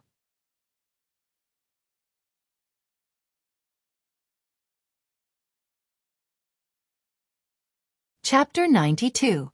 Under the rising moon, Ralph anxiously galloped through the birch forest after nightfall. In order to maintain his balance, the Phantom Wind Follower's pair of J-shaped elastic steel sheet prosthetics had a large surface area on the ground. Walking on flat ground always felt strange, but to his surprise, the wide surface area made it easier for him to move forward in the snow, especially when he was riding on the wind. It was as if he was walking on flat ground. However, Ralph had no experience in tracking in the snow, nor had he lived in the north, which was filled with unmelted snow. Constellation's central territory could only see sporadic snow, while the long and narrow Camus Union and the 5 cities in the southeast were dry and warm. This brought him great trouble in tracking, even though he was the first person to notice the abnormality in Serena's carriage and immediately chased after it. The wind-controlling psionic ability allowed Ralph to move with the wind in the narrow and crowded Red Street Market, like a fish in water. His speed was not inferior in the dense birch forest. But he had to find that boy. The boy who gave the Phantom Wind Follower a new life. Ralph passed through a forest and saw a flat piece of snowy ground in front of him. His gaze suddenly froze. The Phantom Wind Follower shuddered and fell onto the snowy ground. Under the moonlight, a coquettish woman wrapped in a cloak loosened her grip. A 7- or 8-year-old boy with his hands tied behind his back slipped from her fingers without any reaction. He fell onto the snowy ground like a prey that had been brutally killed. He did not move. The coquettish and seductive woman turned around gently, licked her lips at Ralph, and revealed a strange smile. No. Ralph knelt on the snowy ground in disbelief. His hands trembled as he reached for the boy with his eyes closed. No breathing. No heartbeat. No pulse. No. That boy. The boy who looked like an adult. The boy who gave me a choice. The boy who saved me from the abyss of despair. The boy who taught me how to read, spell, and communicate with sign language. Dead. No. Ralph raised his head. Half of his face was hidden behind the silver mask, and his expression was indiscernible. What's wrong? Serena Corleone tilted her head and blinked charmingly. Oh, are you here for little Thales? Ralph clenched his fists and stood up slowly. His eyes were filled with hatred and anger as he stared at the coquettish woman. Sorry, he's asleep. Serena giggled. I'll come find him in my next life. There was a sudden gust of wind on the ground. Serena's expression changed. The wind became stronger and stronger. It blew up the snow around Rolf and fluttered his clothes. The Phantom Wind Follower glared at Serena. He had no idea how strong the woman in front of him was. However, he would do everything in his power to make the other party pay. In this way, he would owe that boy a debt. I'll just pay it off. But in the next moment, Ralph realized something to his shock. His whole body stiffened. He could not move. What was going on? He rolled his eyes. This woman? Serena let out a delightful laugh. Her gaze never left Ralph, maintaining the pressure of pausing gaze. Children nowadays. She pouted and shook her head, seemingly distressed. She tapped the side of her eyes and looked at Ralph, who was frozen on the spot. Don't you use your brain when you fight? It was so dark. It was so dark. He couldn't feel the time. There was no space either. Why did it suddenly light up? It was too bright and blinding. These are memories? So many memories. One by one, familiar or unfamiliar scenes flashed past his eyes. It was chaotic. In the end, only messy voices were left. The central limit theorem provided us with a sufficient basis for random sampling. Don't be distracted. If you learn these well, at least you can go to the market research department of various companies after graduation. What is this? Chiron, if you arrived in a different world waiting to be saved, would you become stronger, farm, learn about technology, and fight for supremacy? Would you want to change it? Forget it. The changes of society have always been unpredictable. Unless I am the god of creation. Well, conclusion. There is no point in asking you this question. What's with that look of disdain in your eyes? Such a familiar voice. Social class issues are often associated with inequality. Education, income, and capital are all common terms. Blau and Duncan. Remember these two scholars. They will be your nightmare for the next 2 years. In our era, if you don't know how to use logarithmic linear models, don't even think about analyzing social class. So confusing. Why are these combinations illogical? Why are you so conflicted? Just tell me, are we going to be together? Why are you frowning? Why is everything so familiar, but there seems to be a layer of fog? The key to the logistic regression model is this probability function. The probit model is actually similar to it. If you only know general linear regression and not logistic regression, don't say that you've learned regression models. There's no other reason. I just think that this is very embarrassing. Where am I? Everyone categorizes him as one of the 3 great ancestors, but compared to Weber's extensive quotations and scientific arguments, categorizing his philosophical meditations, which he came up with while sitting on a chair. Some radical scholars, including myself, believe that this is an insult to our discipline. What is this? But, it's such a familiar name. A one-mode social network can be represented by a symmetric matrix, while a two-mode social network is more complicated. Look at your stupid faces. Have you never learned linear algebra before? If you haven't learned advanced mathematics, what makes you think that you have the ability to learn this discipline well? Bull**T. Wait a minute, I know what this is. I've learned it, even written about it, taught it.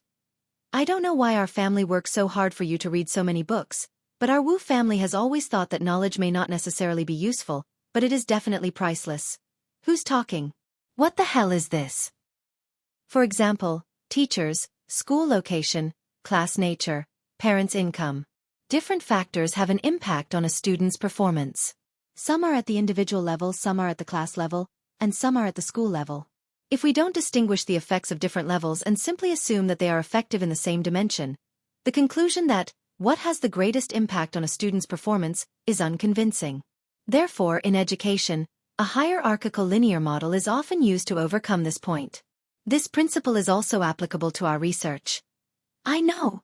I definitely know. Damn it, why can't I remember? Marx and Weber had diametrically opposed opinions on the autonomy of a country. The difference between the two types of national power defined by man is, did you not read the text? Can't finish it? Then why don't you sleep a little more? Wait, who am I? Who am I? The people led by Scochipo began to reflect on the Marxist scholar's social schema and Parsons' macroscopic theory. Society embedded in history may not operate as they expected. Just like that, the tradition of historical analysis returned to our field of vision. What am I? Do not think that qualitative methods do not need to be like measurement. On the contrary, we do not have clear scientific standards like measurement research.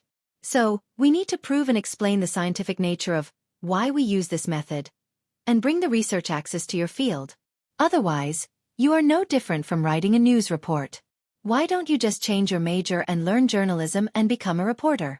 I guarantee that you will earn more.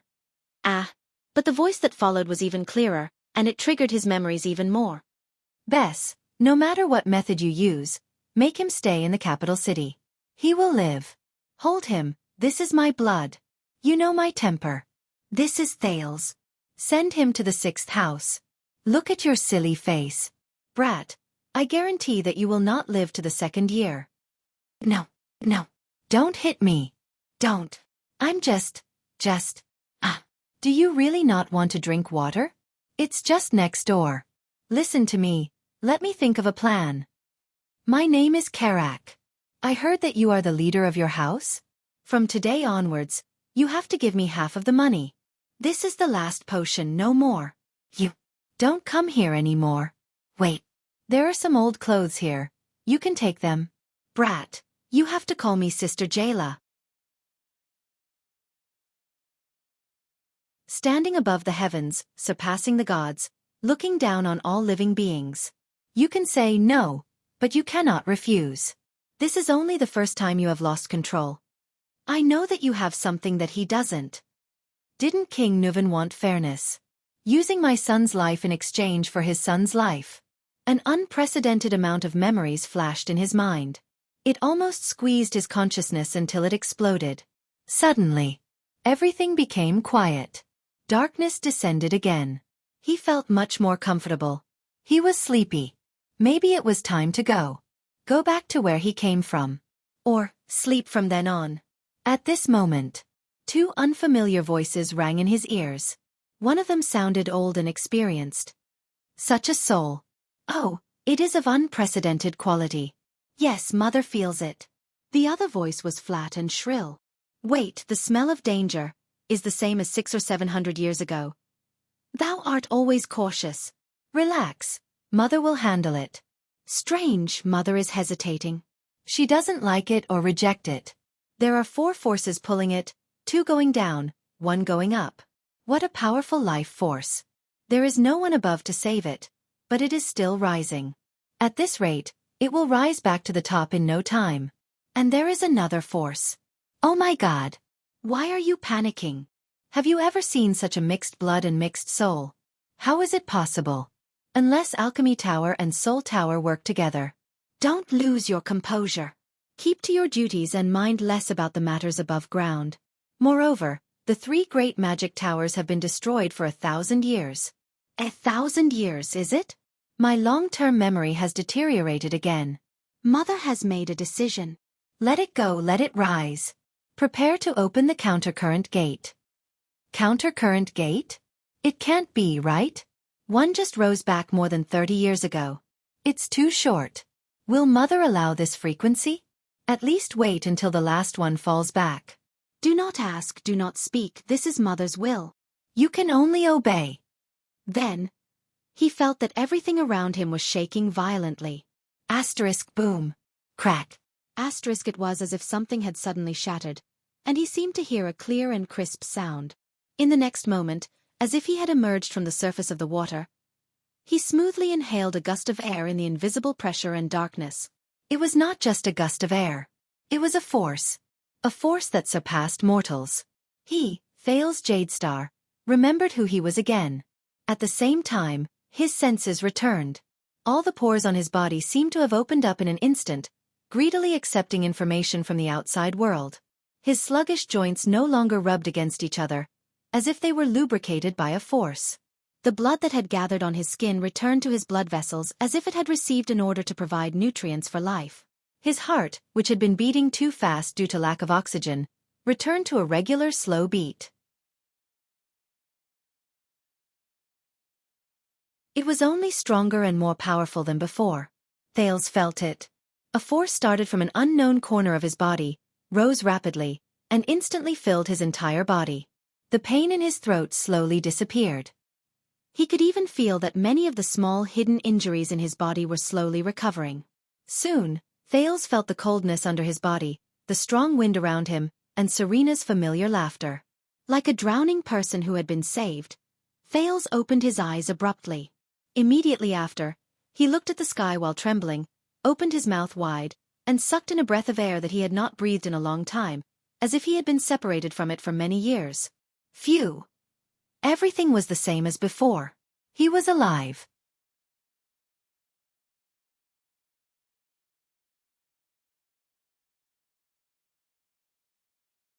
Chapter 93. On the snow-covered ground under the moonlight, Serena laughed maniacally and raised her deformed sharp claws. Looking at Ralph, who was struggling in the halted vision, she shook her head gently and said, "If you didn't see this scene, perhaps you wouldn't have to die. After all, I need enough witnesses from both sides to spread the word about everything that happened today." But because of the Blood Clansman's extraordinary hearing, the complacent Serena suddenly shuddered. Ahem. Want to spread the word? The words of the person involved are more convincing than the witnesses. Ahem. Serena Corleone turned her head in disbelief. It can't be? A voice that the two of them were very familiar with rang out on the empty snowy ground under the moon. Isn't it? Say, ugly-faced woman? Under the double shock of Ralph and Serena, Thales Jadestar, who was supposed to be dead, coughed violently and turned over while panting. He climbed up from the ground with his hands tied behind his back. In a world that you do not understand, there is a bardic poem that goes like this. Thales stood up with difficulty and quickly thought about the current situation and the solution. He slowly said, "What cannot kill you makes you stronger and stands higher." A few seconds after Serena shifted her gaze away, Ralph broke free from his stiff state as though he had been liberated. But the two of them did not do anything else. They just stared at Thales in shock. How is this possible? Serena shook her head in surprise. She looked down at the hand she used to strangle Thales. Was it because I was imprisoned for too long that my strength and estimation have regressed? But he's clearly not breathing. What's going on? There's a problem. Ralph looked at Thales and flashed a gratified smile. He made a gesture. Do not look at her eyes. Thales returned a powerful gaze and nodded slightly. The silver-haired, red-eyed female blood clansman gritted her teeth and turned to glare at Thales. Damn it! Thales showed a smile that he had not shown for a long time. He deliberately avoided Serena's gaze and did not give her a chance to activate her ability. The prince clenched his teeth and pressed them against the tip of his tongue. Was I too nervous and scared just now, so I did not think of biting the tip of my tongue? Thales laughed bitterly in his heart. I was forced to look at that path for so long. First target, Dark Knight Black Coffin. Was he really going to release that mystic? A strange expression flashed across Asda's face. But Thales only hesitated for a second before he prepared to attack. But just as Thales was about to bite the tip of his tongue and activate that taboo, something happened to his body. A strange wave surged out from his heart, surging up his chest, neck, face, and finally to his eyes. His blurry vision became clear, bright, and clear in an instant. The Serena before him became clear. Thales was momentarily stunned. What is this? He felt that Serena was like a blood-red lamp that emitted a piercing red light in the boundless darkness. He turned his head. Katerina lay unconscious on the ground under a big tree on his left. She was panting unconsciously, and a dim white light flashed in her eyes. Am I seeing things? Thales blinked in puzzlement as he looked at the scene before him. To his surprise, he realized that everything in the world seemed to have slowed down. Serena actually spent a whole 5 seconds gritting her teeth. Damn it! Her voice became extremely slow and thick, like the result of a tape recorder speeding up. That's not right. Is this time stopping a series of play? Bah bah.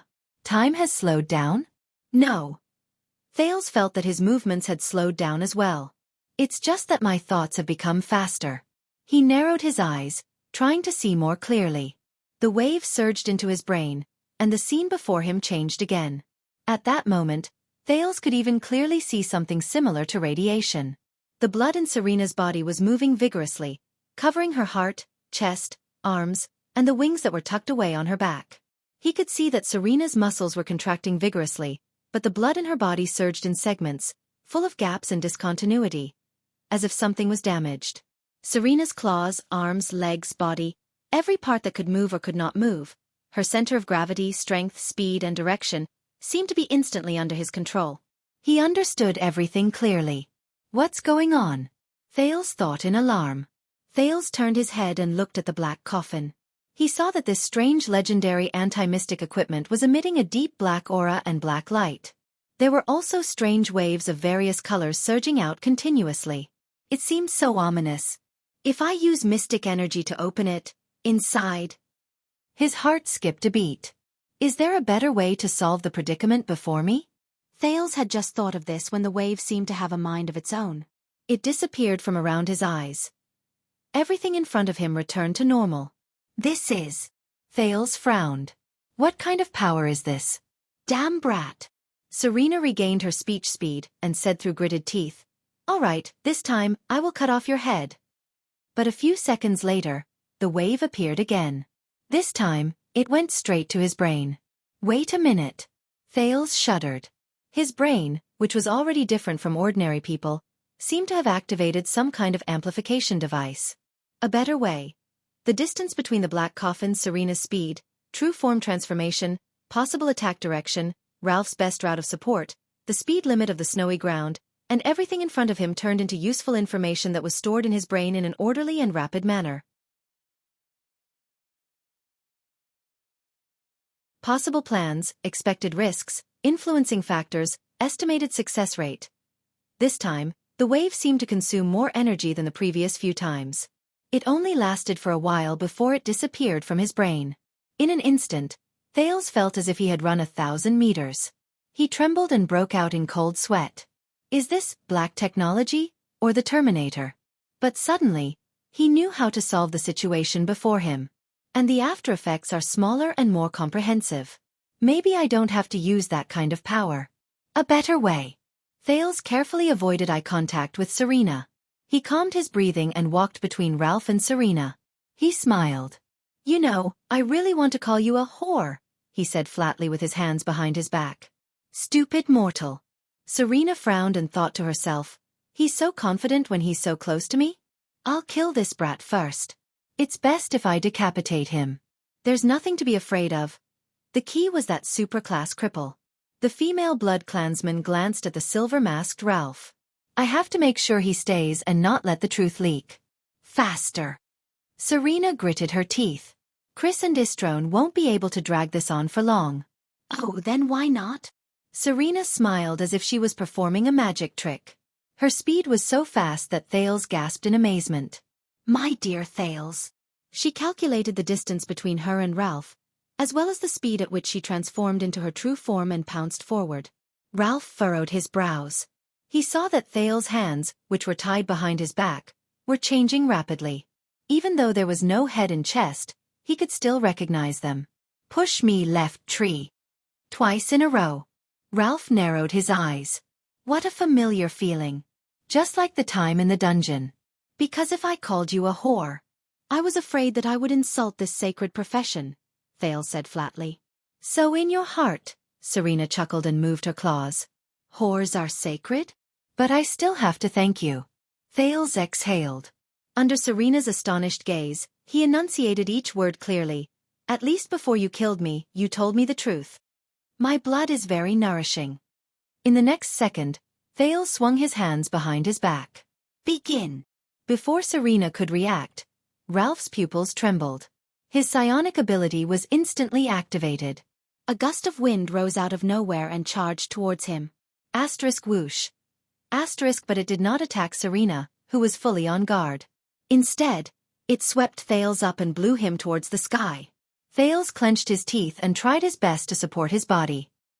He narrowed his eyes to withstand the impact of the wind. After all, he was not Ralph, who had been immersed in the art of human kiting for many years. In the air, time seemed to have slowed down again. But he knew that was not the case. The fluctuation gradually filled his limbs. Thales instantly felt that he had grasped the balance of the wind by turning his limbs lightly. From the corner of his eyes, Serena screeched and transformed into her terrifying true form. Where do you think you're going? Serena widened her black hole-like eyes.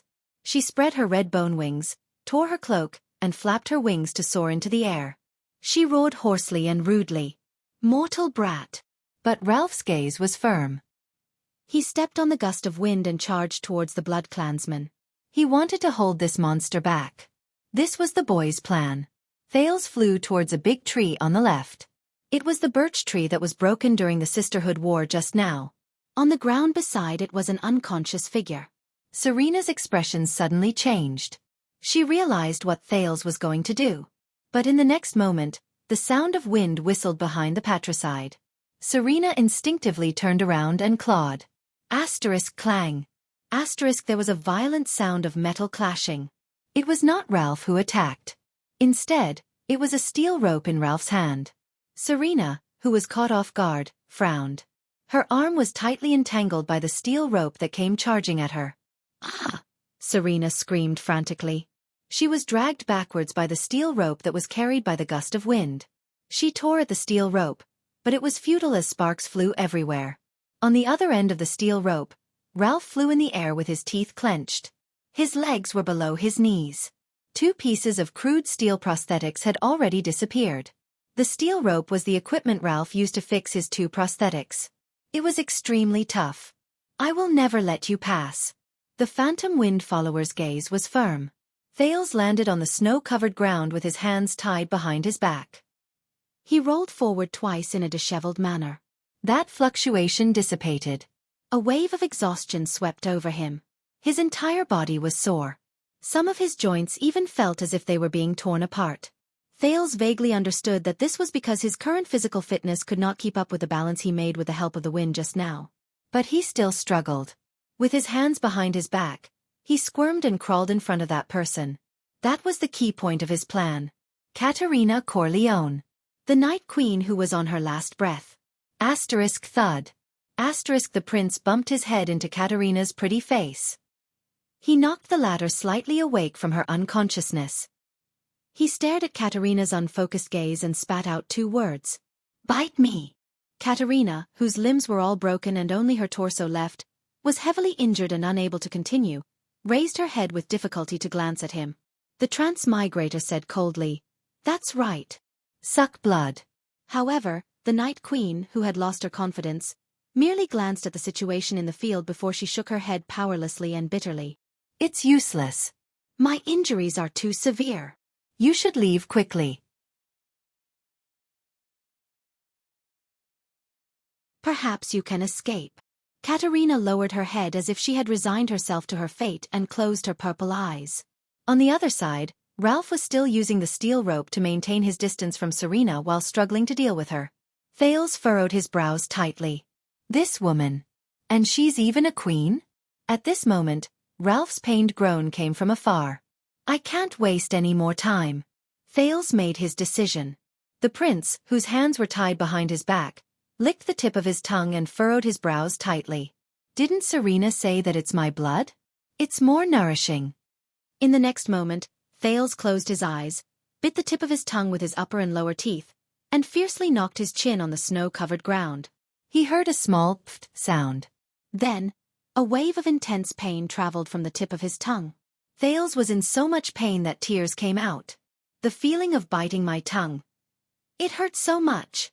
But Thales still struggled to stand up with tears of grief. Without hesitation, he threw himself onto the ground next to Katerina without any hesitation. Then, under the shocked gaze of the head of the Corleone family, the Weeper, and the Night Queen, Katerina van Corleone, Thales fiercely kissed Katerina's lips. Katerina subconsciously wanted to struggle. Until Thales' eyes widened in anger and stuck the tip of his tongue, which was filled with blood, into her mouth. A second passed. Katerina's entire body trembled. "This is the taste of this blood." "Ah!" Ralph's furious roar came again. Thales furrowed his brows and stared at Katerina's incredulous gaze. "This woman. Why is she so unreasonable?" Her sister, Serena, was obviously intoxicated with excitement, savoring it carefully, and looking like she was about to attract fans.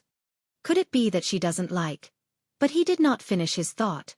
Because in the next moment, Katerina struggled with her broken body and revealed a terrifying, thirsty and bloodthirsty gaze. The purple-eyed blood-clansman, who only had her torso left, suddenly turned around and pressed the 7-year-old child under her body. Asterisk thud. Asterisk the Night Queen lunged forward wildly. She bit Thales' mouth tightly, madly sucking his blood. Pain. Thales felt a sharp pain from his tongue. Once again, Thales cried in pain. Ugh! He desperately shook his head violently, forcing Katerina to let go of his mouth. Thales' tears flowed as he panted intensely. "I was wrong. This is definitely crazier than her sister." Thales raised his head and furrowed his brows as he stared at Katerina, who was on top of him and had a fierce look on her face because she was disturbed from eating. In the next second, like an impatient lover, Thales anxiously extended his head and exposed the skin on his neck. He said to Katerina without a care in the world, "Quick, neck! Hurry up!" Katerina revealed a longing gaze. She lowered her head fiercely and used her teeth to tear open the collar on Thales' shoulders. "Hey, you!" Before Thales could finish speaking, Katerina angrily bared her fangs and fiercely bit his neck. She started sucking his blood. Pain, sucking sensation, dizziness, numbness, and pleasure all assaulted Thales' mind in an instant. Thales cried in pain and looked pitifully at Katerina, who was ravaging his body. Powerlessly and bitterly, he finished his sentence. "Can I be gentler?" Amidst the strong wind, Serena grabbed onto a tree and finally steadied herself. "Damned bug. I've played for long enough.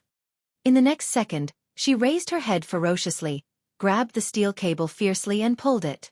The great strength strengthened by the true form was activated. Ralph, who was at the end of his tether, was dragged along by the great force on the steel cable.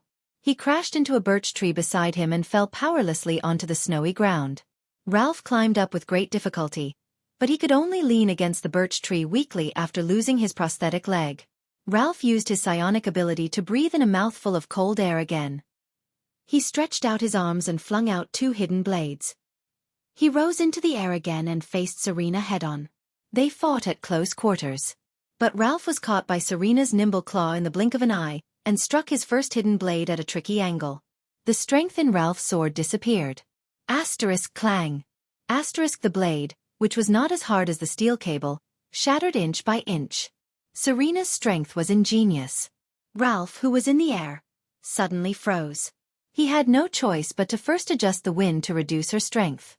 However, in an instant, Serena expressionlessly extended her long leg and stomped heavily on his other arm. Ralph grunted and flew backwards. His arm seemed to have been fractured. In the next moment, Serena's face was ferocious. She flapped her bony wings and instantly accelerated towards Ralph. Her sharp claws attacked. Asterisk clang. Asterisk she crushed Ralph's last hidden blade with her claws. I miscalculated. Ralph thought disappointedly. I can't stop her at all. He remembered what the air mystic had told him a long time ago. I have seen quite a number of supreme class people. Their fighting styles are basically, Asta said slowly at that time. They can control their attacks freely, meticulously, perfectly, and without any hesitation. The battles between supreme class people seem boring and simple, fast and monotonous. But this kind of terrifying control between the millimeters is far from what those brats in superclass who waste their energy or strength recklessly can imagine. As for your problem, if you encounter a supreme class, Asta's blue robe was so distinct that Ralph could still remember his indifferent and colorless face. If you don't get close to them, you can use your psionic abilities to fight for a while. But Asta immediately raised his head and revealed a thoughtful expression. There is only one exception. If you encounter Black Sword, Ralph recalled that Asta smiled lightly at that time. Remember to write your will beforehand. Recalling the past, Ralph sighed in his heart. Damn it. As expected, Supreme Class and Superclass are not on the same level at all. I can't even stop him for a few minutes. The Phantom Wind Follower gently closed his eyes. It ends here. At least the debt has been paid. But in the next moment, the sound of violent wind and the sound of hands clashing could be heard. Until the last sound. Asterisk splat. Asterisk Ralph opened his eyes in surprise. Damn it! Serena covered her left shoulder and flapped her bone wings. She screamed and retreated madly. Until she was a few meters away. A few seconds later. The patricide raised his head and looked at the person opposite him with a hateful gaze. That pure white true form blood clansman. My dear sister. The cold and elegant Caterina Corleone stood coldly in front of her. Her limbs were complete and powerful. Her bone wings could expand and contract at will. Her purple eyes were cold and fierce. It was as if she had never been injured.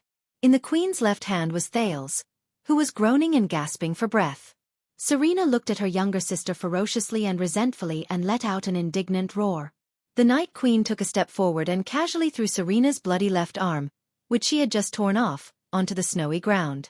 Her expression immediately turned fierce. The second round. Tower of Eradication, Sharp Blade Valley, Underground Secret Chamber. Xiao stroked his long white beard and slowly walked in. He lit the everlasting lamp in the corner of the room. It was a strange circular room. There were no objects at all. There were only thick stone walls. The stone walls were full of scratches of various colors. Some were deep, some were shallow, and their lengths varied. It was as if they were scratched randomly. Xiao turned around and looked at the other side of the room. It was a curled-up figure trembling in the corner of the room. Xiao looked at that person for a while and sighed slowly. It's getting worse? The figure trembled continuously and only managed to say after a long while, It's devouring me.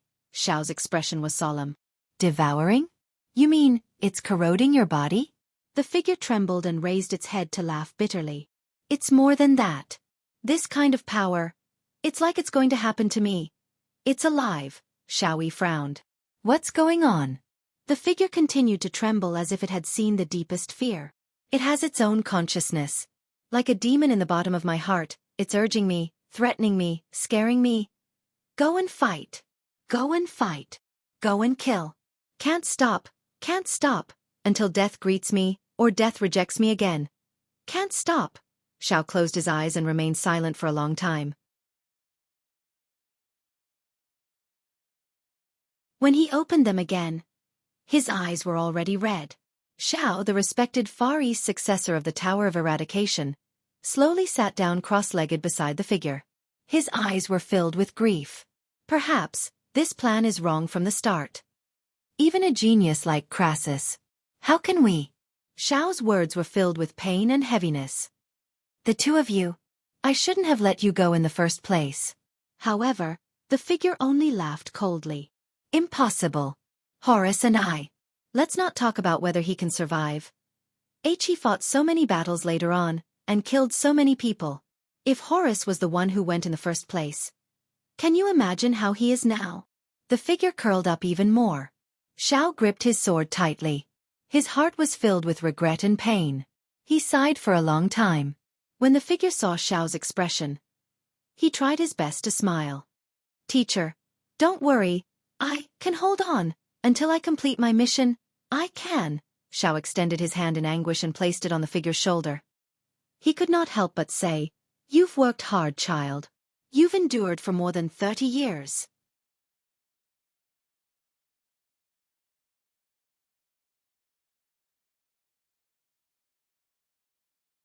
Chapter 94.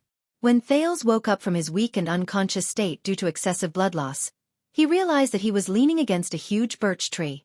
Ralph guarded him closely by his side. Seeing that he had woken up, the phantom wind follower heaved a sigh of relief. How is the situation? Thales asked weakly as he touched the 2 fang wounds on his neck that had magically closed and stopped bleeding.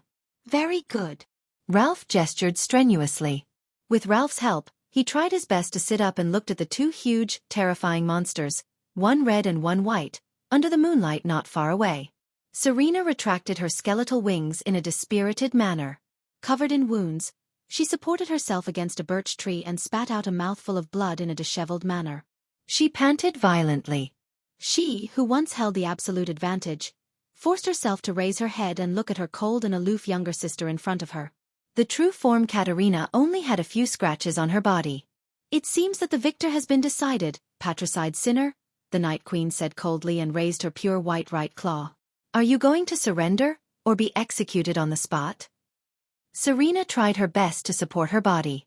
She gritted her teeth and shut her eyes tightly. In the second round of the deathmatch, Serena, who was greatly weakened and had used up all her trump cards, faced Katerina, who had instantly recovered and was full of vitality and was even stronger than before. Other than her left arm being cruelly torn off from her back, her right calf was also broken, one of the results of Katerina's tears of blood. She could not even maintain her balance while standing on the ground. One of her skeletal wings was torn into 3 pieces, and her body was covered in layers of lacerations. 2 of Serena's only right claw were broken as well. A terrifying bloody wound down from her ugly face to her chest. Serena resisted the dizziness caused by her severe injuries and stared at everything in front of her in a daze. Did I fail? Racking my brains for a plan. Using every trick in the book. Using Constellation's power to purge the Sacred Blood Army's opponents. Using Constellation's power to ambush and restrain Katerina. Or at least cutting off the wings around her. Even in the worst-case scenario, I must be able to hide and protect myself. These goals. Serena looked at the weak boy not far away in despair. None of them were achieved? Why? Freedom. Serena lowered her head and sighed. Why is it so hard? Her eyes dimmed, and her body began to be unable to support the true form which consumed a huge amount of energy. Her blood and tissues automatically withered and changed. Her body shrank, and she turned from an ugly-faced woman back into the alluring Serena. Very well, if you still have one good point, sister. Katerina narrowed her eyes. Her claws gently scratched a birch tree beside her, leaving a deep mark. That is, You can always seize the opportunity to surrender to save your life.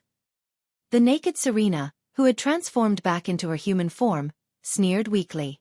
She forced herself to say, "Of course. An older sister always loves her younger sister." At this moment, Serena's and Katerina's ears twitched at the same time. Swoosh! From the birch forest nearby came the sound of someone flying at high speed. In the next second, the old butler Criscorleone's figure appeared in front of Katerina. Tong! After exchanging blows with the astonished Katerina, Criscorleone instantly retreated to Serena's side. He took out the cloak he had prepared beforehand and draped it over Serena. The luxurious clothes on his body were tattered.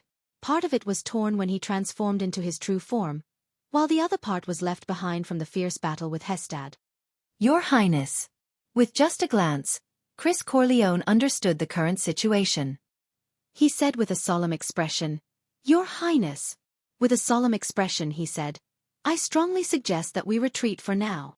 Thales frowned. He remembered Gilbert's evaluation of this old blood clansman. The Night Queen revealed a complicated expression. "Criscorleone, with your achievements in battle, you can be conferred a marquis. I still remember the surprise in my father's eyes when you mentioned that you wanted to serve us as a butler. Now that I look at it, he trusted his old subordinate too much." Katerina raised her pure white and strange true form head and furrowed her brows slightly. "Where is Hestad?" "He got what he wished for, Your Highness Katerina." Criscorleone turned around and politely bowed slightly to the second young lady of the family, the true head of the Corleone family. "Hestad died in battle in a glorious and joyful manner. He left without regrets and was freed from the pain of immortality, leaving behind only us old comrades." Criscorleone sighed secretly in his heart. To continue suffering in this world full of lies. Hearing the news of her subordinate's death, Katerina roared ferociously and spread her skeletal wings again. At this moment, there was a sound from the trees. Asterisk swoosh. Swoosh. Swoosh. Asterisk more than 10 human figures appeared behind Katerina one after the other, as if a frame skipped. The warriors of the Sacred Blood Army finally arrived late. Criscorleone supported the ashen-faced Serena and observed the worsening situation. His expression was grave and solemn. "Your Majesty." Although the remaining 12 men and women of the Sacred Blood Corps had injuries of varying degrees, they all wore resolute expressions as they respectfully saluted the Night Queen. Katerina did not even look at them. She only nodded slowly. "Surround them, the traitors," she ordered coldly. At that moment, she seemed to have returned to her proper role, the aloof and mysterious Night Queen who had spread her name throughout the 200 years of war in the Eastern Peninsula. The 12 figures instantly spread out and firmly surrounded Serena and Criscorleone. Although no one gave them a second glance, Thales' heart still tightened when he saw these people appear. This is the Sacred Blood Army. They actually did not have many casualties in such an intense battle. Thales panted weakly and said to Ralph seriously, "Be ready at any time and act according to the situation. Both sides have a very deep grudge against us. Do not let down your guard." Ralph nodded. Thales began to worry about the others again. The Sacred Blood Army has so few casualties. How are Putre, Waya, Cora, and the others, as well as Jadestar's private soldiers? Did I forget about someone? Strange. Who exactly did I forget? Thales scratched his head laboriously and vexedly, trying to remember. But soon, he would not have to be vexed anymore.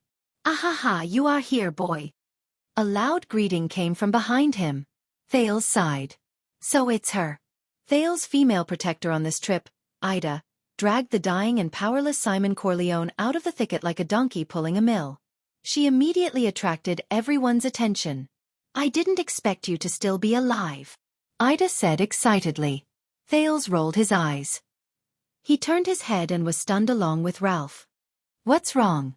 Ida, who had a beautiful face, silver eyes, bright hair, and slightly swaying ears, casually tossed Simon aside. She exhaled as if she had been released from a burden. She turned around and clapped her hands. She looked at Thales, who was stunned and speechless, and said briskly and disdainfully, "Have you never seen an elf before?" "I've never seen an elf who is as beautiful and stylish as I am, and as handsome and elegant as I am." I'm guessing that with their sense of smell and hearing, that group of blood clansmen might have already found His Highness. Wuxia cut the branches above his head and covered his left rib that had just been bandaged. He stared at the birch bushes in the dark and said with difficulty, "And we are still running around like headless flies." Putray lit a torch and carefully observed the footprints and wheel tracks on the snow. He said indifferently, "Instead of complaining, why don't you save your strength? You'd better save your strength. You may have to use your sword later, if you can still wield it." Behind him was a Jade Star private soldier who was left behind on the road. He was supporting Cora, who was almost unconscious. "Damn it, I lost Prince Thales on my first escort mission." Wuxia sensed his injuries and sighed regretfully. "I am probably the worst attendant to a prince in the history of Constellation." When he heard this, Putray's hand, which was holding the torch, suddenly trembled slightly. "No, Lord Putray Nemain, the diplomat group's vice diplomat, said slowly, "You are not." Wuxia turned his head and looked at Putray in surprise.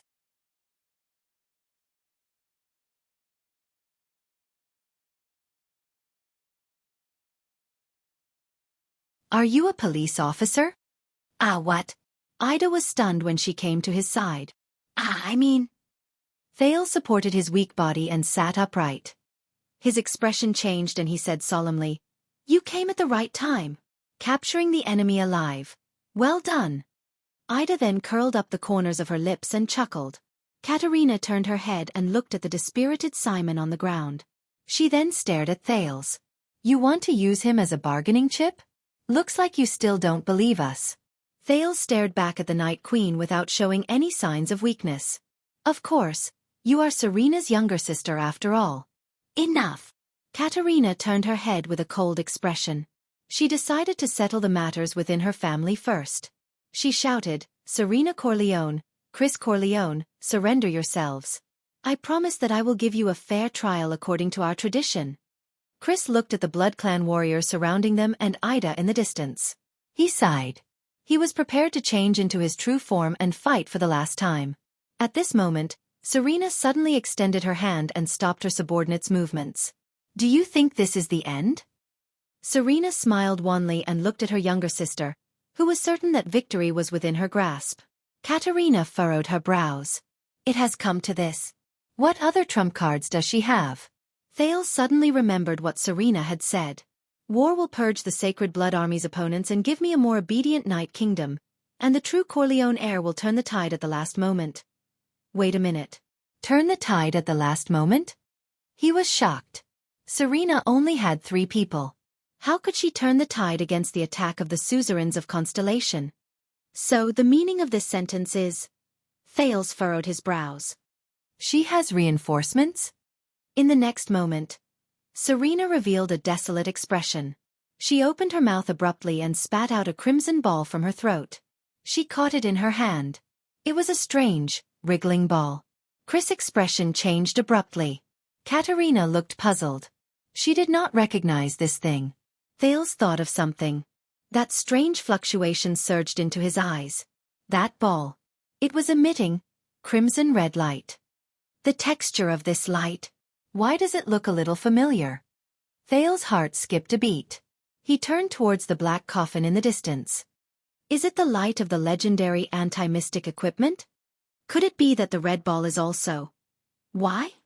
Katerina asked sarcastically. "Do you still want to fight to the last soldier?" Serena ignored her. She only crushed the squirming red ball in her hand under everyone's watchful eyes, as if she had accepted her fate. The ball was crushed in her palm and a red liquid flowed out. It was like blood. "You forced me to do this," Serena said desolately with a hoarse voice. "In the beginning, nothing happened. But a few seconds later, a loud noise came from afar.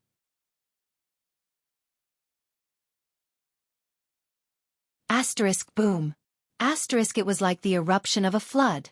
Asterisk swoosh. Asterisk the sound was getting closer. It came from the east. Everyone's expression changed. "What did you do?" Katerina's expression was gloomy as she looked at the desolate Serena. Serena smiled bitterly and miserably. "I made my last and most desperate choice." The loud noise grew louder and closer. Everyone turned their heads vigilantly and observed their surroundings. However, there was nothing around the birch tree forest under the moonlight. "Hey boy, you have a good brain. What exactly is this? Ida asked curiously. Thales shook his head solemnly. He had a bad feeling about this. Asterisk boom. Asterisk the sound that was like a torrential flood was getting closer and closer, almost within reach. It came from the east. However, even the blood clansmen who were known for their sharp hearing, looked at each other in surprise. Obviously, they did not hear anything. Finally, after a few seconds, the sound gradually became softer. Gradually weaker. Finally it completely disappeared. Everyone looked at each other in confusion. No one understood what had just happened. Only Thales stared at the east in a daze. Under that fluctuation his eyes saw something. Behind those birch trees. Such a bright light. Crimson light. Suddenly, under everyone's bewildered and uncertain gazes, rustling sounds came from the direction where the strange noise disappeared. It came from the birch trees in the east. Rustle. It was as if someone was walking in the snow. Their footsteps were unsteady, as if they were not used to the snow. A normal person? A commoner? Katerina furrowed her brows, while Serena flashed a wan smile. Finally, a thin and frail figure appeared in everyone's field of vision. That was the owner of the footsteps. A young girl. A young girl with a face full of smiles. She slowly walked out from behind a birch tree. Seeing her, the heavily injured Serena Corleone trembled uncontrollably. Everyone else revealed surprised and puzzled expressions as they looked at each other. Only one person? Who is she? The young girl quickly swept her gaze across the entire place and said gently, "Oh, so it's here." Katerina furrowed her brows deeply. Who is she? Is she Serena's reinforcement? A delicate girl? No, it's better to be careful. After all, she's Serena's backup plan. Katerina quickly considered the situation. The young girl flashed a smile. It was bright and dazzling, pleasant and gentle. However, Thales instinctively felt an unprecedented sense of danger. Can you give me that box? This was promised a long time ago. The young girl smiled and pointed into the distance. Thales turned his head. His face was pale. The young girl was pointing at the dark night black coffin. Katerina's expression was solemn as she cautiously took a step forward. "No matter who you are," the queen said steadily, "I advise you not to interfere in matters here." The warriors of the Sacred Blood Army had cold and stern expressions as they looked at the reckless young girl. Under Katerina's telepathic instructions, one of them nodded. 5 Blood Clan warriors instantly disappeared and blocked the path in front of the young girl. They stared coldly at the young girl. What? You want to say no? The young girl seemed a little surprised. Why are there people like this every time? I will be very distressed. Don't say no. Under everyone's bewildered gazes and expressions, she immediately smiled and shook her head. Don't. The young girl happily revealed her pearly white teeth. It will hurt. Thales looked at the strange confrontation between the nameless girl and the blood clansman in front of him. Puzzled. The way she speaks, this attitude where she talks to herself, I seem to have heard it somewhere before. At this moment, a voice that was mixed with fear and trembling traveled into the air. Run! Everyone turned their gazes. The Supreme Class Elite, Simon Corleone, who had just woken up, sat up. At this moment, he was staring at the young girl with widened eyes. His face was filled with uncontrollable panic, like a mouse that had seen a cat. Run! Simon! Katerina could not stand it anymore. She shouted sternly to stop him. You have forgotten yourself. The Blood Clan warriors looked at each other. They could not believe that their commander was in such a state. But that was not all. In the next moment, the battle-hardened Supreme Class Elite, the Marquis of the Corleone family, one of the terrifying 4 wings of Night King, the famous flashing wings Simon Corleone actually moved his buttocks on the snowy ground like a child. He curled up and trembled. No. All of you do not know, all of you do not understand. It. The young girl looked at Simon tenderly and grinned. Simon immediately shuddered. He trembled, and under everyone's incredulous gazes, his handsome face twitched. He shook his head desperately, sat on the ground, and stomped on the ground as he retreated. It was as if he had seen the deepest nightmare. With a sobbing tone and a distorted face, Simon screamed shrilly in a shrill and fearful voice. Run! In the secret chamber. Take a breath and repeat what you said in detail. In the darkness, Black Prophet Murat Hansen held his staff tightly. His expression was unprecedentedly grave. His right-hand man, Raphael Lindbergh, was leaning against the wall, panting as if he had just run all the way here. He said anxiously, gasping for breath. "Don't worry." Panting, he said anxiously, "because the prince's diplomat group is heading north. We placed them at the border between Constellation and At. The people who are searching for Ramon are also preparing to withdraw, but both of them have not returned. 1 day ago, someone found one of their corpses." Raphael lowered his body and held onto his knees. He clenched his teeth and panted, trying to calm down this breath of air. "And then?" Murat asked calmly. "How did they die?" In the next moment, It's. Raphael raised his head, panted, and said through gritted teeth, "It's that." Murat's pupils shrank. He tightened his grip on the staff in his hand and listened to Raphael finish the word. "You're tuning in to the Wisdom Diary YouTube channel. Don't forget to subscribe and join us on this journey to catch the most captivating stories.